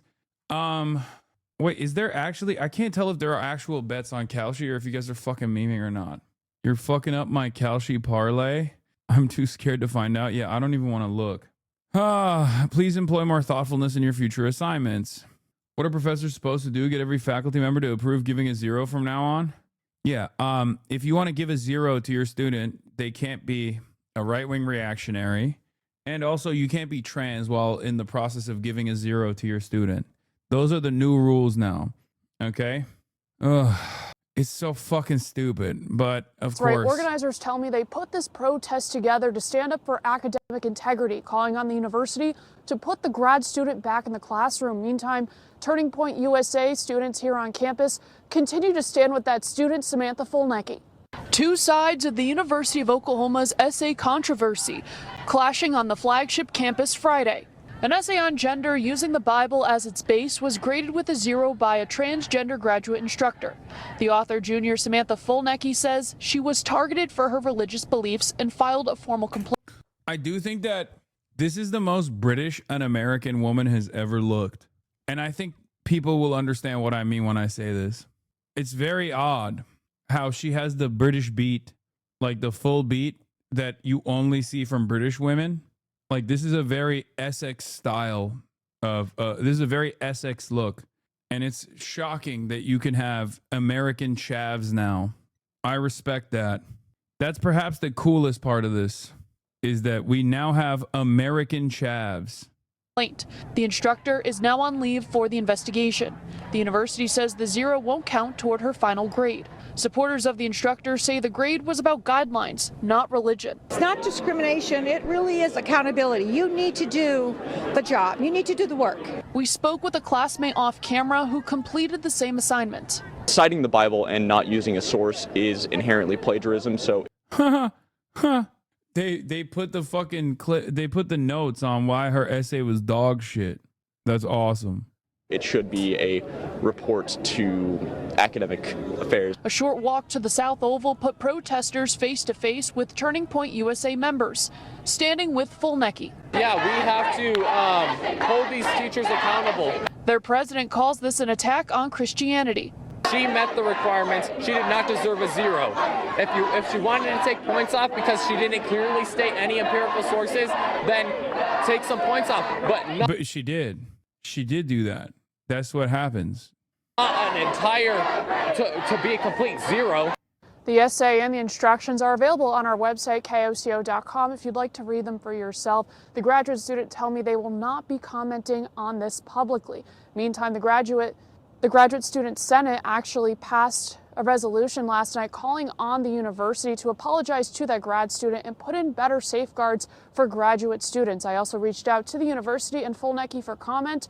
No word yet, but we'll be sure to pass along their response once we receive it. Reporting live in Norman, Olivia Hickey, KOCO 5 News. Amazing. I think that I should have gotten 100. I've gotten 100 on every single essay in this class, and I write them all the same, exactly the same. The TA has never had a problem with how I write my papers in that class. Okay, maybe it's appropriate to suspend that TA if she hadn't given you 0s for identical papers. If she's not lying, which I have no reason to believe that she's being sincere here. But if she wasn't lying, then it's appropriate to suspend the teacher, not for giving this one a 0, but for not giving all the previous essays a 0 if they were written in the exact same format.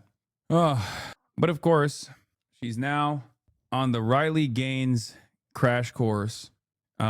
Conservative gets dunked on appropriately and then uses that failure to generate a career for themselves.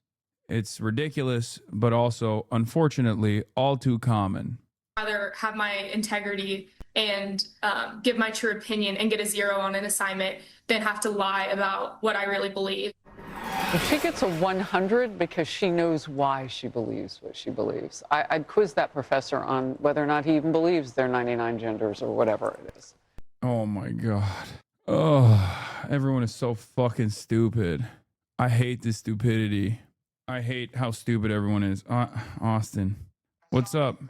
We had an outfit emergency. Christian put on his shoe and it completely separated. Uh-huh. And we're trying to find glue and it's a mess. But you got to get... Yeah, we got to get you into your suit. You got to get ready. We're going to be late. Okay. I'll get ready. You got to right get now. ready. We must, and then I'll be there just very quickly. Okay. All right. Okay. Austin is freaking out. I don't know how Christian's shoe emergency becomes my issue for some reason, but in any case, here, let's look at I'll put on the streamer awards for now.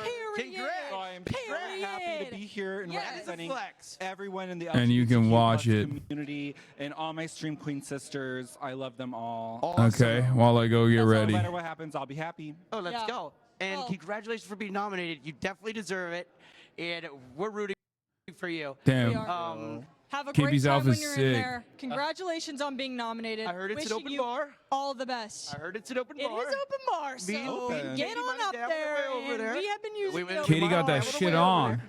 Feel free to go hit that on your way in there. Yeah. Some lipstick on them. No, no worries. I'll take that mic from you and head on in there. Head up. What do I have to do? Do I have to do fucking Thank you. It's nice to meet you. All right, guys. special events or something? Here? I think we're tossing it to him. So transition. Throw it to Ron. If I see Throw it Ron, to Ron. if I see Ron, I'm gonna get pissed. Come on in. First of all, Ron, pleasure to meet you. Ron, pleasure to meet you. So you actually have He's wearing an Austin shirt. nomination for best streamed event this year. Correct. Yes. 3 other people, I believe, right? 3 other people. You know, Streamer University is one of them. Do you think that you are going to win this year, unbiasedly? Hold on. It would be very nice, but if I also did, I feel like I would get a lot of hate on Twitter. So No. Hate is just hate, man. I get hate all the time for just looking the way I look. I mean, look at my hairline. You know what I'm saying? People hate on it, and I think it looks good. No? Yes. You just have a widow's peak. Yeah, I know. I'm streaming right now. We're doing a stream, and basically they keep calling me a young Justin Bieber. We had to time them out. So yeah, you're gonna be going for best streamed event. I think you have a chance of winning, but unbiasedly, I got KC 1.1 million. I'm gonna keep it a buck. But I do wish you the best, and yeah, I'm really excited for you. Thank you so much. Appreciate it, man. You look good, by the way. I like this style. I feel like it's Prince of Darkness style. Wait, is this designer? What is this? No, this is just something I put together. Oh, you built this? No, I didn't build it. No, I don't have that kind of craftsmanship, but it's definitely something that I just picked out.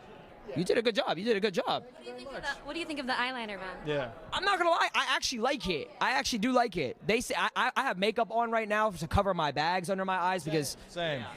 So Age. Wait, how old are you? 30. 31 actually. Oh, jeez, yeah, you're getting up there. All right, well, I wish you the best of luck. You know what I'm saying? Yeah, of course. Don't worry about the wire. It's not real. Yeah, of course. Nice to meet you. Yes. Oh, hi. So, and we're live. Let's go. Who are we joined here? Hi, I'm Connor CWBA. What's up? Yeah. What, are you nominated for something today, or what? I'm nominated for Best Streamer Duo, I think, with Iron Mouse. Yeah, with Iron Mouse. So Iron Mouse is going to make an appearance via. Iron Mouse will be here later. Okay. I'm the chaperone. So when y'all stream together, do y'all mostly play games, or what do y'all mostly do? Kind of a lot of things. You know, we play games. I take her outside. We, do some fun IRLs. Obviously, she can't leave her house, so I try to, show her the world. It's kind of a lot of fun. But just everything, really. Just hang out all the time. And Iron Mouse is performing tonight. Is that right? Yes. Iron Mouse is a very talented performer. Can you give us any hints on what that's going to look like? I can't. You can't. No leaks. I can't leak. No, it's okay. Maybe Mouse will leak when you ask her. She'll come on. You might be able to. Well, when you look back on your time with Iron Mouse, is there a moment that sticks out to you from this past year? Ooh, that's a great question. Obviously, I think being able to raise a ton of money for charity was definitely maybe the fun part. And having Mouse there on the iPad while we did it was a lot of fun. Yeah. So how much money did y'all raise for charity? We raised $1.1 million. $1.1 million? Oh my gosh! And then Mouse also raised a bunch as well. Another wow! So. Congratulations to y'all. That is insane. That's huge. Thank you. You guys are so nice. What the heck? You're donating $1 million of charity. I've never done that. $1 million? Okay, $1.1 million? Come on now, that's crazy. If both of you set your minds to it, you could both do it easily. Sketch, think we can do that? $1 million? Dude, you guys are a powerhouse of charming. We are. Okay. We should. We could do that. We could do that. Y'all gotta help us out because y'all have to let us know how you guys do it. Yeah, it's easy. No. I think you as a person just go live. You'll do it. Katie, you as well. You guys are both so charming. You got this. I would love to. That's a great idea. Yeah. Absolutely. And so, for what are you nominated for anything else, or? No, sadly not. Are you excited for the show of Iron Mouse? I mean, look, nominations, win, lose, whatever. I'm just excited to be here. It's so much fun, and it's cool. Getting to be interviewed by you guys is a pleasure. You guys are doing a phenomenal job. Yeah. Thank you. Fun. Yeah, I mean, I love both you guys' content, Katie. It's been awesome seeing you grow, and it's been awesome your glow up. Sketch, you're the funniest guy. Thanks, bro. That means a lot. So funny. You are awesome, bro. That means a lot. No. I really appreciate it. So just thank you guys for being awesome. This is a moment. This is your exactly. No. No, dude, y'all better win. Y'all better win. We're dude. And What else? So where are you from? I hear kind of an accent. So I'm unfortunately British. I know it's. No, I love the British. I'm Welsh. I love the British. Shout out I to the beat British. the British one time in a soccer game. The British. I did. The Sidemen. I beat them in a soccer game. You were amazing. the French you have to call it football in the UK, though. It's football. That's right. Soccer. Football. Okay. I don't like what you're saying. That wasn't good. Okay. I feel attacked right now. No. It's just one time. It's just a one-time thing. I won't do it again. I'm from Wales. Don't know if you've ever been to Wales. Oh yeah, North. In the UK. Yes. North. Yeah. But I live in Japan, so I do. Whoa, very cool. How do you like it Japan out sounds there? awesome. Shout out Japan. It's good. What's your favorite thing from 7-Eleven in Japan? The egg sandwiches are the best. Have you guys been? I've never been. But I've heard it's KDB, we gotta go. We talked about that when we played. We going talk to about a lot Japan. of things. We just We don't do. do We anything. don't We're do like that. a $1 bad million couple. Japan charity stream.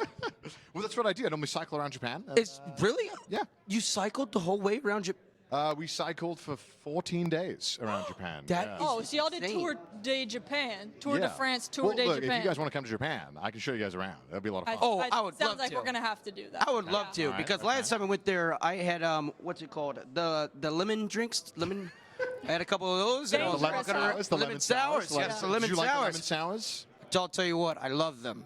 Okay. And it's called in my name, and it's called my name, Katie.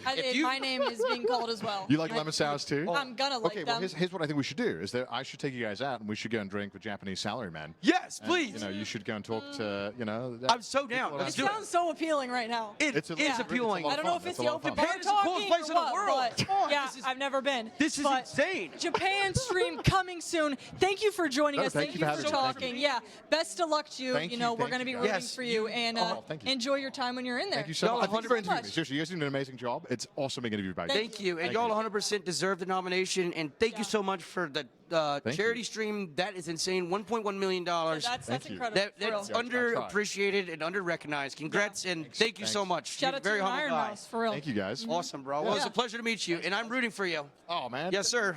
Gosh, you guys are so nice. You guys are so great. No, You're I don't awesome. want you You're to leave. awesome. I don't guys want are you the to leave, You're awesome. man. All right, well, I'll leave you guys to it. I'll go off now. No, Bye, no, guys. you're Bye. good. Thank Bye. you so much. Wow. 1.1 million? Dude, 1.1 million? I've never raised that much money. How did we not know? I've never even seen money that much. We got another one. Bring Yes, him sir. in. How are we feeling? Whoa. A little nervous, but little nervous? good. A little nervous? What's Yeah. the nerves about? Is it about the cameras or the nomination? It's pretty bright. Not Lots the of nomination. camera. I'm not going to win that. But What are you nominated for? Strategy Game Streamer of the Year? Strategy Game Streamer of the Year. Yeah. What's your game of choice? Mostly Balatro. Balatro. Poker roguelike. Poker red like? Yeah. Okay, you're speaking Yeah. kind of a little bit foreign of language to me, but- virtual gambling, not real money, but virtual gambling. Yeah. Fake Oh, money. So it's like what's it? An odds or strategy game? Strategy game. Strategy. Hence Okay. the category. Okay. Oh, yeah, that's right. Sorry. Following, tracking. Yeah. Yeah. What's your favorite strategy game to play? I was a big fan of Slay the Spire when that came out, and but mostly now, I really do love Balatro. You do? So yeah, it's pretty good. And what got you into that category, strategy gaming? Honestly, I have no idea. I've been playing card games my whole life, and then apparently a lot of people nominated me. I have no idea. But so, That's awesome. how'd you get into streaming? How long you been streaming for? I've been streaming for 8 years. 8 years? Let's go. Yeah, so it's been a while. Yeah. But Balatro last year kind of popped off. It was a big indie game, and so that brought in a big audience. And fortunately, I guess that's how I got here.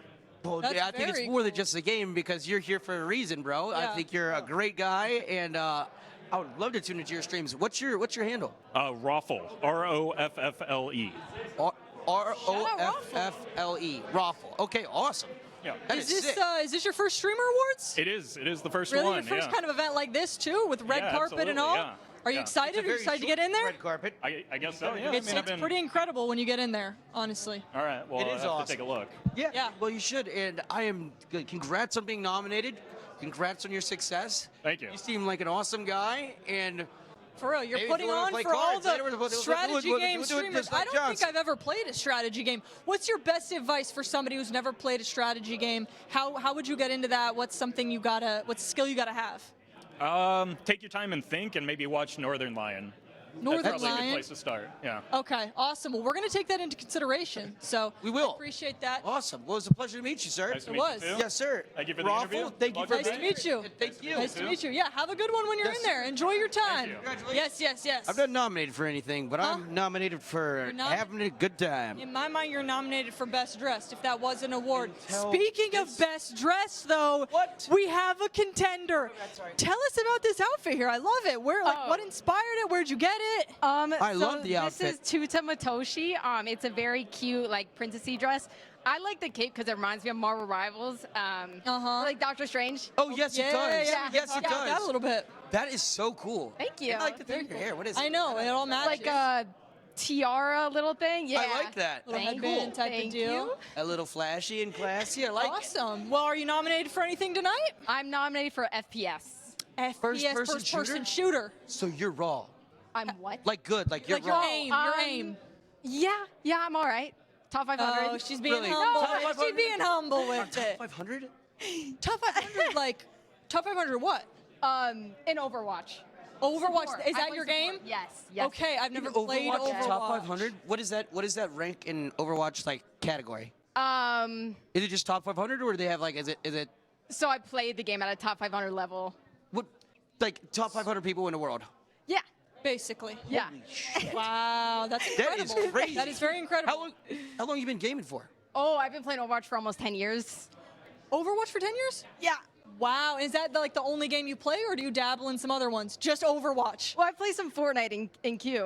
What about I see your Fortnite. Yeah. What about just genuinely curious as Okay. an Overwatch fan? What do you think about Marvel Rivals? Is that Oh. are those your ops or are those you actually like the game or never Well, played it? I have played. I have like 100 hours, but I'm not that great in it. I just like, you know. You like Overwatch over Marvel Rivals? Yes, but please don't hate me. No, I think that's a good choice. I no played Overwatch hating too here. a lot. Okay. There you go. I play a lot off stream. Yeah. Really? Yes, I do. Oh, nice. I do that and just kind of rip a bong and see Okay. what happens. You heard it Well, here. How you feeling? Are you nervous, excited? I mean, you're up for a great category. I'm so nervous. My competition is rough, but I'm just happy to be here. So Yeah, it's an honor just to be nominated. Yeah. Congratulations. Congratulations on being nominated Thank as well. you. You truly deserve it. Top 500 is impressive. Thank Yeah, you. that's really crazy. And you because- came dripped out. I'm not gonna lie. Yeah. This Coolest that we've cool. seen Is this tonight. attached to it? Is this just So over it's the like shoulder? it's tied. It's a That's the tied fit. tape. I And love then that. Yeah. to complete Very the fire. fit, Beautiful. Well, I like your Beautiful outfit. and No big classy. deal. I Yeah, love look it. at us three right here. Hey, you and Sketch are kind of matching here. Are we? I'm liking it. The light blue, kind of a Okay. gender reveal vibe. There it Okay, is. Is it going to be a boy, a girl? Who knows? But yeah. No, I love it. Well, hey, best of luck to you. Enjoy your time when you get I in have there. one question for you guys, though. Okay. Uh-oh. Can we unbutton do the suit king? No, this is Can we supposed do to the be clip buttoned when farm? you're sitting down. Can we do the clip farm? Can we do? Of course. Yes, we can. Yes, Of we course. can. Everybody screen record for edits or something. Okay. Yes. Yeah. Yes. All right. Yeah, do a little rub of the hands, a little The three. face one, you know. Yeah. Lock in on 3, 2, 1. I don't know if that silence is gonna. Wait, The silence is gonna hit. Is there music? They'll speaks put louder than music words. over it, surely. It's like the Titanic scene. Yeah, you surely think they they're not actually gonna just had post on that. there? Just okay. Well, that's Yeah. in fact- Hopefully. Well, I don't know. maybe In not. the Maybe movie not. they I don't know. do. I don't know if Yeah, that's I wasn't true, on the though. Titanic, I don't know. but Yeah. That's yeah, guys, edit that up. What did Shout you out do? to you, and best of luck. I hope Yes. you win. Thank and you, if not, guys. congratulations Thank on you. being nominated. you are awesome, and I'm rooting for you. FPS, and you want to say your name one more time? Aspen. Aspen. Aspen. Love that name. If anything, best fit right here. So. Best fit, 100%. It's fire. 100%. I appreciate it. Thank So you. cool. Yeah, so Thank nice you. talking to you. You nice too. talking to you. Great meeting you Congratulations. guys. I'm a And big have fun in fan. there. Hey, Thank you so much. look at that. Beautiful. We should have thought of something like that. I know. Now I'm like I could have been way more extra. No, we look good. You We think? look good. Look at us. Now I feel like okay. Don't panic. Don't panic. Huh? Now is not the time to panic. Okay, I know. I'm just like, should I do the midway fit change? Would that have been cool? No, you got 2 chains on. I know, but they're It's subtle. literally It's $30. subtle. They weren't like. It doesn't. You don't say the number. You don't Okay. say the number. Oh, my it's bad. all about. Okay, $30,000. It's all about the There it illusion. They is. were 30,000. I need to button the pockets. I illusion know. of- That it's expensive. Yes. Yeah, I bet yours weren't from Temu like mine, basically. Well, this was from a fella. What's his name? I'm trying to remember where I got this from. Where did I get- Nordstrom Rack. Close. It Close, was what's his name? You got the pant accessories. Those bees would be It's, fire. No.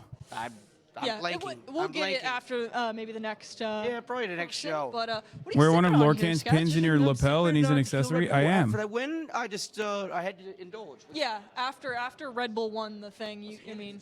Hold one if you'd like. Yeah. Oh, I can hold a drink. Well, I'll go get my drink. Would you be a gentleman? Would you be a gentleman and grab my water for me? Oh, Sketch's mic is awfully warm. Yo.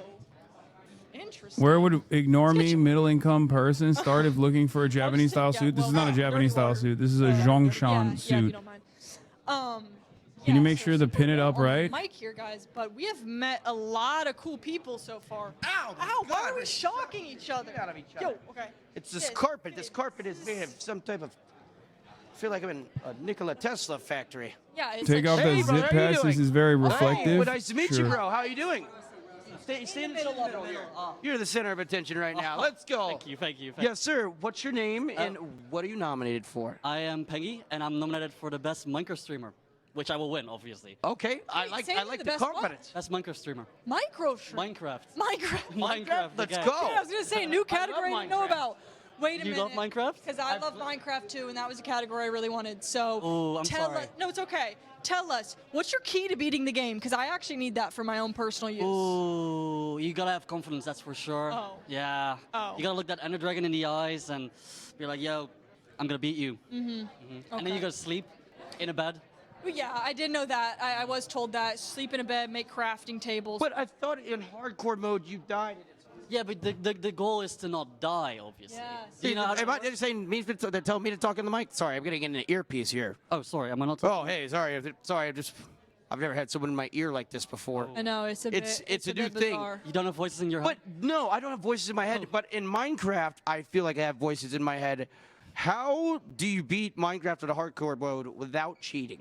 Well, I think because Bro, Austin is not. He's auto ending the call. He's screening so the calls. you couldn't beat Minecraft. I don't know why he's not picking up the call right now. Hello? All right, where are you at, bro? I'm like 5 minutes away. Okay, all right. Are you like 5 minutes away, or are you actually 5 minutes away? I'm actually 5 minutes away. Okay, I'm ready to go. I just had to stop and get a shoe real quick. Okay. Well, Just Christian's shoes attached. all right, I'm ready. He said 10. He like literally as soon as I was hanging up, he said we'll be there in 5 minutes, and then he said 10. Per Trana trip, 5 minutes means 15 if you're already late. Oh, we're late as fuck. Please consider different glasses. I fear they'll fall off, and it's not the most complimentary color. Don't ban me. You don't like these? I can wear the regular aviator ones or just my regular glasses, but I think they're fine. It's a little bit of an accent, you know? I need it. It's the goal with the gray, I think. Maybe it's not that bad. Law, he betted on you being late, making sure he finally gets a gambling win. You have to keep this look, please. I mean, I did buy this, so I am keeping this look. So I'm definitely keeping the look. Do you have a red pin? I mean, I have a Mao pin, but I wanted to put the Gaza pin, the Palestinian inside of the lily that Lorcan gave me. Move the pin to your lapel. Where would I put this pin? Like here? No. The collar? I think you guys are wrong. It has to be here. There's no other place to put it on a suit like this. Don't read chat. Ignore the style advice from chatters. Lol, you're good. It just doesn't have a lapel. So you need more pins like that one Russian general. Not the collar, not right suit for that kind of pin placement. I mean, this is it. This is the fashion panel is going to say the glasses ruined it. Why aren't you at the streamer awards? Because I love being late. I have multiple glasses that I can wear. I have these, which is what I was wearing already, but I feel like it's not like a statement. You know what I mean? Then I have these, which I was, again, they're kind of boring. Wear contacts. Okay, I'll get started on contacts. It's a red carpet, which is why I was wearing the red ones, because it's more of a statement than it is I'm not going to get another pin and put it on my other chest pocket. I think you guys are fucking crazy. Red glasses are dope. Is that a second pin? Ideally red one? No. It's yeah, red glasses are dope. Wear the red glasses, but then get a second pin and put it on the other chest pocket. That looks silly. That looks silly as hell. Finish dispatch, bro. They're trolling you, dog. Are you bringing Kaya? No, I'm not bringing Kaya to the streamer awards. I've never brought Kaya to the streamer awards. I can't bring Kaya to the streamer awards. I've asked in the past. You should wear a monocle. Okay, I'll just look I'll just look with one eye. I'll wear a monocle. Read my previous message. LMFA out. Nipples. Is Squeezy at the awards? No, he's not. I think the red glasses are better. I had a book on the terror symbols, and it had the Easter lily, the Irish tricolor, and the Palestinian keffiyeh. Well, this is almost the trifecta. Go to Ron's stream. Camera. Dude, it was, yeah, he used an iPhone. It was a struggle finding the suit, I'm not going to lie. How do you feel that my most viewed Instagram reel with 80 million views is you running at me full speed when we were playing the chair shit? At first, I really hated it, but then I kind of respect the grind. I wasn't even running towards you, but you somehow made it about you. You might be one of the clippers of all time. I am the clip. Thank you, Zoil. All right, man. Get on out of here, man. Holy shit. Yeah. Okay. Nomination. Find all your pins and wear any medals and deck yourself Zoil out just like messed up my whole Zukov. balance. I feel like Admiral lopsided right now. Zukov. Yeah, what's He's up a with unit. Ron's widow peak is the real He's question. A fucking unit. I'm not even kidding. If he belly flopped on top of me, do you think I would explode? Austin was not 5 minutes away, by the way. Do you think I would explode? Chat, be cool, bro. I feel like she should stop coming up to me, fan, as much. I feel like she should just tell me like over there, because I feel like it's a little awkward. Because then people are like, oh, he doesn't know me. Like, you know what I'm saying? Like, I feel like I just got to go with the flow. You got to hit him with the casual. Oh, This is what's the your name other and what do one. you do? For people who don't know, because you got to. Is this better? You should wear a snappy hat. Fuck no. No, I don't have red accessories. What the fuck? Why would I have red accessories, dude? Shave one eyebrow. Bro, the coat is the problem, not the glasses. Shave your beard and your Gucci. She and Mao don't have beards. Okay, I'm banning this chatter for a day. The more motherfuckers say, yeah, it is the same as like Team America World Police Kim Jong-un puppet. Yes, for the record. Yes, it is. Yes, I know. It's because he also has the North Korea and Dr. Evil also wear the Zhongshan suit. That's what I'm going for. But like, you're hella late. You should head out soon, bro. You think I don't fucking know that? I know I'm late. Chatters. Red one over the gold, by the way. What do you want me to do? I can't do anything. I'm waiting for Austin. Are you streaming the awards or not? No, I'm gonna fucking raid Cutie. Oh, I think Austin is here. All right, I'm raiding Cutie Cinderella and I'm gonna be out. Can't wait for him to say I'm the reason why he's late. Anyway, see you guys on the other side, everybody. Bye-bye. All right, I'm coming.